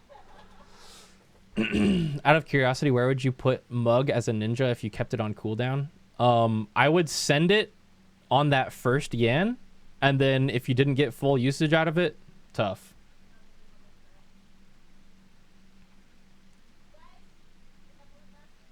Period. Just send it on something. And then if you don't get full usage out of it, whatever. Like, it should be coming up.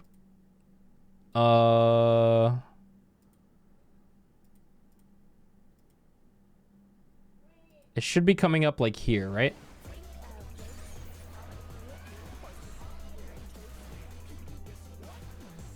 We just killed that cat. So it comes up while the Yan's like 40, 50% HP. I would just use it on the Yan here. Maybe if you can like really game it out, maybe you could come over here and put it on the 2 squirrels and the boss. But if it were me and I was playing Ninja, I would just throw it on this Yan, and then if it doesn't get full usage, whatever. I don't care.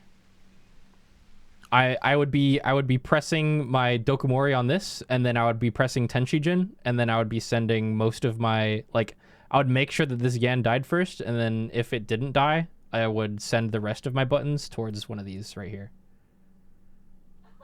Yeah, it gets the yen extra dead, which actually lets you set up for the next part. And then, what's it called? Tenri Jindo? The follow-up to Tenchi Jin. I would hold that for as long as possible so that I could cleave it with all this over here when the boss moves.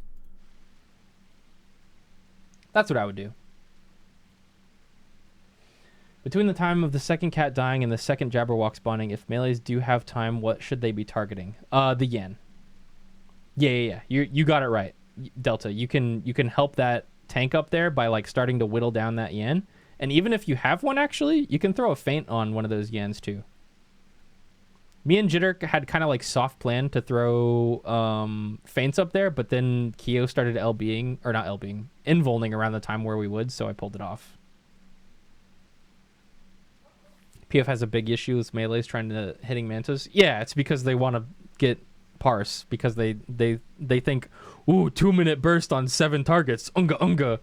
Wow, and then that's all they want to do. But there's some critical moments where there's going to be optimal potency gains for doing an AoE combo where you need to instead be doing a single target combo. And that's straight up just how it is. Paladin Dark Knight pair, who should go on the Yans? I would say Paladin. I think if you have any... Well, I'm not going to say it like that. I think the best jobs to hold the Yans are the ones that have a lot of self-sustain, which is Warrior and Paladin. Specifically, Warrior would be the best in my opinion. But, that being said, any tank can do it. Easily. Like, ideally, you wouldn't put... Yeah, like, you wouldn't put a Dark Knight or a Gunbreaker if you really, like, broke it down to, like, the very bottom of, like, optimization, right? You wouldn't. But you can, is the thing. You wouldn't want Warriors on Squirrels for Nascent. The Yan is doing far more damage than the Squirrels are. And also, if... It doesn't matter. Just having a Warrior in the group in general, if you put the Nascent on the other tank, both of them get the healing, is the thing. The reason why I'd put the Warrior on the Yan is because they also have an Equilibrium for themselves, and they also have, like, a Thrill for themselves. I've been doing OT as Dark, and those Yans are beating me up, man. Yep. Bet you wish you had some, bet you wish you had Bloodwetting, fucking Equilibrium, fucking Thrill. You just be like, yup, bonk, bonk, bonk. I'm not dead. I don't care. I was thinking of the heal for AoE damage. The heal still does a lot, even on single target. Yeah.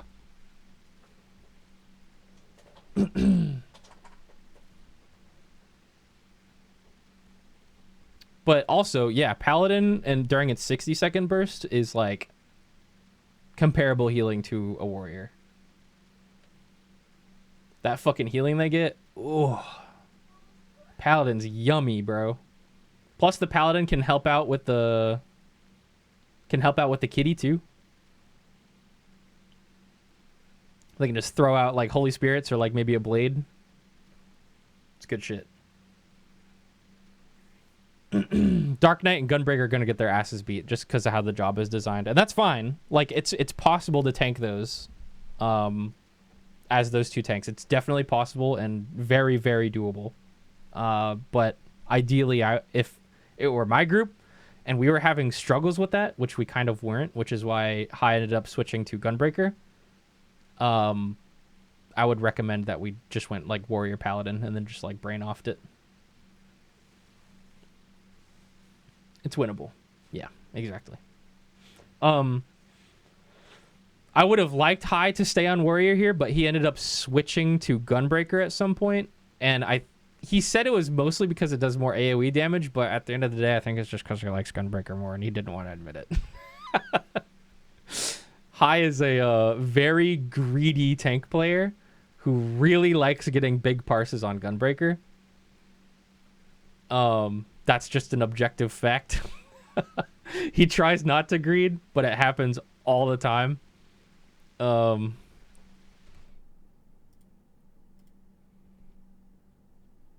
Yeah. And he really likes Gunbreaker. It's fine. And it all worked out, so it's really just whatever works. Also, any more questions before we move on to the next phase?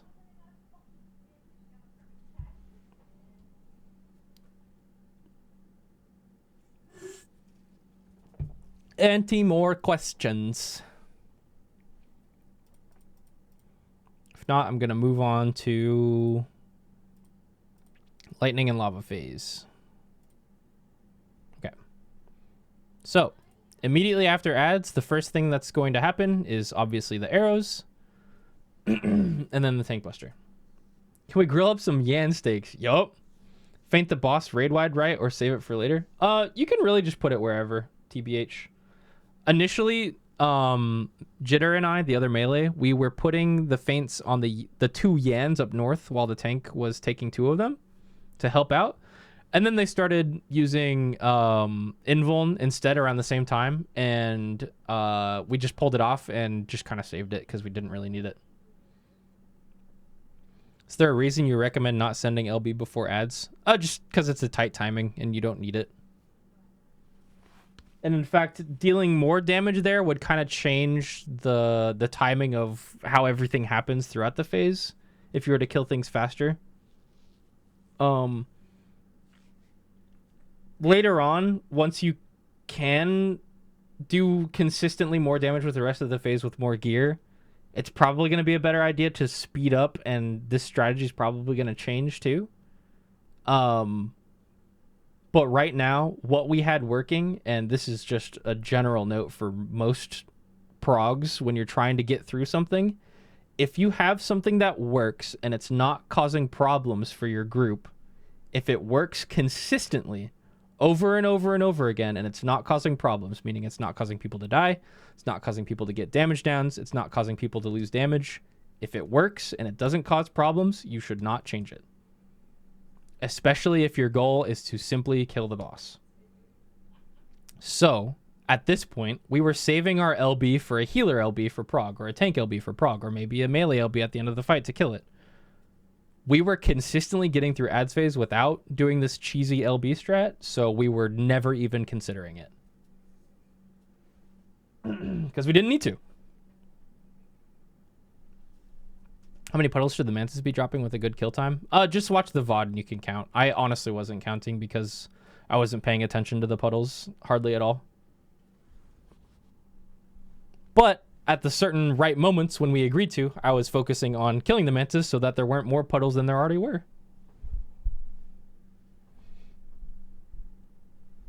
It's fully refunded even if you send it before. Great.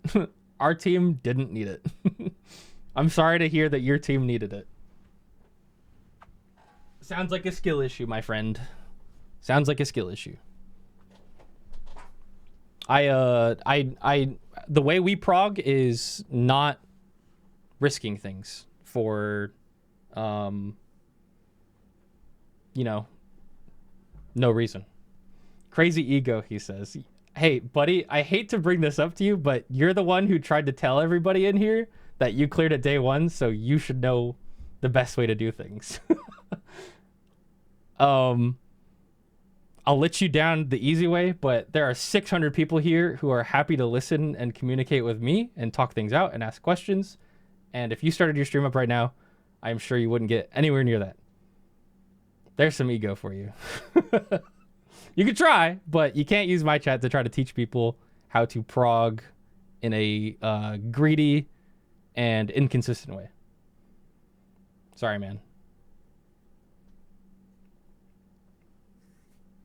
The blackest night? How about I give you the blackest eye, bitch? Caster LB sounds less risky, though, no? Oh, the timing is very tight. So you could squeeze in a little bit of damage. But like I just mentioned, changing the speed at which you kill things for this strategy, especially when at this point of this clear VOD that we're watching, we had everything timed out exactly to the GCD, every single person. We didn't want to change anything. Why would we? We were killing the phase anyways. Why would we purposely just change our strat to do more damage in a place where we didn't need it. You know? It just doesn't make sense. Like, sure, if we started progging like that and we did it like on the second or third pull when we got there, yeah, we would formulate a strategy around that. But when we know that LB is going to get taken away, we know we don't need it, we know we're going to get it back, like, why send it? What we're doing right now works, and we're going to kill the boss if we keep doing what we're doing. That's it. We have everything mapped out to the exact GCD, all 8 players, and we're going to do it. That's that. And if you want to prog in an inconsistent and risky way, that's up to you. But I'm just showing you guys how I prog, my mindset, and that's it. Wherever the butt is, that's where we... Thank mechanic. Booty. Okay. So, right after ads phase, if there's no more questions, wait. So if you're able to get clean ads phase consistently, you would be able to get a free LB2 on the boss right before ads? Yeah, so the strat that people are doing is right before the Gimme Cat takes... I bet you PF is going to do this, so it's probably good that you do understand it. Before the Gimme Cat takes your LB, people are doing a caster LB to maximize the amount of damage that they get going into ads phase. Similar to in top, how people will rip that random caster LB1 as phase 1 ends so that they can hit both of the ads with it. It's just like, it's squeezing in a certain amount of damage before it's taken away from you because it's free, right? It is free damage. The timing is tight. And for us, it would have changed how we, the speed at which we would kill things.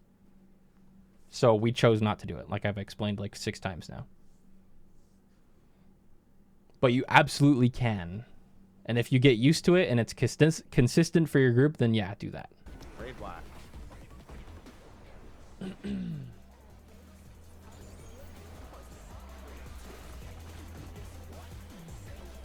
Boss is going to jump north.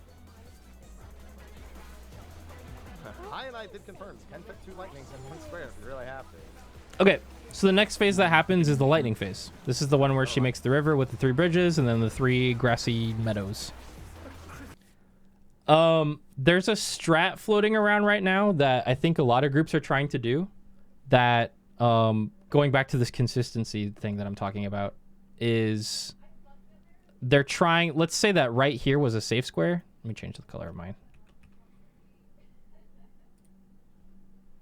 Change this to red. Let's say that there's a safe square right here, right? This isn't exactly where it would be. This is just for the sake of example. One player would be standing in this corner for a lightning spread, and one player would be standing in this corner for a lightning spread, and their AoEs would like go like this. And it's like really tight, and this is like for trying to get uptime. I would not recommend that you do this. And you'll see in this clear poll that all you got to do is just go to your color corners or your waymark spot, find the safe spot, and then just go there. Even if that means dropping melee uptime for like 2 GCDs, 3 GCDs, whatever, it's fine. For prog, and especially as the weeks go on and you get more gear, it's really not going to matter. This is the second floor, and the damage check is not going to be difficult as long as everybody's doing their rotation correctly. Is there any value in a tank LB to help the damage of the ads less of a problem, or would that be a waste? I mean, it's whatever works for your group, right? Like I said again, if you want a tank LB there for some reason, sure, go for it. If you don't, then don't. It's all just going to depend on what your group is doing. I think in PF, people are going to be doing that caster LB. And I wouldn't recommend really doing that personally, but you can if that's what gets decided on. What's up, Bunny? Hi. Hi. I cleared.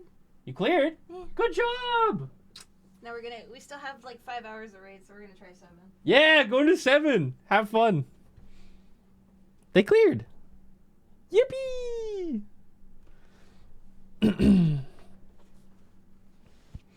Okay, so going back to this, I highly recommend that you just fuck off, even if you're a melee. You can do the thing where you have 2 people in the same square, if that's what you really want to do, but Like I always say over and over and over again, consistency and safety is more important than one GCD. Not lethal though. So we're watching the boss. Double style is going to do either a fire marker or a lightning marker. Fire is stacked with 4 people, and lightning is spread, all 8 people. And what I started doing is my corner is, since I'm melee 2, is 3. It's back here, the 3 marker. I'm going to go all the way the fuck back there if it's lightning. And if it's fire, I'm going to go on my healer. And I think our spots ended up being like up here and down here. Something like that. Or like group 1 was... Oh, you know what it was? It was group 2 was in the middle, and then group 1 was flexing either here or here, I think. I don't know. I didn't pay too much attention to that. I just paid attention to my spot. Yeah, took it damage now. If it's spread, I am going the hell away, and I'm pressing Piercing Talon once or twice. Not lethal though. Lightning. Goodbye. And here's the way that I read this too. So my area, we'll call it, is split up into 4 possible squares that can get hit, right? Because from this east wall over here, an arrow can either spawn here or an arrow can either spawn here. And from up north, an arrow can either spawn here or an arrow can either spawn right here. So for this particular pattern, this is getting hit and this is getting hit. So I'm only looking at my 4 possible spots, and I know that this now is going to be a safe spot. So I'm going there. If it were flipped, or if one of these was flipped, I would identify the new safe spot. Oh my god, my cats. But I would know that there is, in fact, a safe spot in each one of these quadrants, no matter how small or big it is. Because when you're on lightning, you can't be in the water. When you stand in the water, you get this debuff right here. That's a lightning resistance down. So it makes any lightning one-shot you, which you don't want. Conversely, though, the water also gives you resistance to fire. So that's why you stand on the grass for lightning, in the water for fire.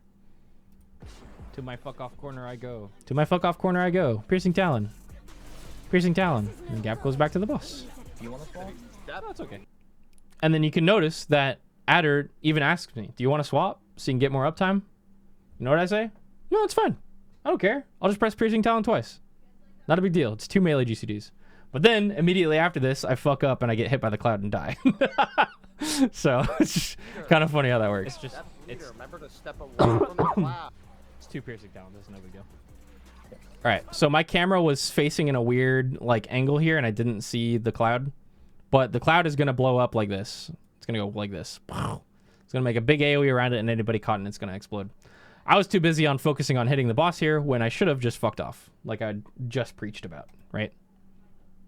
So because of that, I get clipped here and I die. The stepped leader goes off, and because I didn't realize that the cloud was here, I actually dodge towards the danger, which is really bad. You can see the rest of my group literally went that way, and they went, and then I went, oh no, and died. Whoops, no. Sorry. So this phase is all about one DPS is going to get a head marker and one support is going to get a head marker. One of the 3 platforms is going to have the lightning storm over it, which is going to do the big AoE. And then each one of these players is going to get lightning struck. And when they get lightning struck, whatever grass platform they're on, or even bridge, I'm pretty sure, whatever platform they're on is going to completely get hit with lightning. All of it. As well as whoever has the AoE on them is also going to get, let's say let's just fast forward a little bit. I go far. Not pressing anything. So you can watch Mr. Happy here. Mr. Happy has this AoE marker over his head. So it's going to strike him down and it's going to do a circle AoE around him like this. And then it's also going to hit this entire platform. So all of this is going to get hit. So nobody else but Mr. Happy can be on the grass, and he can't be close enough to the group to hit them while they're on the bridge. Waiting. I mean, it's drop team. Taking advantage of my transcendence. Not pressing any buttons. Okay, I'm pressing buttons. letting my healers know when I'm losing that transcendence. I'm pressing my personal heals so that I can come back up. And look at that. Our 2s are going to be up in a very good spot here because we didn't hold earlier. Yep. Where's our 2s? Well, we're nice and safe here on this bridge. Back the other way. We're going far. Moving a little bit. Okay, I'm dropping my uptime. So what happened there was I heard Biff say that he was staying behind, so I was like looking for him, but I didn't see him. He saw somebody else with a marker, which was me. And so I had to stop and go, where the fuck is he? Where the fuck is he? Find him, and then realize that he was wrong. He said he's wrong. So I just fucked off and just dropped my burst. It's okay. Going. Making sure you're dodging the floor AoEs as well. Party stack. Good job, my feint. Big stack time. Hit a feint. Kyo, that was fucking badass, by the way. I saw that. So what Kyo did was he ran through the lightning cloud at some point. I don't remember why. Yep. But you shouldn't do that, but he did it really fast and made it work in like a recovery scenario. So All right, into your islands. Into the pretty awesome. Islands now, ranged far. All right, so what's going to happen next is the towers are going to spawn. There's always going to be 2 in the top 2 islands, and then there's going to be 4 on the bottom island, like this. And we need to get ready to soak those towers. Also, the bridges are going to get removed. So from this point, you need to be on your platform, and you can't cross over. Alright, I'm back 100%. Okay, welcome back. Alright. But I'm gonna have Make to sure go you're close to the boss. No, that's fine. Let's just focus on this. All right, so the next things that are going to happen is that the healers are going to get targeted with a repeating stack mechanic. Since there's only 2 people up there, just the 2 people are going to take that stack, meaning the ranged DPS and the healer. And every time they get hit with one of those stacks, they're going to leave behind a big puddle of paint that you can't step in or else it'll give you a dot and kill you, right? So they're going to take those all the way up to the corners, and they're going to drop those in a way to where they can drop all 4, 1, 2, 3, 4, or whatever they decide to do. And then they can drop the stepped leader, which if you don't know what a stepped leader is, it's essentially the screen is going to flash with lightning. And then underneath where every single player was standing, it's going to leave a lightning AoE on the ground. Not a super big one, but a pretty decent sized one. And then after you drop those step leaders, immediately after, the towers are going to resolve. So the steps for the ranged players is going to be stack, stack, stack, stack, step out, step leader, go into towers. You think there's a consistent way for range to get uptime here? Oh, for like... You're saying like getting out of casting range because of this? Probably. Yeah, you got to be like really close with the puddles, and honestly, dick strat. I recommended dick strat, like curved dick strat. So let's say there's like a tower right here. You could be like 1, 2, 3, 4, and then drop your step leader here. It's like a curved dick. That's what I was recommending that my team was doing, but they decided to go north instead, which is fine because that's the consistent choice. That's the consistent and safe choice. That's always the correct option. And so while both ranged groups are handling that shit up there, what's going to happen is the boss is going to cast, excuse me, it's called Massacre, and it's going to pick the 4 closest targets to the boss for a Protean cleave, like this. And then everybody on the team is going to have to deal with the flash, the stepped leader that's going to be underneath us, and then we're going to have to step into the towers.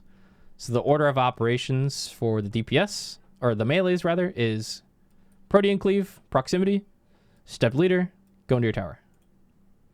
And this all happens all at once. Make sure that ranged are farthest. So you can hear the stacks going off on the ranged. Sorry, not step leader. This is Protean. Protean and then step leader. Massacre. Step leader now. Wait. Tower. Step leader, and then step in your tower. And you can see what I did here is I wasn't absolutely certain on how big this step leader AoE was going to be. So I assumed that I should just always go to the safest possible spot in my tower. And so while I could have maybe stood right here and kept hitting the boss, nope. I'm going to the far end of it, the safest spot possible that I know guaranteed is going to be safe. I'm going to press 1 Piercing Talon, maybe 2. All right, watch the pattern. Towers resolve. Everybody was in their towers, all 8 of them. And then the last big thing to happen in this fight, the last big new thing, is the towers are going to spawn again, but there's 3 different orientations to which this can happen. She can either put 4 up here and then 2 on the other. She can either put 4 up here and put 2 on the other. Or she can put all 8 south. And that's what happened on this pull here. And what needs to happen is that you need to identify where the towers spawn. And then if it's 4 up here and 2 over here, everybody's going to need to jump clockwise because she's giving everybody that wing mark from the beginning of the fight. And while, yes, if we were jumping right now and I needed to go up to that northwest platform, you could stand like right here, max melee, keep hitting the boss, and then jump like that. I would recommend, if you're ever jumping on one of these platforms, that you go to whatever the opposite corner is and jump corner to corner for maximum safety. Don't aim for keeping max uptime. Aim for aiming for the middle of the platform that you need to land on. And so the safest spot for that would be to be right here. And if I needed to jump over here, I would stand over here. And I would jump like this to the middle of the platform. Instead of trying to keep max melee and potentially flying into the wall right here. Okay, but what happens in this situation, it can either be a full clockwise rotation for each group, or it can be counterclockwise. But in this scenario, it was everybody needs to come south. So these ranged and these ranged are going to jump like this onto the south platform. And then what we decided our group was going to do was we were going to stand in this corner over here and then fly to the other corner right here horizontally. So that's what we do. Everybody gets their wings. She throws out the towers. We see they're all 8 south, so I'm leaving. Pressing Piercing Talon. 3. I'm not greeting any GCDs. 1. I'm facing the right way. Boing. Cover the bait position melee. Step leader happens again, so everybody needs to bait their AoEs in the same spot or in a spot that isn't going to overlap a tower, right? We decided to drop all of ours here, and then the melee would split up between these 4 towers. The range did their own thing over here or whatever. I don't know what the fuck they were doing. Move. Bam. All right, and now from this point, it's all stuff that we've already seen. So it's going to be a raid wide, it's going to be a tank buster, it's going to be the spread sticky moose, and then it's going to be enrage. Well, actually, it's going to do the wing jump from the very first mechanic again, and then it's going to be enrage. Okay, at this point, with how much is left in the fight, what I'm thinking as a melee is there's not really going to be enough time for us to get another LB1. We have LB3.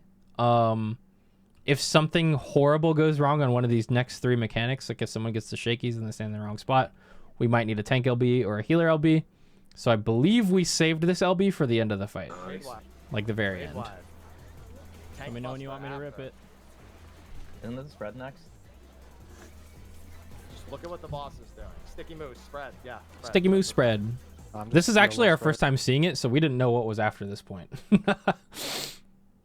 So instead of pulling the boss to a better position and then doing our normal like clock spreads, we just fucked off. Yep, same. Yep, just YOLO spread. YOLO spread. It's Fuck far, off. But it's fine. 2 people are far.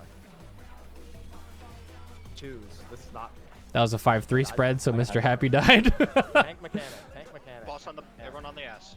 Oh, I have to be out. Good save by Kyo. Last Gonna be potion. the color map. All right, then we squeeze in one more potion here. It's the same as the first mechanic.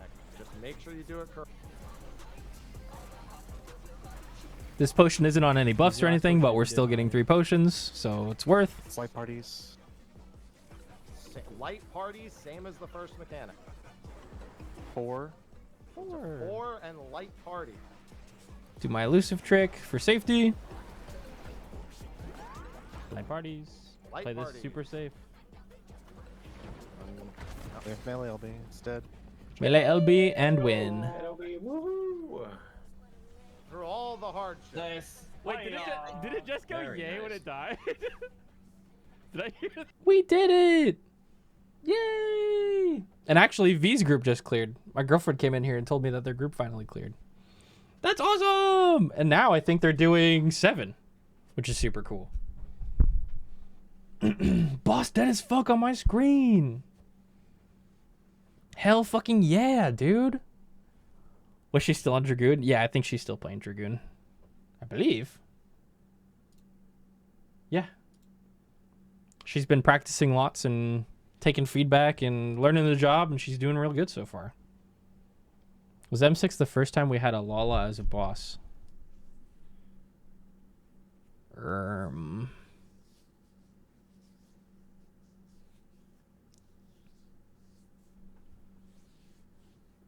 Yes? I think so. But yeah. Alo Alo? What was it? Oh yeah, the secret boss. That is a boss, and it's a cool one actually. But yeah, that is a Lalafell. It's straight up a big Lalafell wearing a mask. All right. That's M6. Do you guys have any questions? Happy to answer.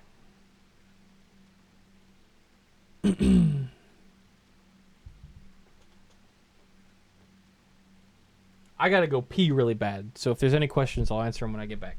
Be right back.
Okay, I'm back. I can't stop thinking about that guy that said crazy ego when he was the one who came in like, I cleared this day one. You need to listen to me. Bow down, streamer.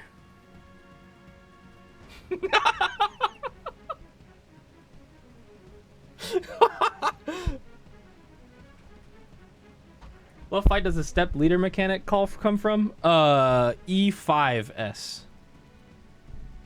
Kneel! Yeah, E5S, Ramu.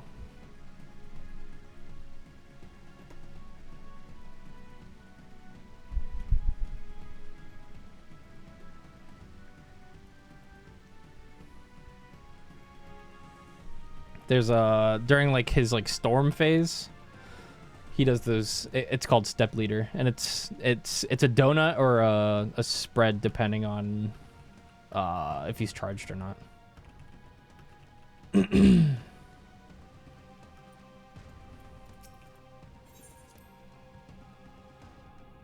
Okay. That was M5 and 6S explained. If you guys have any questions about how you would handle stuff, feel free to ask. I kind of want to play Monster Hunter now. Should we play Monster Hunter?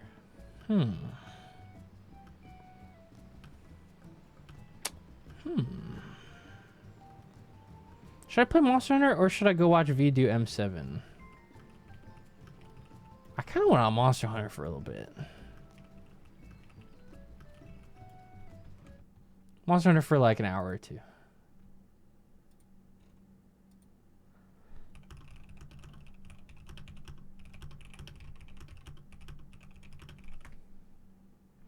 Why not both? True.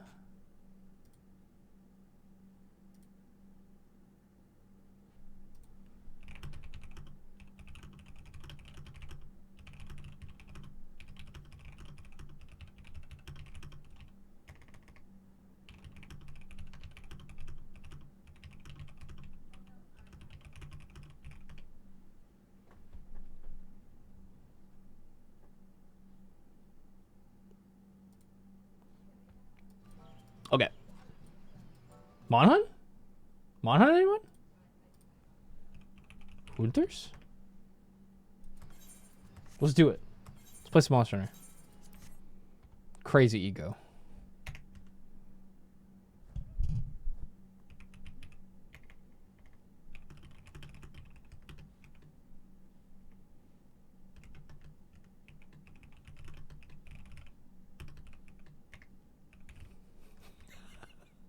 Crazy ego.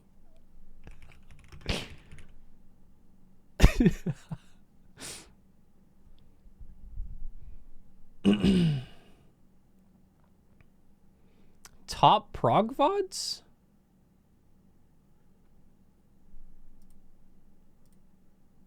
Oh, are they not on my Twitch?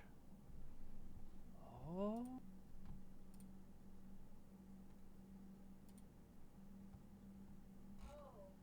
Maybe I didn't save them.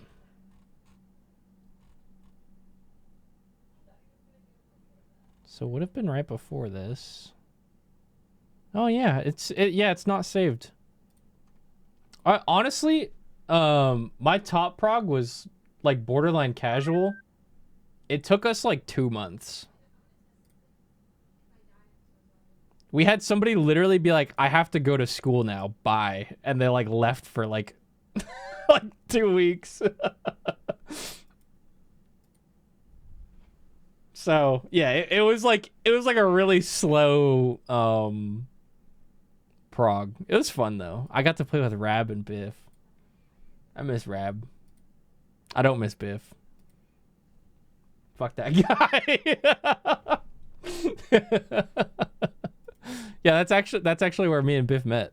That was we needed a last minute healer, and then one of the players in our team, actually the one that had to leave for school, I think, was like, I know a guy that we could probably pull out of retirement. That's how I met Biff. And I've hated him ever since. Just kidding. I love Biff. I love Biff. All right, let's do some hunting. Time to hunt. Need to work on more stuff. Also, since recording the initial session of the title update, I'm going back to ultra wide and you guys can't stop me. I'm not gonna lie, I was so set on retirement. What did it for you? Was I that convincing?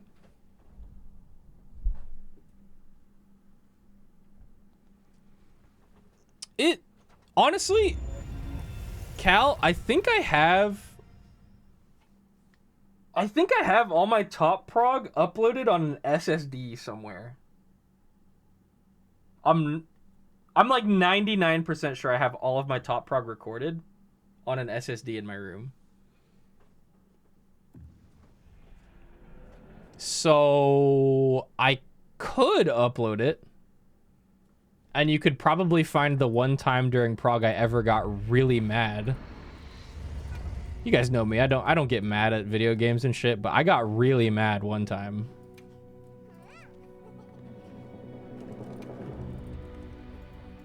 I got pissed the fuck off. Actually, like twice. Now that I really think about it. I walked away from my PC though when it happened. Like a responsible adult. Nicole Ford do. And you know what it was out of all things? I'm trying to turn on my controller. You know what it was out of all things? We spent like 3 days waiting for people to understand the movement for the spread stacks in phase 3, like after monitors. And that at that point there was like fucking thousands of POVs of people doing the exact movement and timing for stepping in, stacking, moving, stepping out, spreading. And people kept fucking dying to it, and I really wanted to see P5 finally. I almost crashed out. I got really mad. And then the second time I got almost really mad was after somebody came back from a hiatus of the group, said that they were all studied up, and then like kept wiping us in P5, and then straight up asked me, what are we doing for this mechanic? I don't really know. And like I felt myself, like, you ever seen the Doctor Strange movies where he like chest to hand somebody and then like their spirit form goes out of their body? Like that's what happened to me. I like and I was watching myself in third person and I was like, oh, he's gonna fucking kill this motherfucker. Like it was pretty bad. It was really funny though. Hey, come here. I've gotten It's just a game at the end of the day, but the fact that I was in there for so long was just like, man, you become a whole different breed of attitude after being in the same fight, doing the same fight over and over again for a month straight.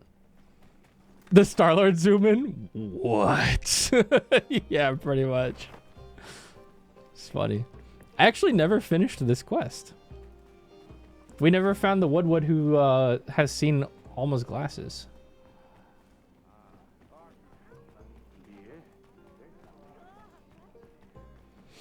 That wasn't our first clear.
fucking awesome. It's I believe the story is something about like the pursuit of like human evolution. Like there's some kind of like special strain or gene or like medicine or something that makes people immortal or like something like that. And like a whole like interaction with like the government and like doctors and like some hooligans that get caught up in it or something like that, you know. Something like that. I'm trying not to read into it too much because I kind of want to be surprised, but I know that's like the general concept. So fucking excited, bro. Wano, welcome back. Thanks for the resub. I'm gonna guess it's over here. Woodwood. What's up, buddy? Sparkly red good things come here. Woodwood over there said so. They're all down the small road at end. Okay. Sparkly red thing? Amber? He's wearing the glasses. No mistaking it. Those are definitely my glasses. Looks like it went towards its hideout. I wasn't watching where he went.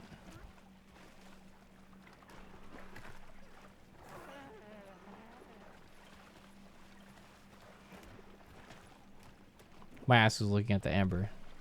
Did he just go to the Woodwood hideout? Oh yeah, it literally says go to the Woodwood hideout. My dumb ass. Hey, Tupid, how about you read?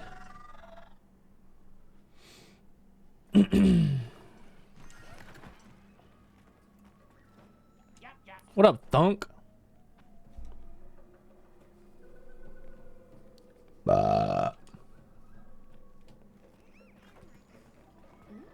Visit hideout at night during the plenty. Okay.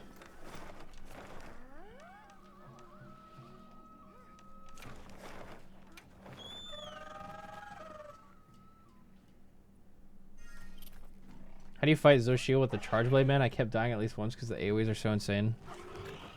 You know? I don't know. You just gotta do it.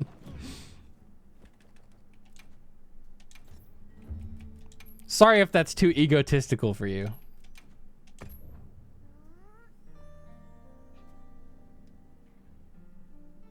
I have a crazy ego today, apparently.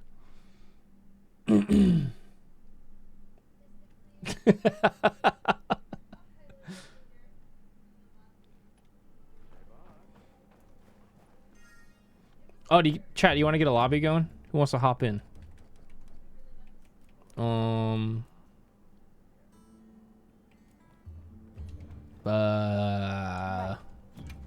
Oops.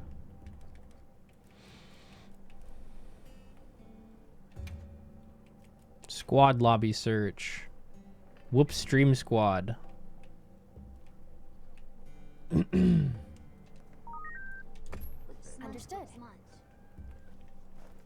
Yahoo! Most of the people that like to play on stream should be in there already. And then I think if you do !MHW squad, You keeping stocked? I think that gives you the squad ID lobby number, and then you can hop in there and then join the lobby. If you aren't already in there. Eva Louie, welcome back. Right, Woodwood hideout.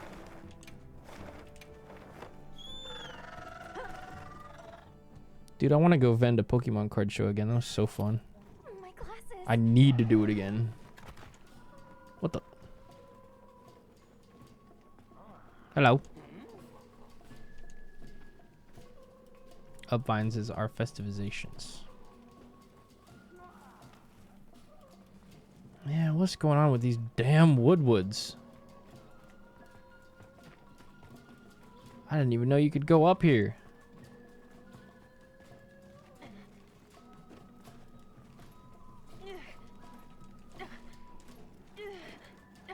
Whoa!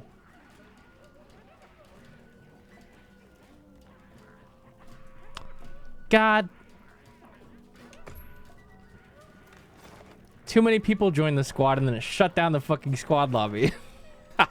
Because every time it gets 10 more people, it remakes the lobby. Fucking... God damn it.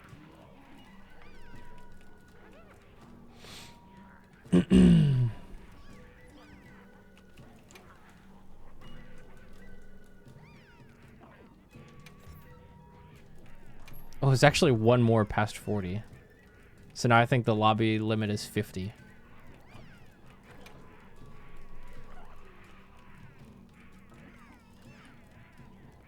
There's lots of people in here that haven't logged in like a week.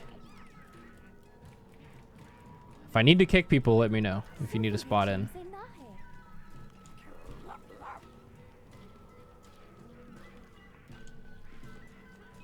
Red things. Oh, they just like red things, okay.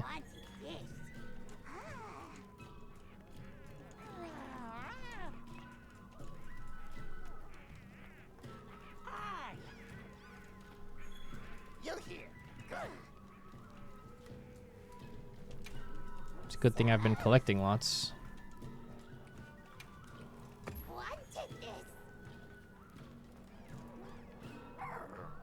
You fish have meat? We will make the roastings here. Leave all to us. Wait, wood food? Bonfire cooking? Oh. Wait, awesome. I'm feeling like glut today.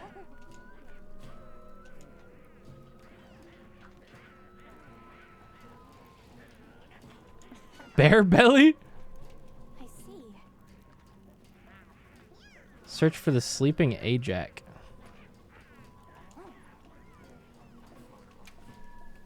What's this?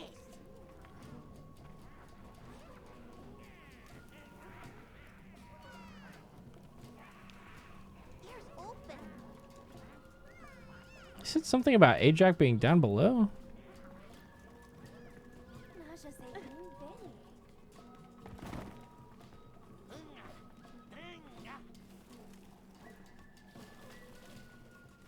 Ajax, where you at, bud?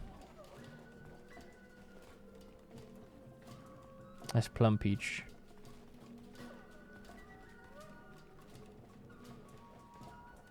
He's in one of the hammock things, huh?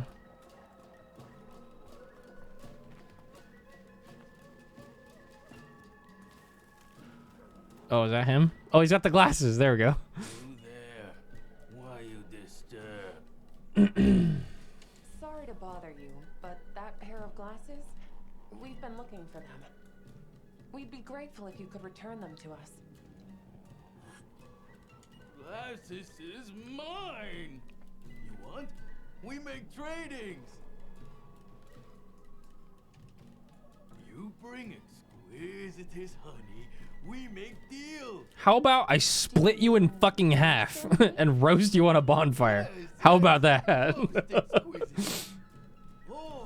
What if I fucking kill you? Exquisitest honey. Trading's done. Here, take glasses.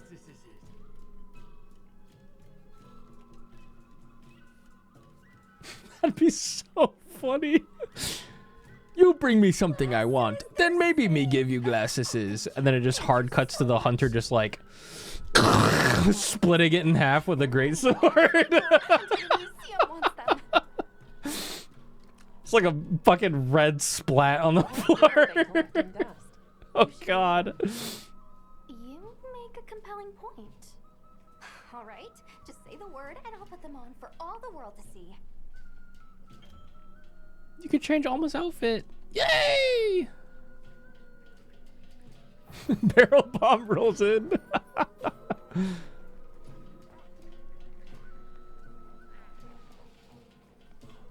Alma, what the?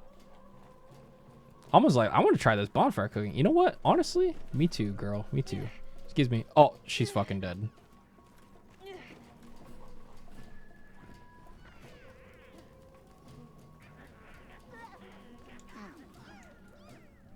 What cooking, please? Cook ingredients. Meat. Mandragora.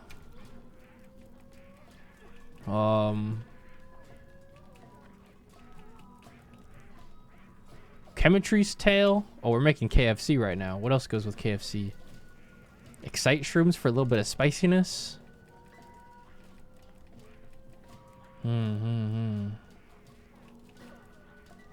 Maybe some Rathlow's tail. Let's roast it up. Oh shit!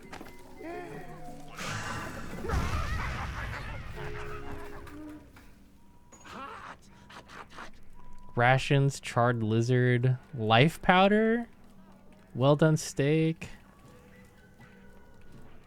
immunizer. Okay. Interesting. Cool.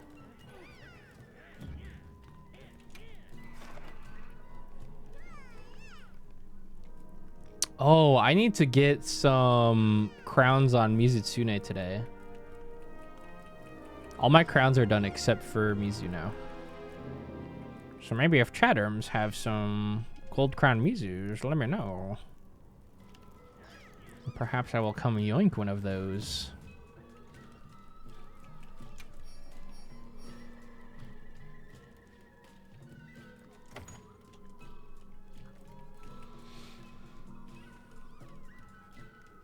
Arch-tempered Raydao? What? Oh, it's not available yet. Arch-tempered Raydao. Monka ass.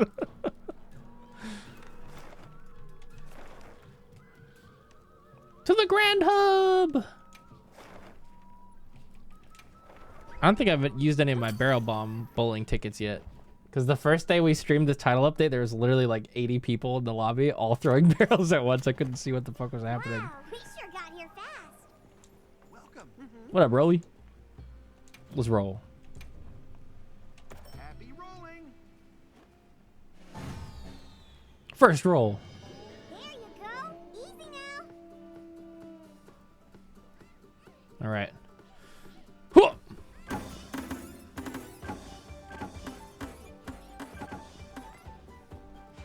Damn, not bad.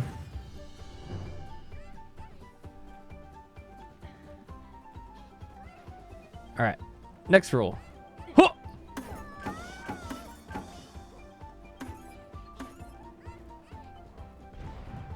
Okay, okay. Whoa, look at you go. B.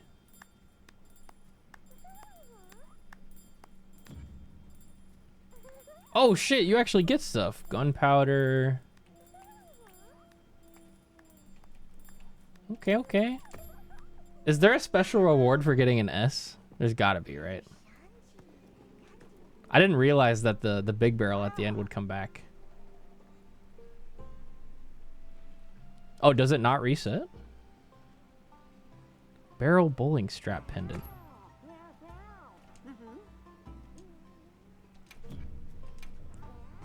Happy rolling. Dude, that cat sounds like Kamina. Like a lot.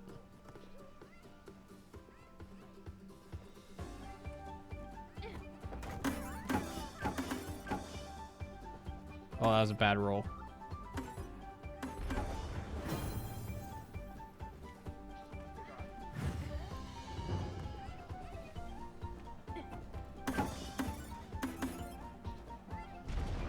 That was a really bad roll.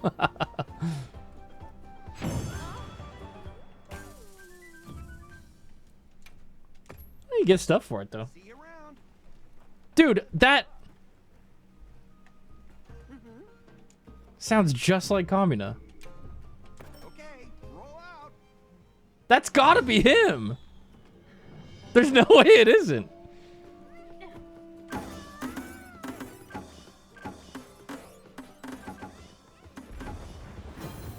Damn, okay, that was a good one.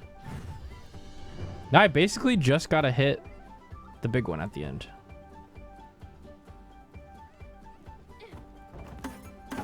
That's not gonna do it.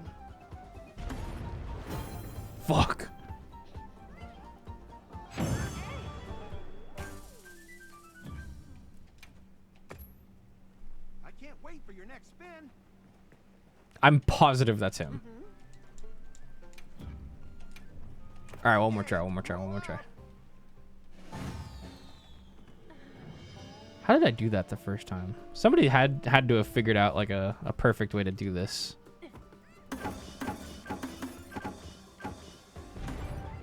Is there like a trick to always hitting the big one, chat? Anybody found a strat yet? Aim at this rock.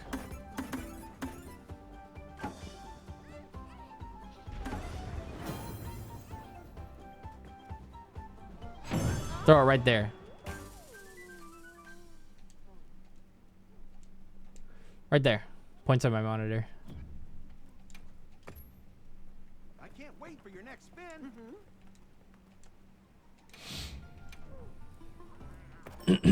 Roll out.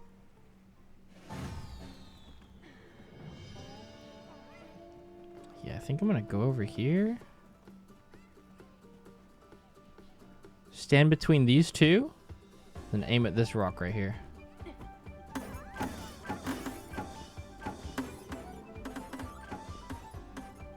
Boom. Stand between these two, aim at the rock.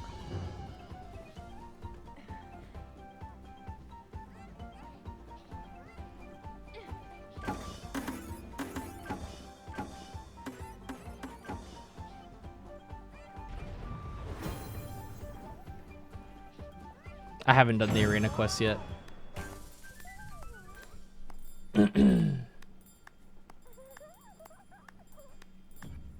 Just need a better second one. See you around. The arena quests are like the timed ones, right? Where you have like a rank. Happy rolling. I play with mods, so I shouldn't do that. I play with like ultra wide and stuff.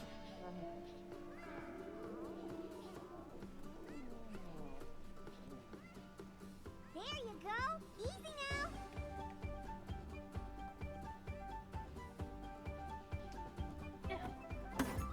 Oh, I'm sure it has plenty of cheaters already. Damn, bro! That strat is goated!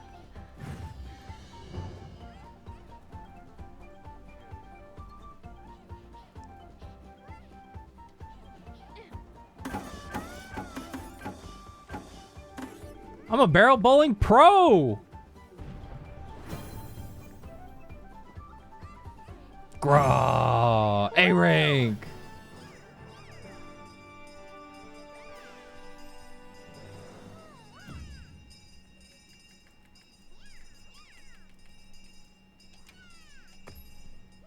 That was some fine rolling. New title! Badass. And then he gives you a pendant, yeah? You got A rank? That's incredible. Barrel bowling trophy pendant. Nice.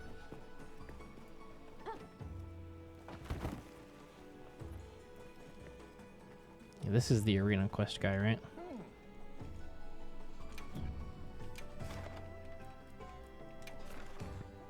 Challenge quests.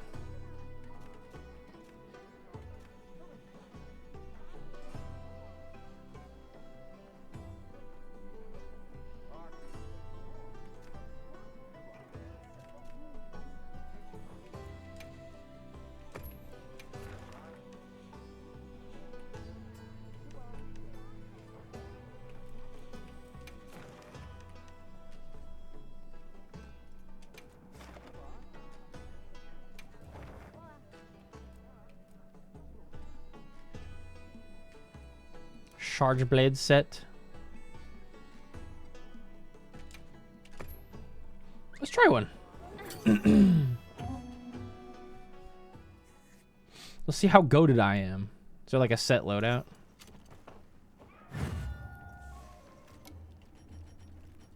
Oh yeah, set loadout.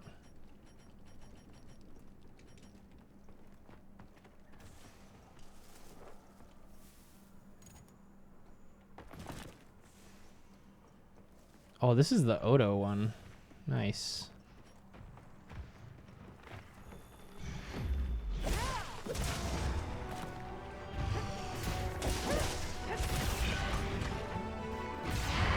What? My guard point. Scam.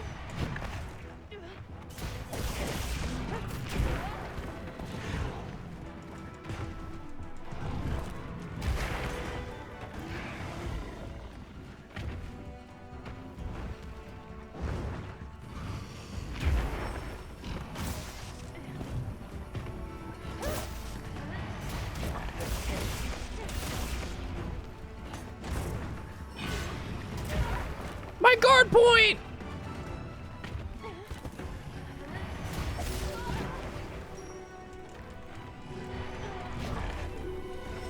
Where's my guard point?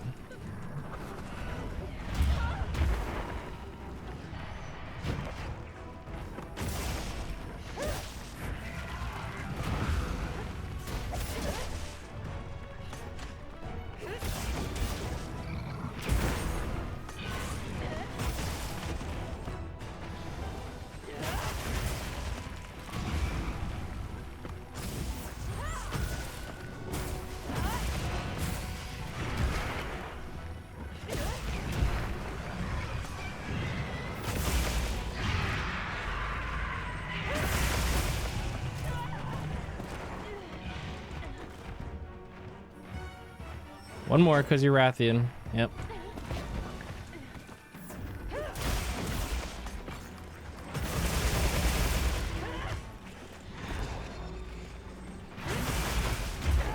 Whoa.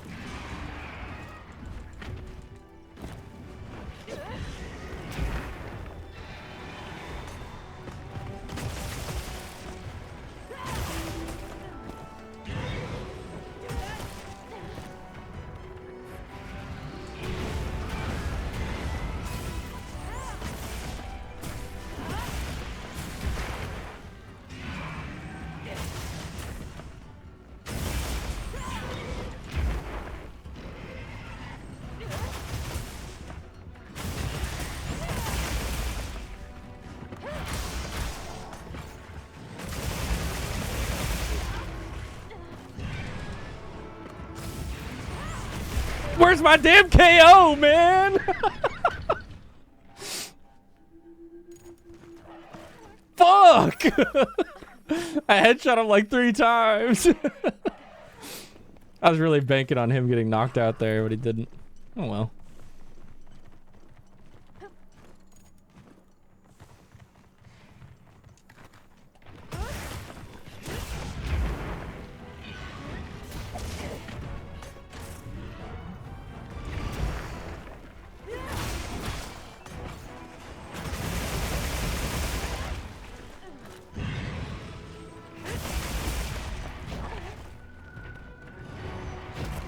Ow!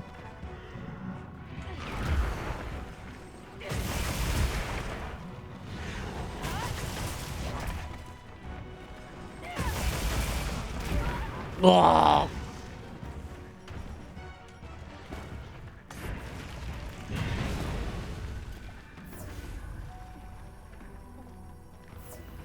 Jarvis!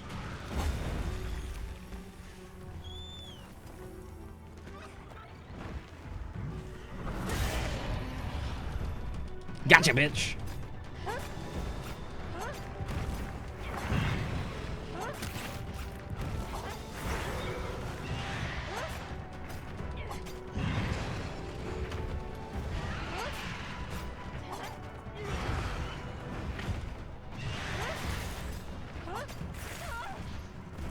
Okay, made 2 wounds. That's good.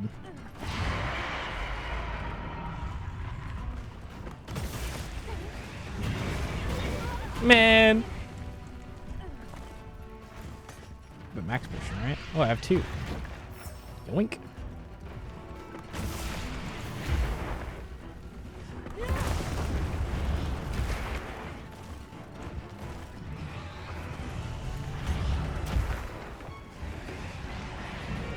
Rathian moment. Somebody's pissed off.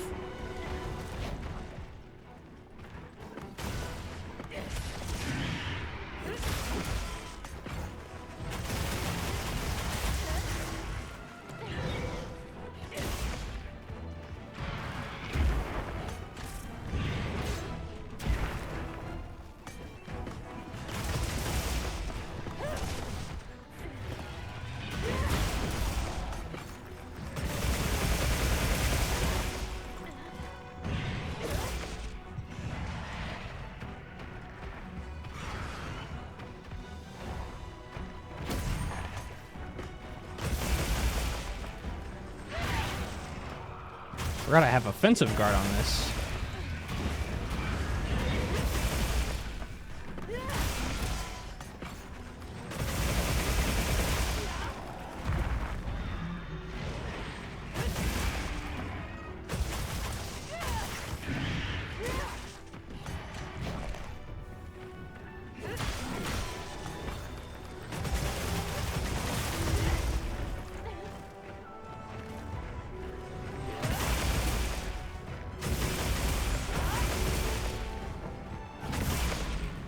Bonk.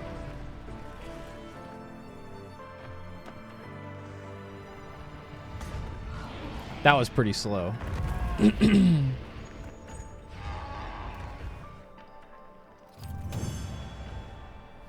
This outfit, bruh. No drip. I could probably do that a minute faster. What's the rewards for getting A ranks? You only need to do it 5:30. What is bro wearing? Power charm? Armor charm? What?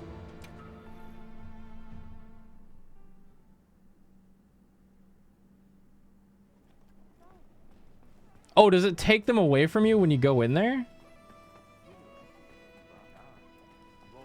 And then give them back? What?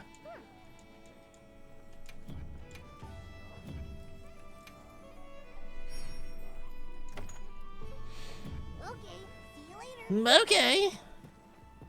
That are the charms in case people miss the side quests. Oh, that makes sense. Now I have 2. eBay the other ones. I'll be here if you change your mind. You know what I want to figure out today? Is how to get Foray, Burst, and Rapid Morph and Load Shells onto the same build with this Rathian weapon. That's what I want to figure out.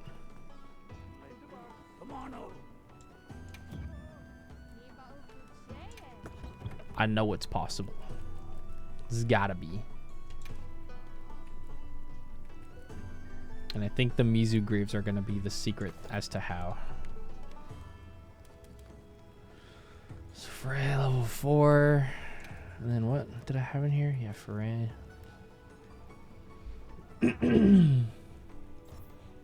To override my loadouts.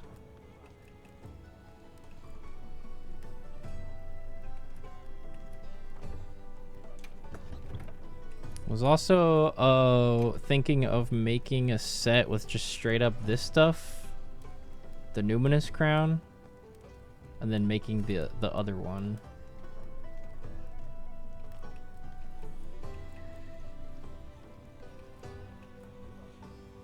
G Ebony Helm is really good.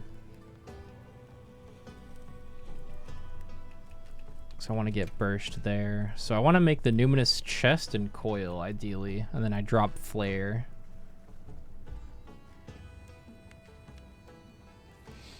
And I think I have the Numinous Chest. This would be moving away from Foray, which is fine. I think I need to do Zoshia more. Let's see if I can make it, though. Oh, I can.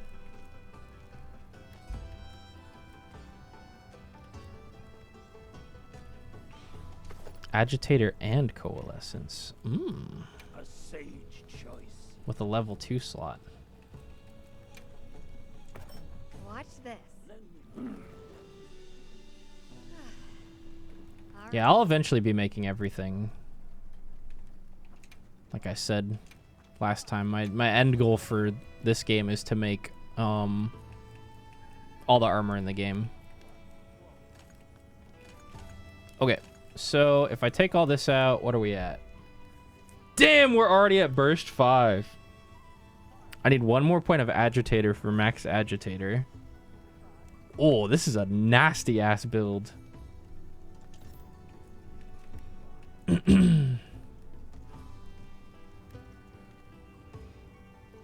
Coalescence isn't really going to do anything unless I also put on like the Gore set, which I don't really want to do. But Burst Agitator is pretty crazy. This is without decos on my armor.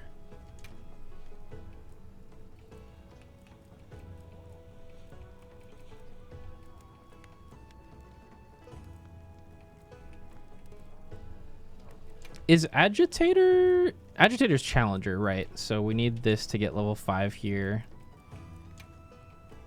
And then I need... What's giving me Foray right now? I could just drop Foray here, honestly. And I can make this just a Burst Agitator build. Maybe that's the move. Because I want to use the Zoshia Charge Blade as well. So I need one more Agitator point. And then maybe I can put, like, the Jumping Talisman on. That one's pretty good.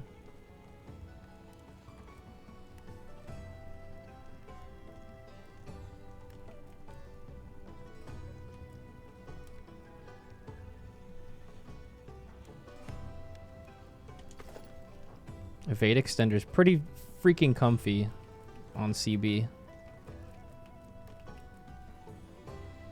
Can I make the Zoshia weapon?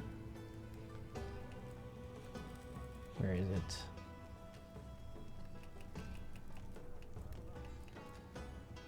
Here it is. Ooh. Should I begin? Watch this. Ooh. Alright, we gotta do some Zoshia, chat. We gotta do some Zoshia right now. Who's down? Who's got a good one? Impact files.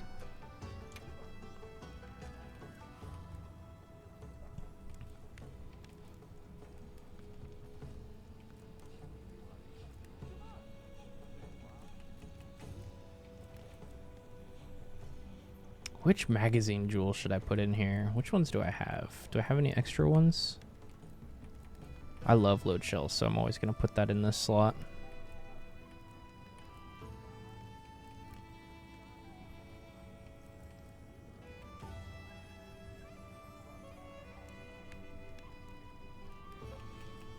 I kind of wish I had a quick switch magazine.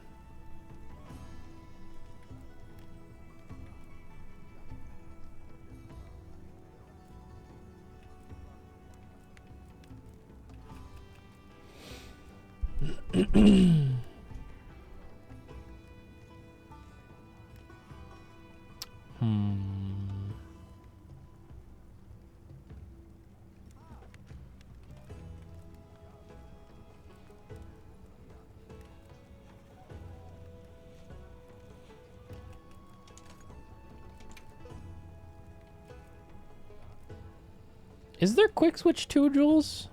There is. I'm gonna give 2 points. Damn. I need a magazine quick switch jewel.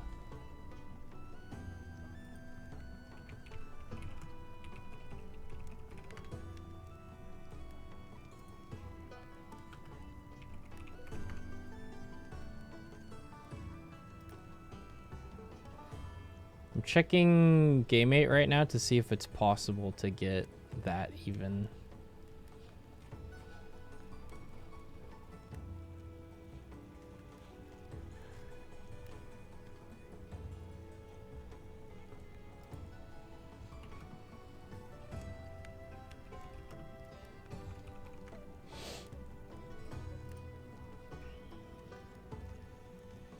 Let's see, decorations.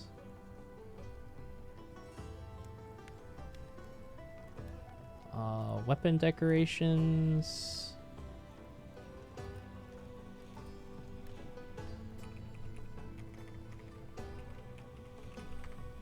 Magazine. Let's look. This is game 8, by the way. Oh, I don't think it exists. Magazine attack, magazine draw, magazine expert, magazine handicraft, magazine iron wall. Now what if we search quick switch? And then control F to magazine. No matches. Oh, it doesn't exist. Oh, that would be the most fucking goated deco ever. Maybe the next... Does this CB have more slots? Oh, it gets one more 1 slot. Oh, if that's the case, I think I can flip them and then throw a small magazine in there because I think that exists.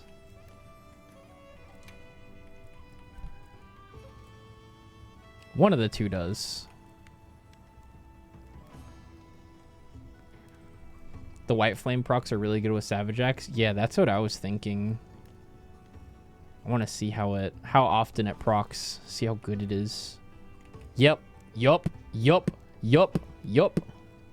Yup. We can make this work.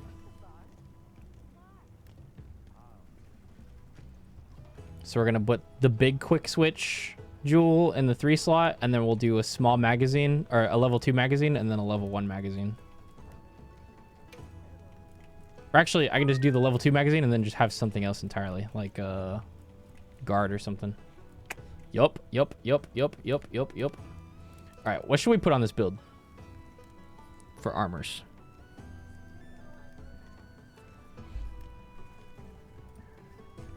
Let me see if there's any recommendations on Game8. They usually have some pretty dope-ass builds.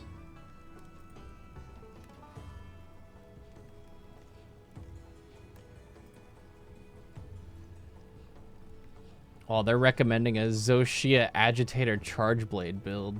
Zoshia Weakness Exploit Agitator.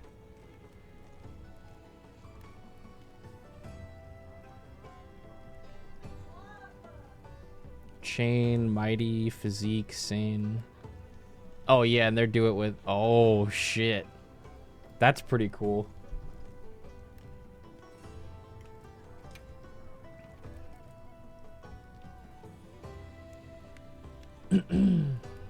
Wex is good with wounds. Yeah, it's pretty fucking good. Pretty fucking good. I could throw in one more evade extender for comfiness real quick. These level 2 jewels give 1 point, right? Yeah. Extra comfiness. I can get one more challenger jewel to finish off the agitator. Burst is hella fucking good too. Now, weakness exploit.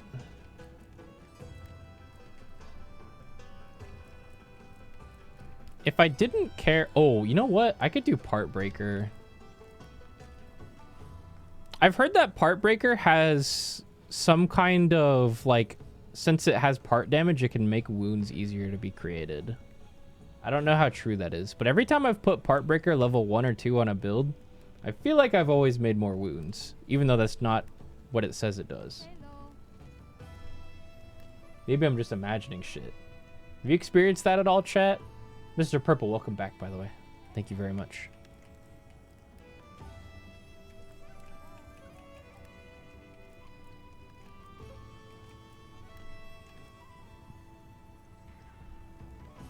I imagine things all the time. What's up, Balana?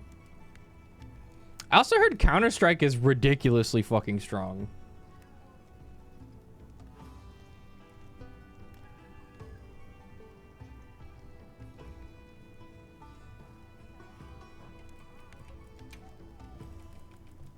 I'm gonna do double Part Breaker for now.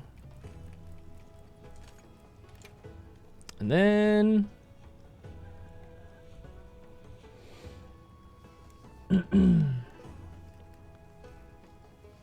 how much affinity are we at? We're really not at very high affinity.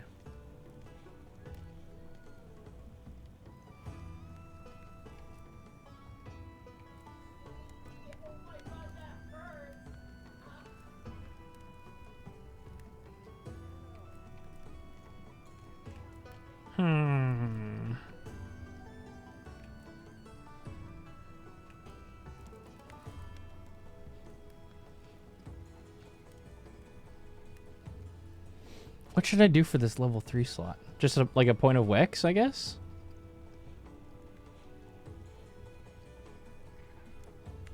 I guess technically if I wanted to go for just even more damage and I took off the evade extender, I could make the Wex talisman.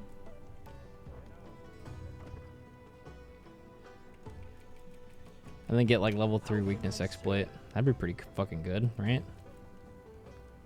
Yeah, the exploiter charm. Can I proceed? Yeah, maybe squeeze in a point of flare on there too. Would be a good idea.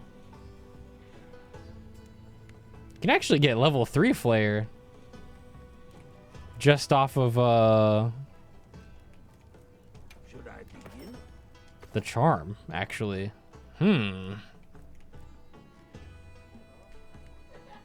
Yeah, I've kind of felt like the flare doesn't proc too much on Charge Blade. We can experiment around. I think I like the idea of having a few points of weakness exploit.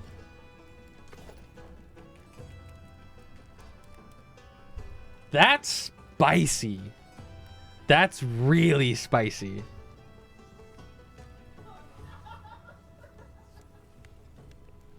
I like this a lot. And then put one of my favorite level 1 jewels on here. We could do physique or growth.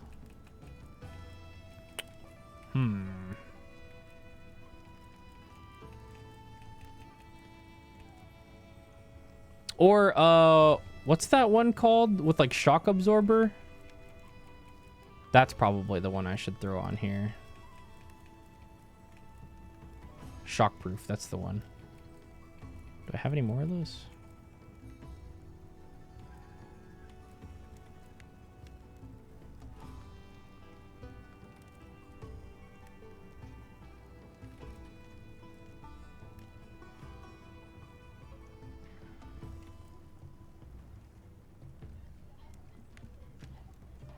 I'm blind as a mug.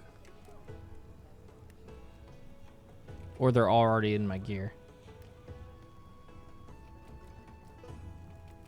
Do I really only have one? That's crazy. I probably just missed it. Anyways. That's looking pretty spicy. I can get up to Rapid Morph 3 and Load Shells 2 after I upgrade the weapon 2. And then, yeah, Agitator, Burst, Weakness Exploit with a little bit of Part Breaker. A little extra point of Divine Blessing just cuz. A little comfy Evade Extender jump. Yeah. We got Burst Boosts. We got the Passive Healing. Okay.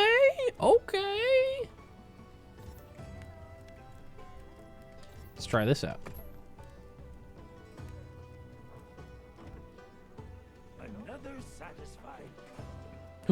Free food! Can I have that?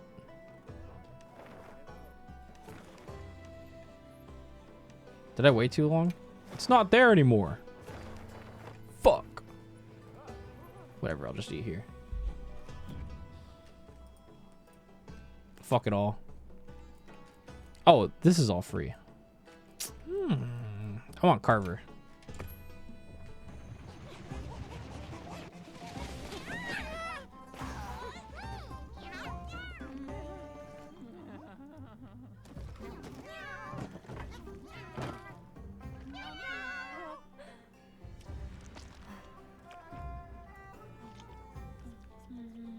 Yummy!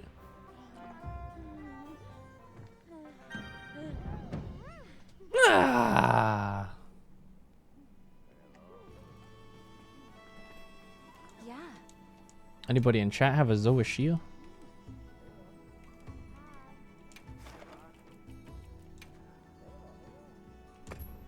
I don't think there's like anyone. Oh, you know what? I didn't rejoin the lobby. earlier when it got remade. I forgot.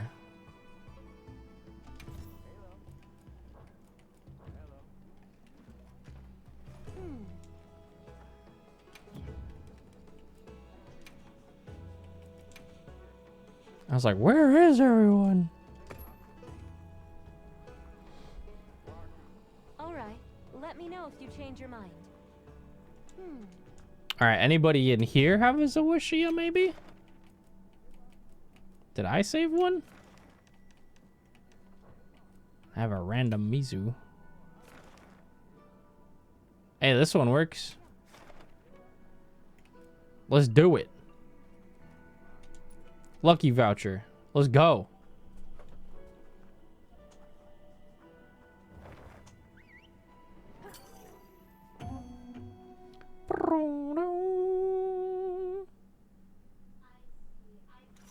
You did it before. You'll do it again. I believe in you. Make sure my items are refilled. Something is definitely different from before. Let's go. Should be careful. Slay the Zoashia.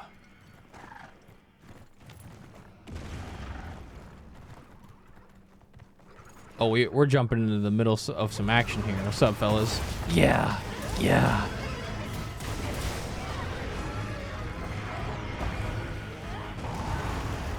I love the way this armor looks. It's so awesome.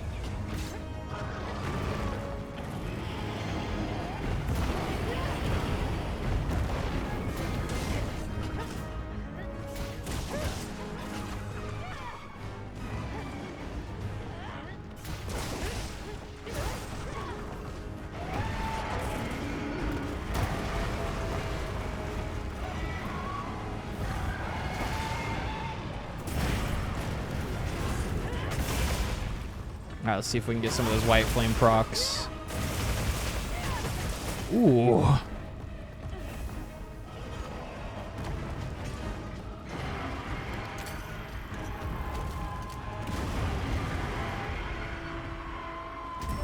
What the?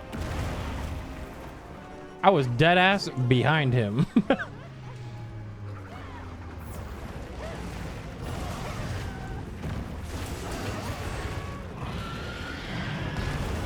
Oh, well.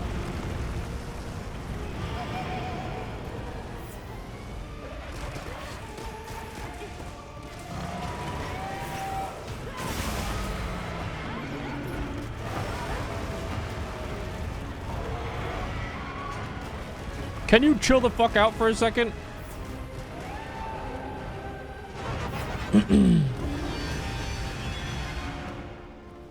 Agitator. There. It's spilling energy. Now's my chance. Ba ba ba ba ba ba ba ba ba ba ba ba ba ba ba ba. Oh, there's that white flame proc.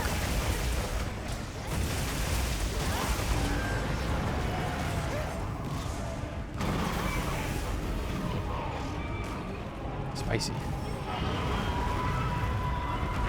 Oh boy.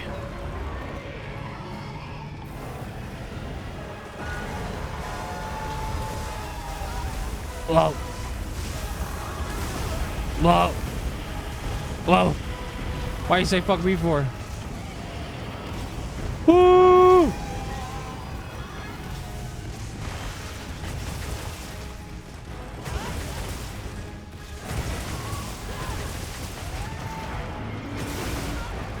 Oh, actually, why did he say fuck me for?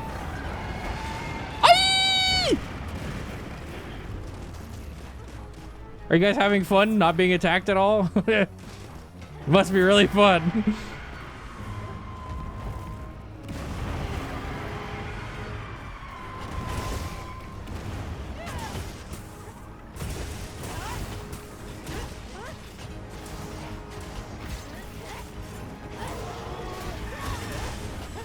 Oh, nice para.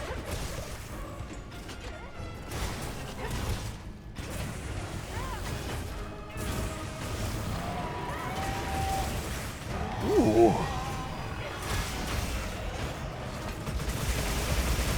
Ooh. The weakness exploit?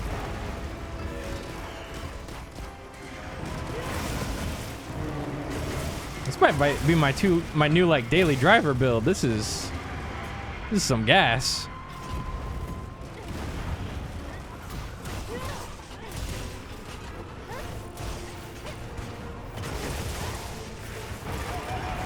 Nice.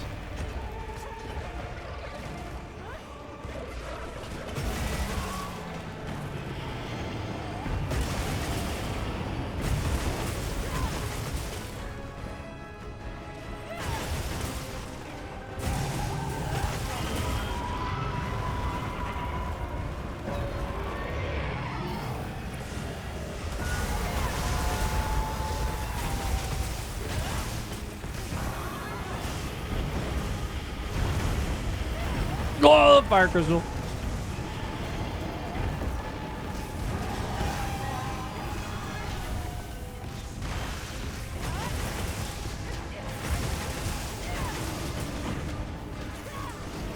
Jumpy jump.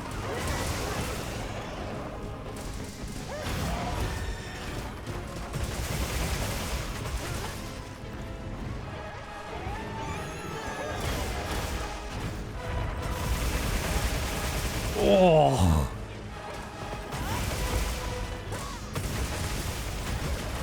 Kind of disgusting damage.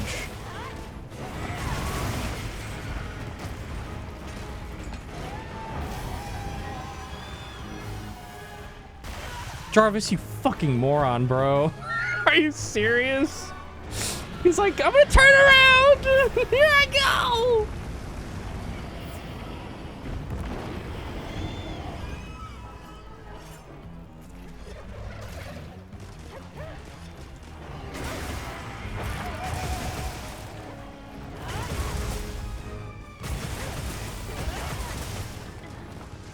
I think I gotta go break his face. Come on.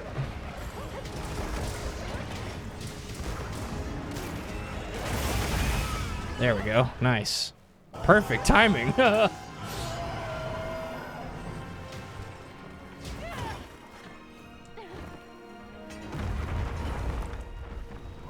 job, team.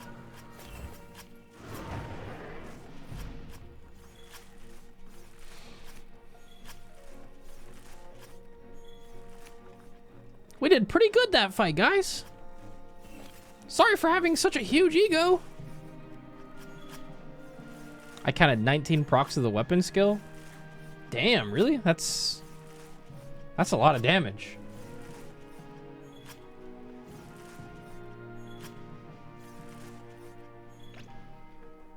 Farewell, Huz.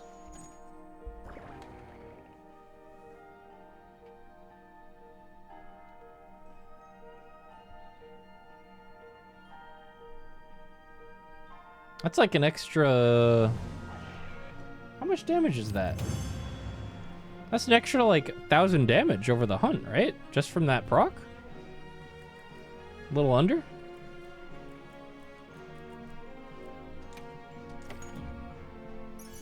Pretty fucking good.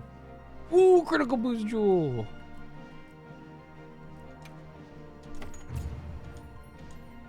It's good shit. That part breaker going crazy too. Lavrin said, I hon't. I'm hopping in VC.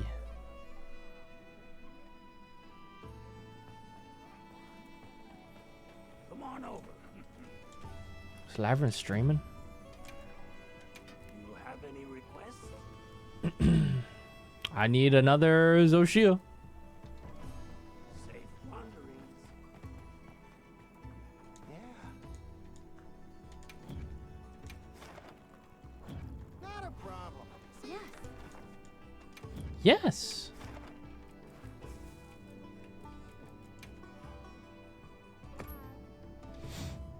See you again, Hunter.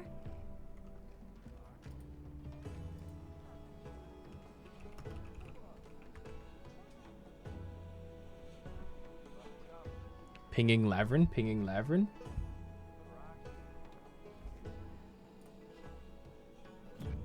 And he joined halfway through the hunt. Oh, did Lavrin join the lobby?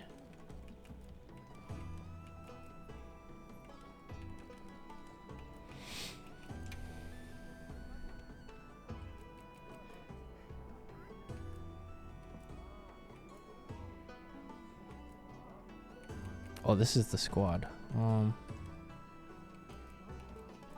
it's just us four in here right now. Lavin's probably streaming. He usually does a private lobby with his chat too, so we might have to merge if he wants to come play. Dude, this charge blade looks fucking awesome. I want to make the Zoshia hammer too, because it's just dead ass a fucking fridge. It's so funny.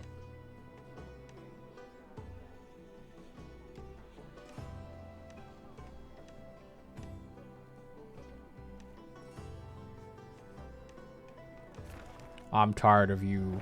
I'm going to hit you with a big ass fridge now. I heard from the others.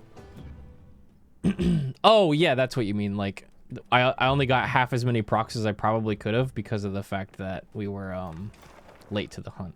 Yeah. I get you. Jitter, thanks for the resub. So yeah, that ability procking is pretty damn good. Has anybody tested to see if like critical status or like critical element maybe has any effects on those?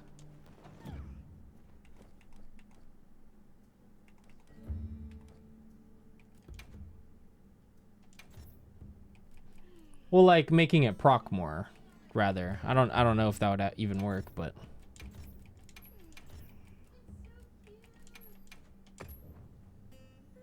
Hello? Hello? Hello? Hello? Hello, gamer. Mr. Lavrin? Hello. What's going on? That's me. I had me some ramen. Damn, dude. Last night, A little bit of egg on it. Last night I made a 7-Eleven run at like 1 in the morning and got one of those. It's been a while. I got one of those hot and spicy instant ramen bowls. The kick? Man. Them instant ramen bowls hit like crazy when you haven't had one in a while. They're so good and salty. Yeah. Super good. Very salty. I just made What me you a been, Zoashia CB set. Okay. You wanna make maybe a private lobby? And then let Private lobby? Chatterms join, or do you want to do like one of those like big 100 player lobbies? I always got the big lobby open. All right, bet. There's We're 31 migrating. slots available in here. We're migrating. Hop on in. And you can jump in via the fucking friend list. Yup. And then I can update the lobby command so that if chat wants to come along, they can.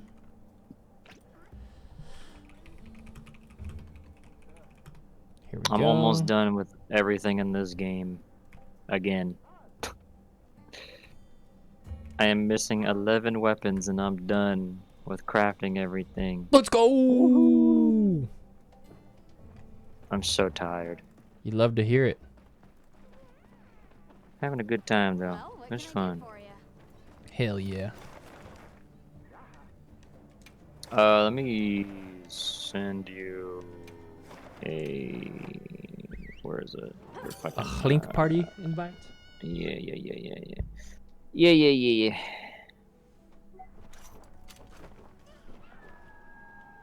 Thank you, my I had friend. somebody... No problem. I joined this lobby earlier today, and I was like, I'm gonna go AFK real quick, and then I came back and worked on some sets. I was sitting in the tent the whole time. When I left the tent, somebody in this lobby had sent me a link party invite like 5 times. They were like, I was like, what happened? I think they saw me like with the highest HR in the lobby, and they're just like, oh, wait a minute. Please, bruh. I need help. And I was like, bro, I'm busy. I'm making sets. I don't even know who you are. Please, bro, help. He needed a sensei. I guess so. Alright, I'm busy.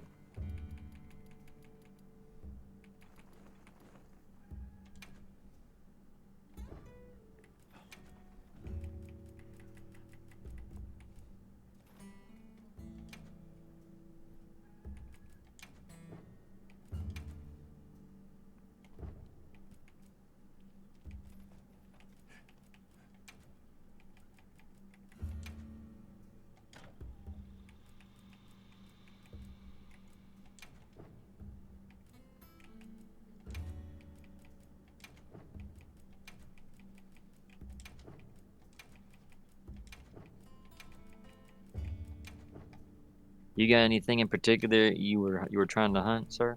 Yeah, I need more Zoshia. Because I need to upgrade my weapon. Zoshia. What material are you looking for? Like everything? Black Ember or Mass. is there... Oh, the wing break. I need to change my loadout then.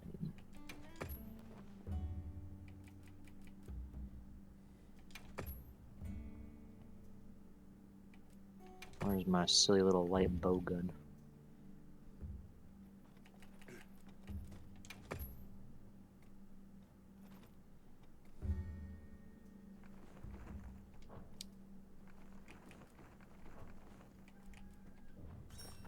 Somebody's got an investigation up. They just said in chat. Okay. Come hop in, boy. Yep. I also have a couple as well. If I need to throw some in there too. Holy, who the hell am I joining? Guzu said they got one. Well, there's 10 billion people in this lobby. Yep. Uh-huh. Which one are you, Guzu? Are you Urka? I'm gonna guess it's Urka because that's the only one both of us can fit in. Fuck it, I'm gonna go. I'll join it. Yeah, let's Whatever. go. It is Urka. Okay. Okay.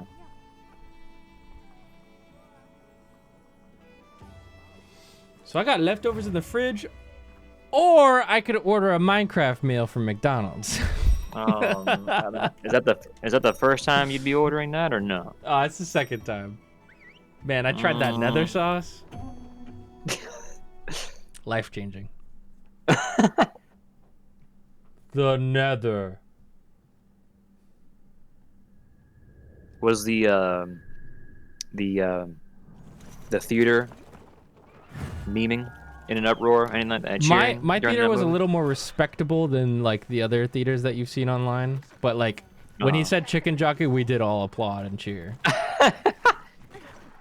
And then whenever he said one of the other lines, you could hear people going Flint and Steel or like I am Steve. Like, but we weren't like let's fucking go, you know, like we weren't like jumping up.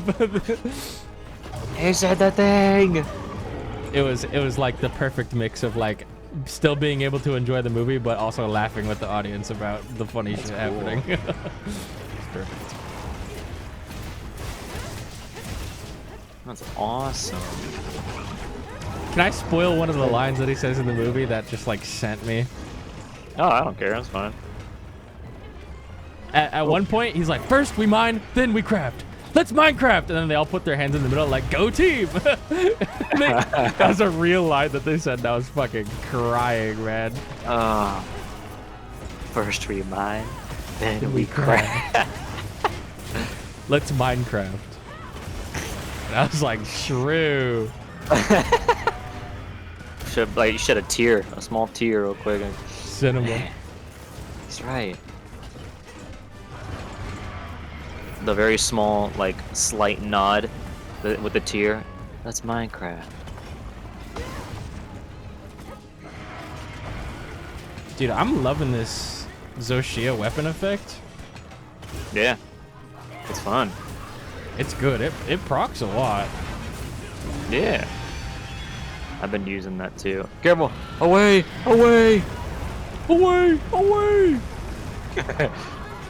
Whoa. I'm thinking about putting some quick sheath on this build, honestly. Maybe just like a point or two. A little cozy quick sheath. Can't go wrong. That's true.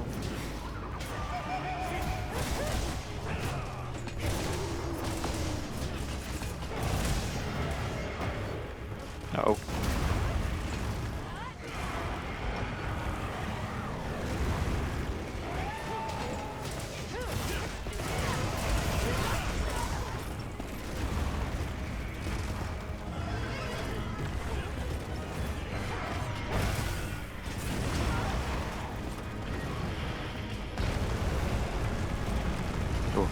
Whoa.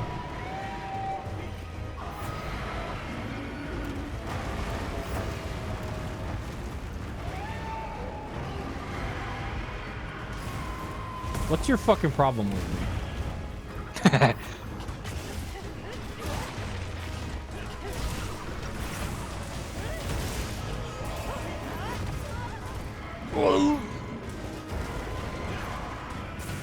Dude, there's 3 other people.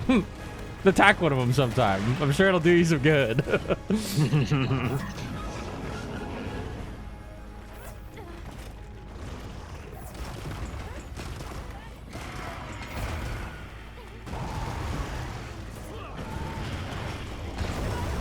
Wow. He do not like my ass at all. He sure doesn't.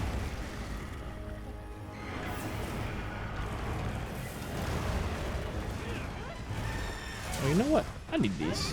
Give me this.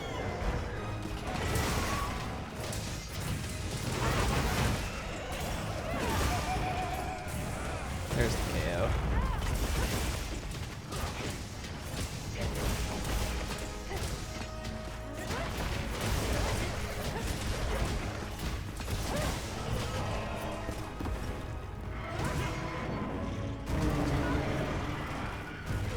Oh, let go of my block. Man.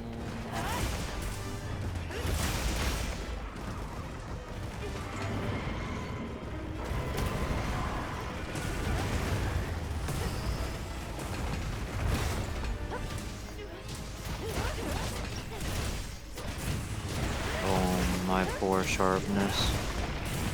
Oh, SpongeBob. Hey.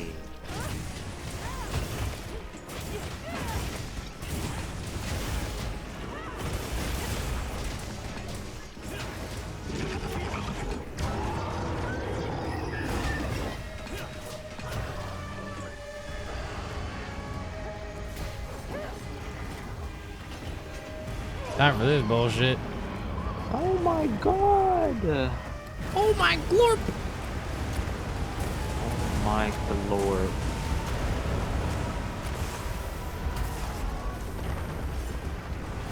What the? Huh? Oh, the fireball. A little toasty. Hey, I think I convert forgot on that. to,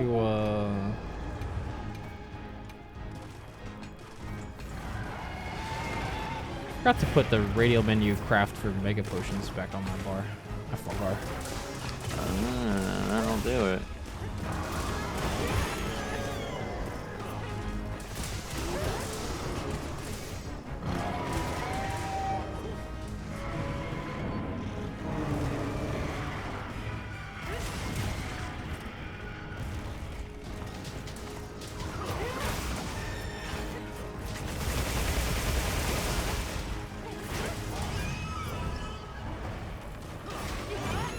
Damn! Yep.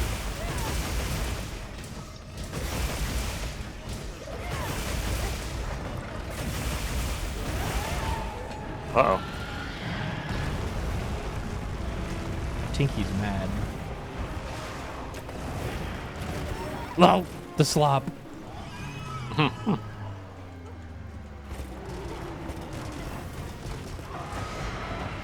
Oh, here it comes. Okay, Rathian, relax. Nice one. Oh, it's very close. Should have saved it, but whatever. When he gets into phase 3, we really gotta focus the arms. So That's how you maybe get the that Black next. Ember Mass, right? Yeah, you can get 2 guaranteed every run as long as you can break both arms. It can be a little difficult though. Uh oh. Gotta get behind him. Hey.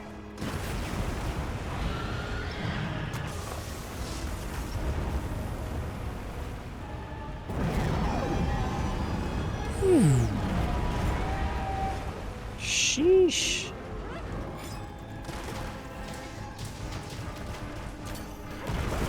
What the? Oh, not the other Whoa! one. There he goes.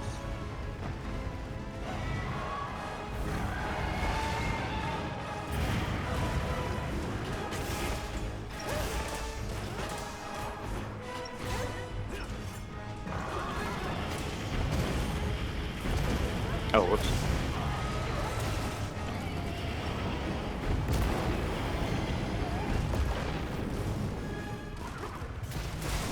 Hop, skip, and a jump, perhaps. Perhaps. Per snaps. There we go. All right. Focusing the wings, sir. Yep. I'm gonna switch to my light bow of gun.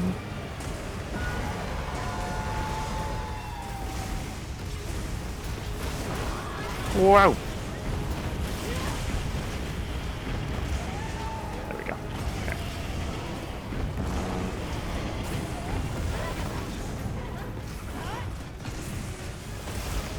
I'm gonna work on his right wing. Okay.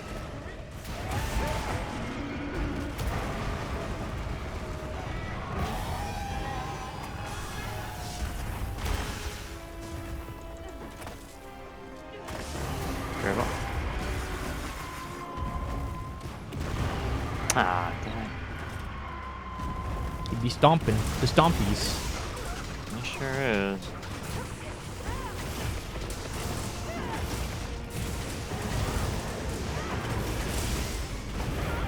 That was risky.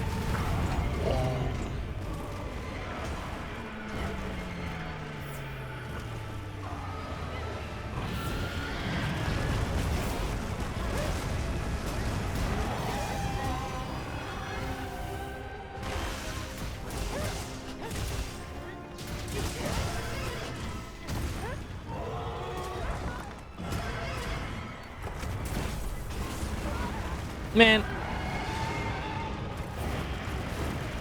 Man, so shit, grow up. He's like, I'm trying, but you're stopping me. Yeah.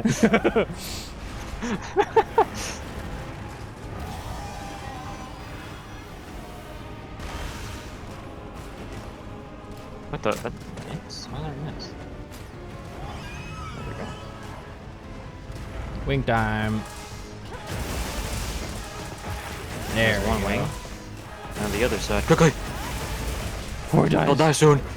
Quickly! I'm trying, Larry. I'm trying.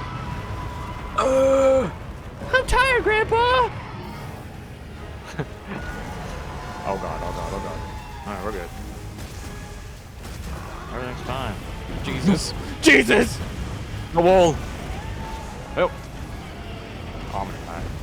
Don't do that. Oh. A divine blessing progging. Love divine blessing. Yep.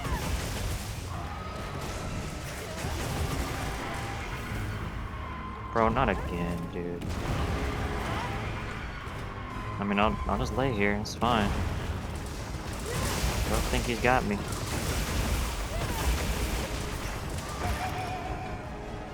That's the claw.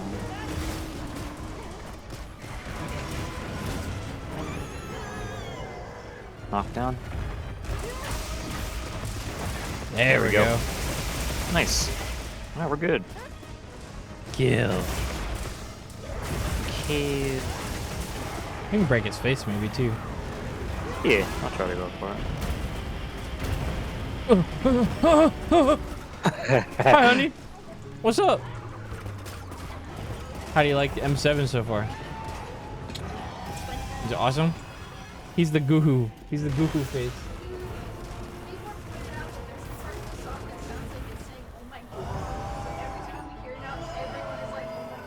Oh my god! Again joined the lobby, and they were the 69th person in the lobby. Chills. Whoa. Cool.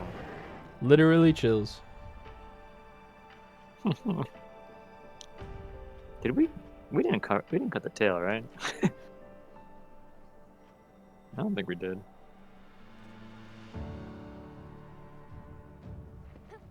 Nope. Oh, honey! We didn't. Yeah, though. Are you available on Saturday to do another show? Okay.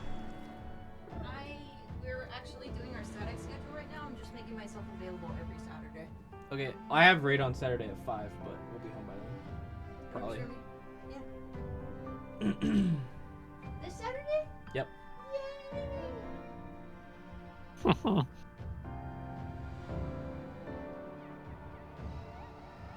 Yippee!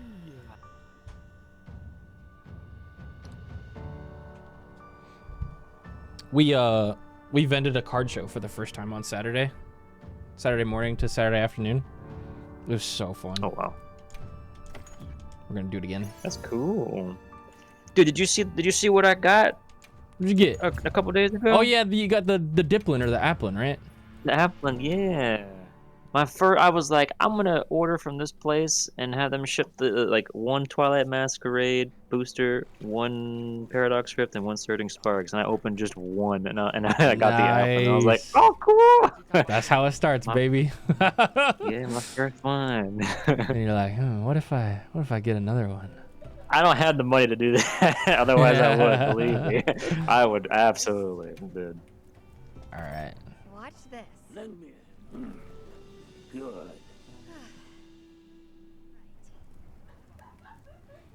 All right, now I can upgrade this weapon.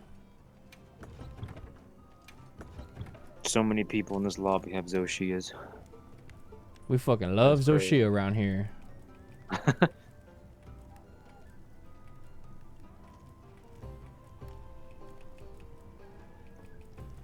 Alright, I like Quick Switch Handicraft. And then I like... Where's Magazine? I like Magazine. And then... I could do Offensive Guard or Normal Guard. Wait, isn't there... There's a Quick Switch Guard jewel, I think. That I do not know.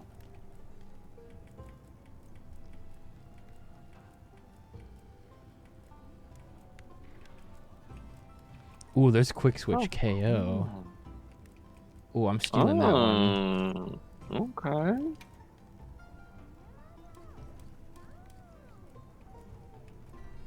And then... Extra 5% attack buff after doing a perfectly timed guard?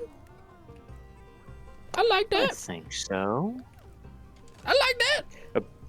Apparently the Zoshia female headpiece, the one that has the hoodie, like the little hood and all that. Yeah. The underneath the hood is a brain that pulsates. Ugh. Yeah.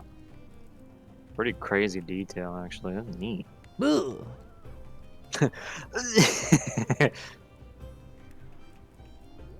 So did you get to make what you wanted to make already from those two? Yeah. Those two black and Yeah, brown? so Oh, okay, I literally cool. just needed the wound parts only. I didn't even carve them. Yeah, now I've got... Oh boy, you should just look at my build now. Sure. Let me see. View equipment. Agitator burst. Wax. Yup. Okay. Then I got the Burst passive healing. boost. The burst boost. Yeah, that's cool. Yeah. That's sick. That's cozy, actually. That's real cozy. And now I'm thinking... I don't know if I need the Wex more than I want to be comfy with my quick sheath. Think about it. Think about it. Is there a quick sheath too, Jewel? Is that a thing that exists? I don't know. I don't think so. I can check if I have one. Is quick sheath a weapon deco? It's armor. Armor deco? As far as I'm aware, at least. Quick sheet. I guess it is just a 1-point deco, because the only decos that exist that are combo decos are on the weapons. Man, At least for now. give Maybe me that'll more change. damn level 1 deco slots.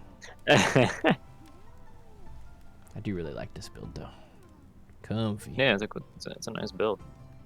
I made a build with the help of chat that uses the Rathalos set bonus. And that boosts the damage of the new Zoshia weapons. And I combined it with the Gormagala like 2-piece set to get a little bit of extra crit. And, Oh, that's awesome. It's pretty cozy. It's cool.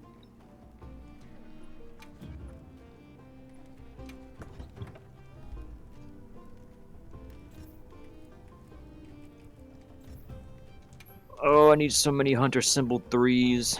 Are we doing Sign me up, bro. I'm going wherever you're going now. I just want to play. Let me see. Point me at a monster. I got one run of this left. Might as well finish this. Yes, boss.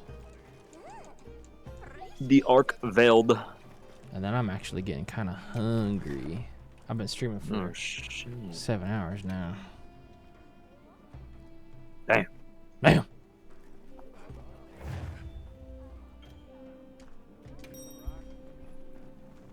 Might go get me some food soon. Some food. Alright, gamers.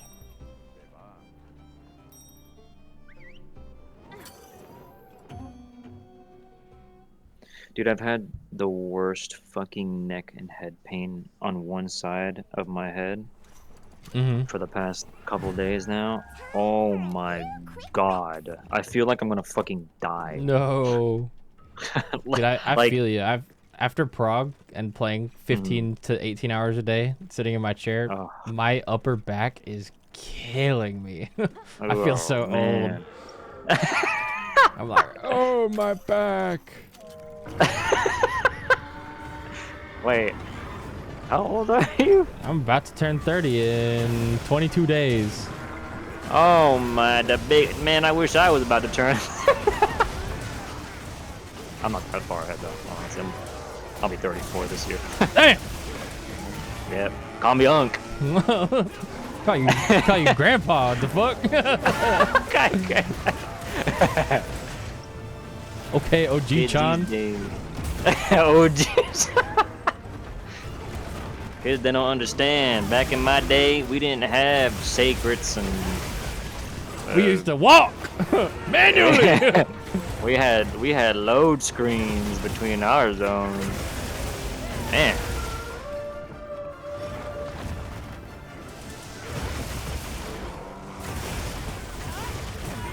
Mom. Oh my god. Man, that's it. I'm gonna hit Arkveld in the face with a rock. Oh shit, you mean business. Bitch.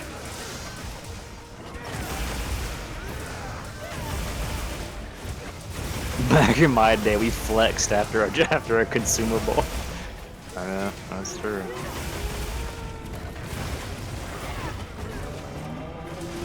Oh my god, that 180? Hello? That was crazy. Why'd he do that? Why'd he do that? Is he stupid? Is he stupid? What? How did that hit me?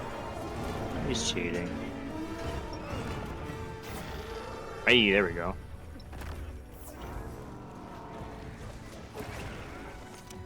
Hey, what the fuck? See that wound? Give me that.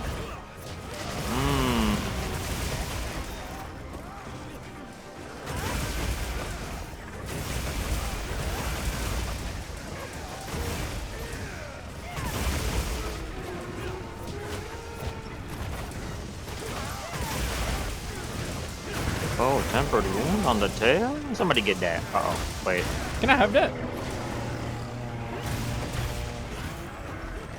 Need to sharpen so bad. Oh, yeah. Right. Not my chance, I guess. Do you still have any upcoming raid stuff in the next few days? Well, not next few days. I wish. I wish I was in a casual group that was just like playing like slowly for funsies, you know? Yeah. I'm gonna try to find one.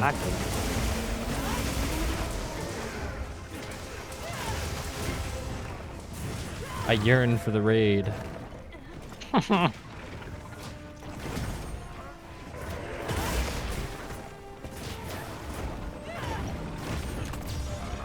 Ooh, when you get your Pokemon like booster packs and all that, do you get them locally?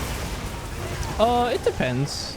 I buy them from card shows, or if I can find them in like retail stores like Target or like Walmart or Best Buy. That's the best way to get them because that's the cheapest.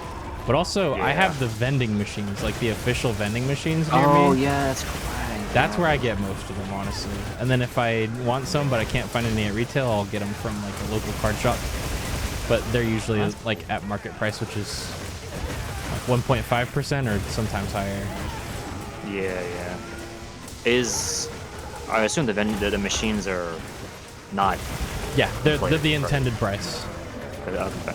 They're always MSRP.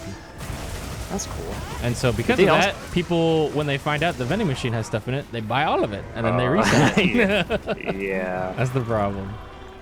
Do the vending machines only carry booster packs? They or is carry it like everything. They carry tins, they carry ETBs, they carry booster boxes. What? Good luck finding them though. Yeah, I mean, there isn't any over here where I'm at. They don't have this shit in Florida. That shit would be fucking broken into or something over here in Florida. That's crazy though. Wow, I didn't think. Can you fucking leave me alone?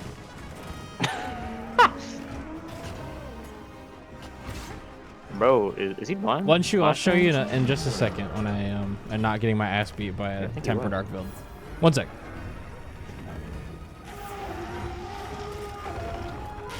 Oh.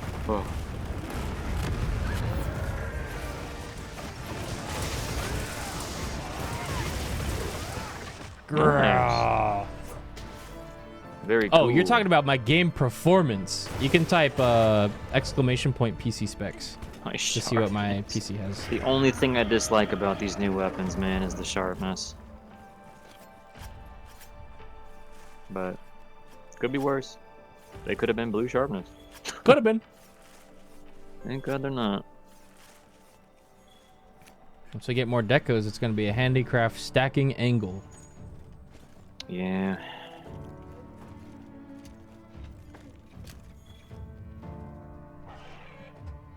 Not what I said. PC specs. There you go. Oh my God, I got 2 tickets. Yes. Yahoo!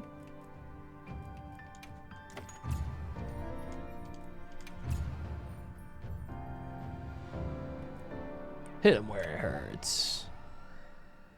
God, I feel old. Oh. Do you think you might need more music material? Yeah, probably. We'll do the harder music fight. Okay. That's a fun one. We'll make this one my last one for now, because I'm hungry. No problem. The quest is up whenever you're ready. I'm coming!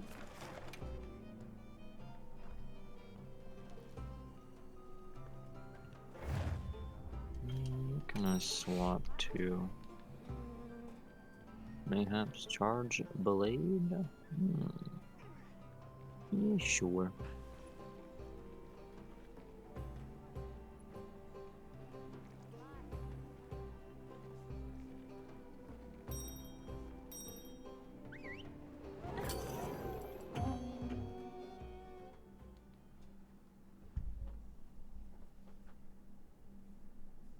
Did you manage to get? Do you sometimes buy the Japanese cards too?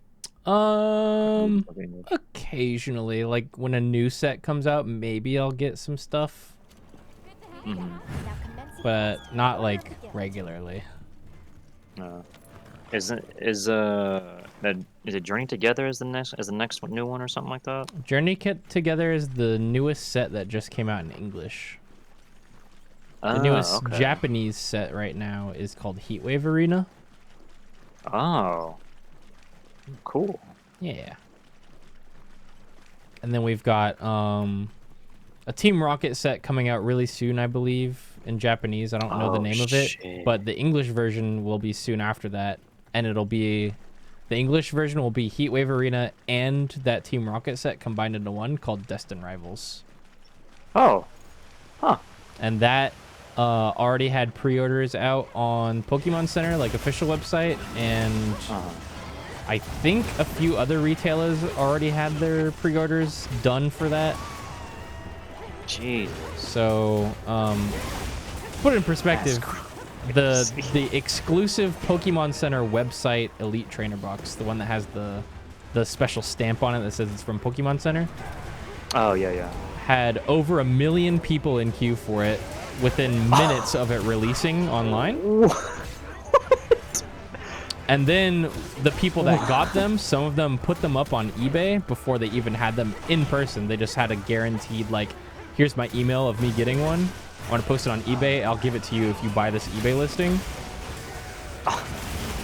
They were regularly selling for the last week or so for over $1,000 for that one box of cards. My God. What? Yeah. Why did I choose to come back? I would recommend you don't come back right now. It's really bad. I'll just stick with my $60 booster pack or something for that. Good luck finding any of those. Yeah, like the only place that I know of aside from any fucking thing locally here is, I think it's called Poke Court or something like that. Yeah, Poke Court's good. Yeah, that's where I ordered my first boosters from there, and they weren't, thankfully they weren't very, very expensive. So I was like, okay. Yeah, there's some people that like double prices, but honestly, like, I don't think paying a little over MSRP is bad, like, especially for like newer stuff. I think it's fine, especially if they're like willing, if they're willing to be like, yeah, we actually have a decent amount in stock. Like, yeah, sure. Because like, if they did sell it at MSRP, they would all be gone immediately. Yeah, that's true. And then people would just resell them anyways. They would sell it. Yeah. Ooh. Yeah, I started what's it called? Poke Collector or something like that in that website it's called? Where you can like track your... Yeah, I love that website. Yeah. I started using that now that I opened those packs, and I was like, sure, why not? Nope, good idea. That's what me and V use. Oh. Have you managed to complete any particular booster? Like, do you have any intentions to complete a booster, like an entire Like a series or something like that? Yeah, I'm working on a few master sets right now, and my favorite set is actually Twilight Masquerade, the one that you got that cool card from. Oh, really? Yep. And I am 2 cards away from finishing that set. I have a binder right next to my desk that I need. I'm technically missing one of them, but one of the ones that I need, I have in a PSA graded slab. And it's graded a 10, and the way I sort my master set is in a binder with like raw cards, like not in like slabs, you know? Yeah. So yeah. I need to get a raw one that's not in a slab that I can put into my binder. Cool. And I need the special illustration rare Kieran, which is a trainer card, and I need a special Kieran. Oh yeah, the kid. I need the hyper rare Ursaluna Full Art EX. The gold card. And so once I have those two, it'll be all done. That's sick. Yeah, Poke Collector has like everything. They have all the They have cards, every even set ever from made, 90. even the Wizards of the Coast ones. Yep.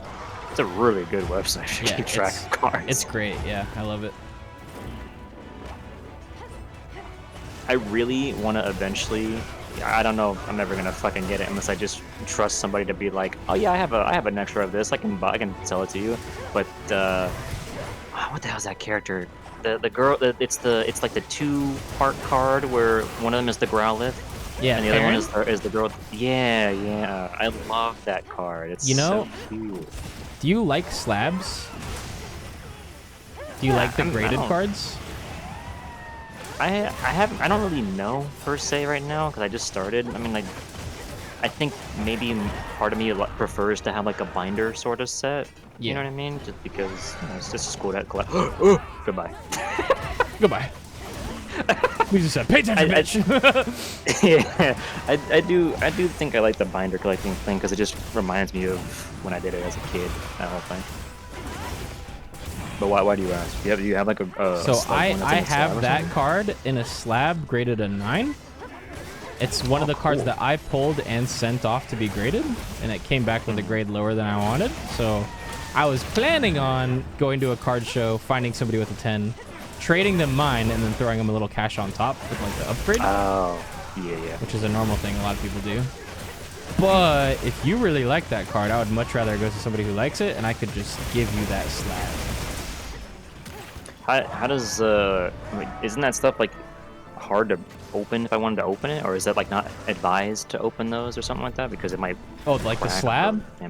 Yeah. You could how does crack that the work? slab if you wanted, but you would, if you care, you would diminish the value by a lot. Okay. But if you just wanted to collect it, then you can do whatever the hell you want with it. You could put Sharpie on it. You can fucking split it in half. Well, I want to do that. You can do whatever the fuck you want. It doesn't matter. I definitely would not do that, but I don't know. I don't know. I think because like how you want to have one for a binder and then one in a slab because well that one at least that you were talking about was the PSA 10 that you had. Yeah, so the that's other one before. not coming out of the slab. Yeah, exactly. Yeah, that I wouldn't do that either. I'd keep that shit in there forever. I feel like I want to do the same thing too. I'm not the kind of person that wants to resell a card or something kind of thing. I definitely like trading just to collect one of everything eventually kind of thing. That's the kind of person that I am with that stuff. Yeah, master. But however, yeah, like if I'm sitting here just opening up a booster pack and all of a sudden I pull like a fucking $1,500 card, I'll be like, this could pay my bills, and then yeah, that's kind of tempting. I'm not gonna lie. Do you got my stream open? Yeah. Here, let me show you something. Let me move my keyboard out the way. Oh, that's a cool desk mat. What is that? Is that a mouse pad or something? Yeah, it's like a big desk mat. That's cool. So this is my Twilight Masquerade master set. Oh shit! Nice fancy Voltex binder. Do you put them in a numbered order or whatever too? Yeah, or so they're in numbered order like the cool. set. So like 1 through, what is it, 167 for Twilight Masquerade, and each one of these is the normal version of the card, and then the reverse hollow variant of the card. Oh. And so that's like 90. And those actually count? Yeah. Like there's a separate number, like Tangela. No. It's the same number. Like this Vulpix is the same, 26 out of 167, but there's a variant of it. So to fulfill the master set, the general rule is that you need every variation of every card. Okay. Cool. So there's the EX cards as well. Holy. This is every single card in the set, and getting all these cards all the way up till the very end is pretty easy actually. All of these are like a couple cents. 25 cents, maybe $1 for like a good EX card that you can play in the actual TCG. Yeah. And then you get towards the trainers, and this is when you start finding the ace specs, which is like they're like special trainer cards that you can only have one of in your deck when you play. And then from this point, from this ace spec onwards is like it's part of the set, but they're secret version variants of the cards that exist prior to that. So like this Pincer, he's already in the set, and he is actually right here. He's one of the first cards in the set. Pincer, slow crunch with super powered horns, 110 HP. That's the same card, but this is a special rare variant that is technically numbered 168 out of 167, if that makes sense. And it goes all the way to it goes all the way to like 225 or like 205 or something for Twilight Masquerade. Oh my god. But yeah, so these are all the illustration rares, is the rarity it's called. That's the 1 gold star, and then it's like the full art with like the illustration, obviously. Wait, is that a Fione? Where? The Fione? With the pincer with? Yeah. Yeah, that's really cute. Wow. And then you start getting into more of the illustration rares, so that Growlithe you're talking about. And then you start getting the full art EX cards over here. So those are like the normal EXs in the deck, but they're full art instead. And then right here is where you get like the full art trainers. And then from right here, after this pairing right here, that's when the special illustration rares start coming in. There's only a few of those. What? Special illustration rares are 2-star golds, and they have a special foil pattern on them. It's kind of hard to tell, but they're like extra sparkly while also being a full art. This one's one of my favorite. That's cool. And those are even harder to pull because they're super rare. This Greninja right now is going for like over $400. Oh my god. Jesus. And when it's graded a 10, it's going for like... Oh my god. When it's a is 10, crazy. it's going for like 800 to 1,000. Jesus. So what I did to get this card, because I wanted to finish the master set, but I didn't want to pay full price for this card, obviously. And I didn't want to try to pull it because that's like a fuckload of cards that That's you have a to lot pull. of... Yeah. This one is what they call an OC card. So if you look at the back of it, you can see that the left and the top side of this card are really fat, and then the right side and the bottom side are super skinny. So this, if you were to send it to a grading company, would automatically not be a 10. Hell, it probably wouldn't even be a 9. It has to be like perfect. It has to be perfectly aligned and 55-45% on side to side. What the... along with like perfect corners and like no whitening and no surface damage, no print lines, stuff like that. But you know, this is still the actual card, and it's the front side of it looks pretty good. So it's actually perfect for a master set. It's perfect for a binder. So I was able to buy that for way cheaper than it should have been. I think I got that for like... That's sick. I got that for like $280 when it's normally like $400. Oh. Damn. All right, that's cool. And then here's this parent you were talking about. There she is. So yeah, that's one of my favorite cards in the whole set. This one that I pulled, actually, I pulled this one. This one, I think, might be a 10. Like, it looks really good. Oh yeah. I can't find anything wrong with this. So I was considering sending this in to be graded. And then if that was a 10, I keep that in my slab case on the other side of my room because I really like this card. And then I crack the 9, and then I put the 9 on my binder. Yeah, I mean, well, whenever you send a card to be graded, does it like include them putting the card in a slab when they're done, or did they like ask you, do you want this to be? Oh no, they put it in the slab, yeah. Oh, okay. So you send it in, they research and ID it, and then they grade, and then there's for each service level tier, there's like an insurance like limit that you have to pay. So like a normal bulk order is like $18 a card ish right now. And then depending on market value, if they give one of your really expensive cards a really high grade that pushes it over that insurance limit that you paid for that tier, they'll send you an email and say, hey, we have to upcharge you for this because if it gets damaged in shipping, you don't have the proper service level for this card for it to be fully refunded and like insured. So for example, you know that newer set Surging Sparks that you're talking about? Yeah. I pulled the Pikachu, like the big Pikachu that goes for like $500 raw, and when it got graded, it got a 10. Ooh. And so they emailed me and they're like, hey, this card is worth market like $1,000 and you only have it insured for 500 because of the service level. So if you want us to put it in a slab for you, you need to pay us, what was it, like $50 to grade this card so that you can get the better tier for it so that it's insured. That's crazy, man. Yeah.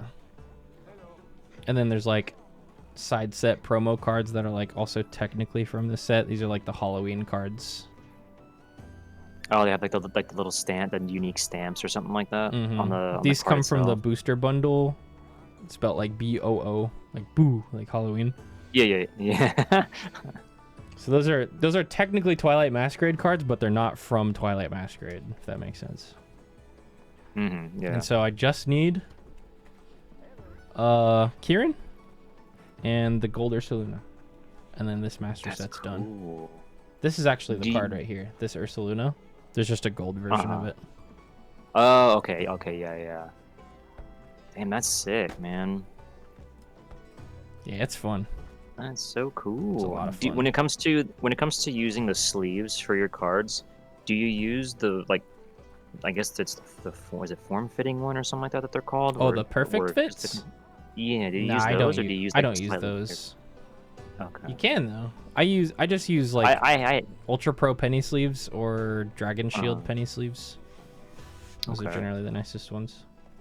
Yeah, when I bought my binder and the sleeves for the first time, I just picked whatever was there, and I was like, let's see what happens. And I was like, maybe I'll get a slightly larger sleeve for the cards in the future. Mm-hmm. That's so cool.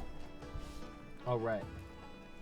So I'm gonna go eat dinner now. So I'm Yes, sir. hungry. Mm-hmm. Thanks for the haunts. Yep, good hunting, sir. Let me know if It's you fun. get any cool Pokemon stuff. I'd love to see. When I get the chance, I mean, It's tough you'll right know. now. It's real Yeah. tough. Yeah, but when I do get something cool, I'll be like, "Look what I got!" And then, Hell yeah. you know. And I'd be happy to give you that 9 parent if you wanted it as soon as I get my 10. So just let me know if you want it. Yeah. I'll figure it out.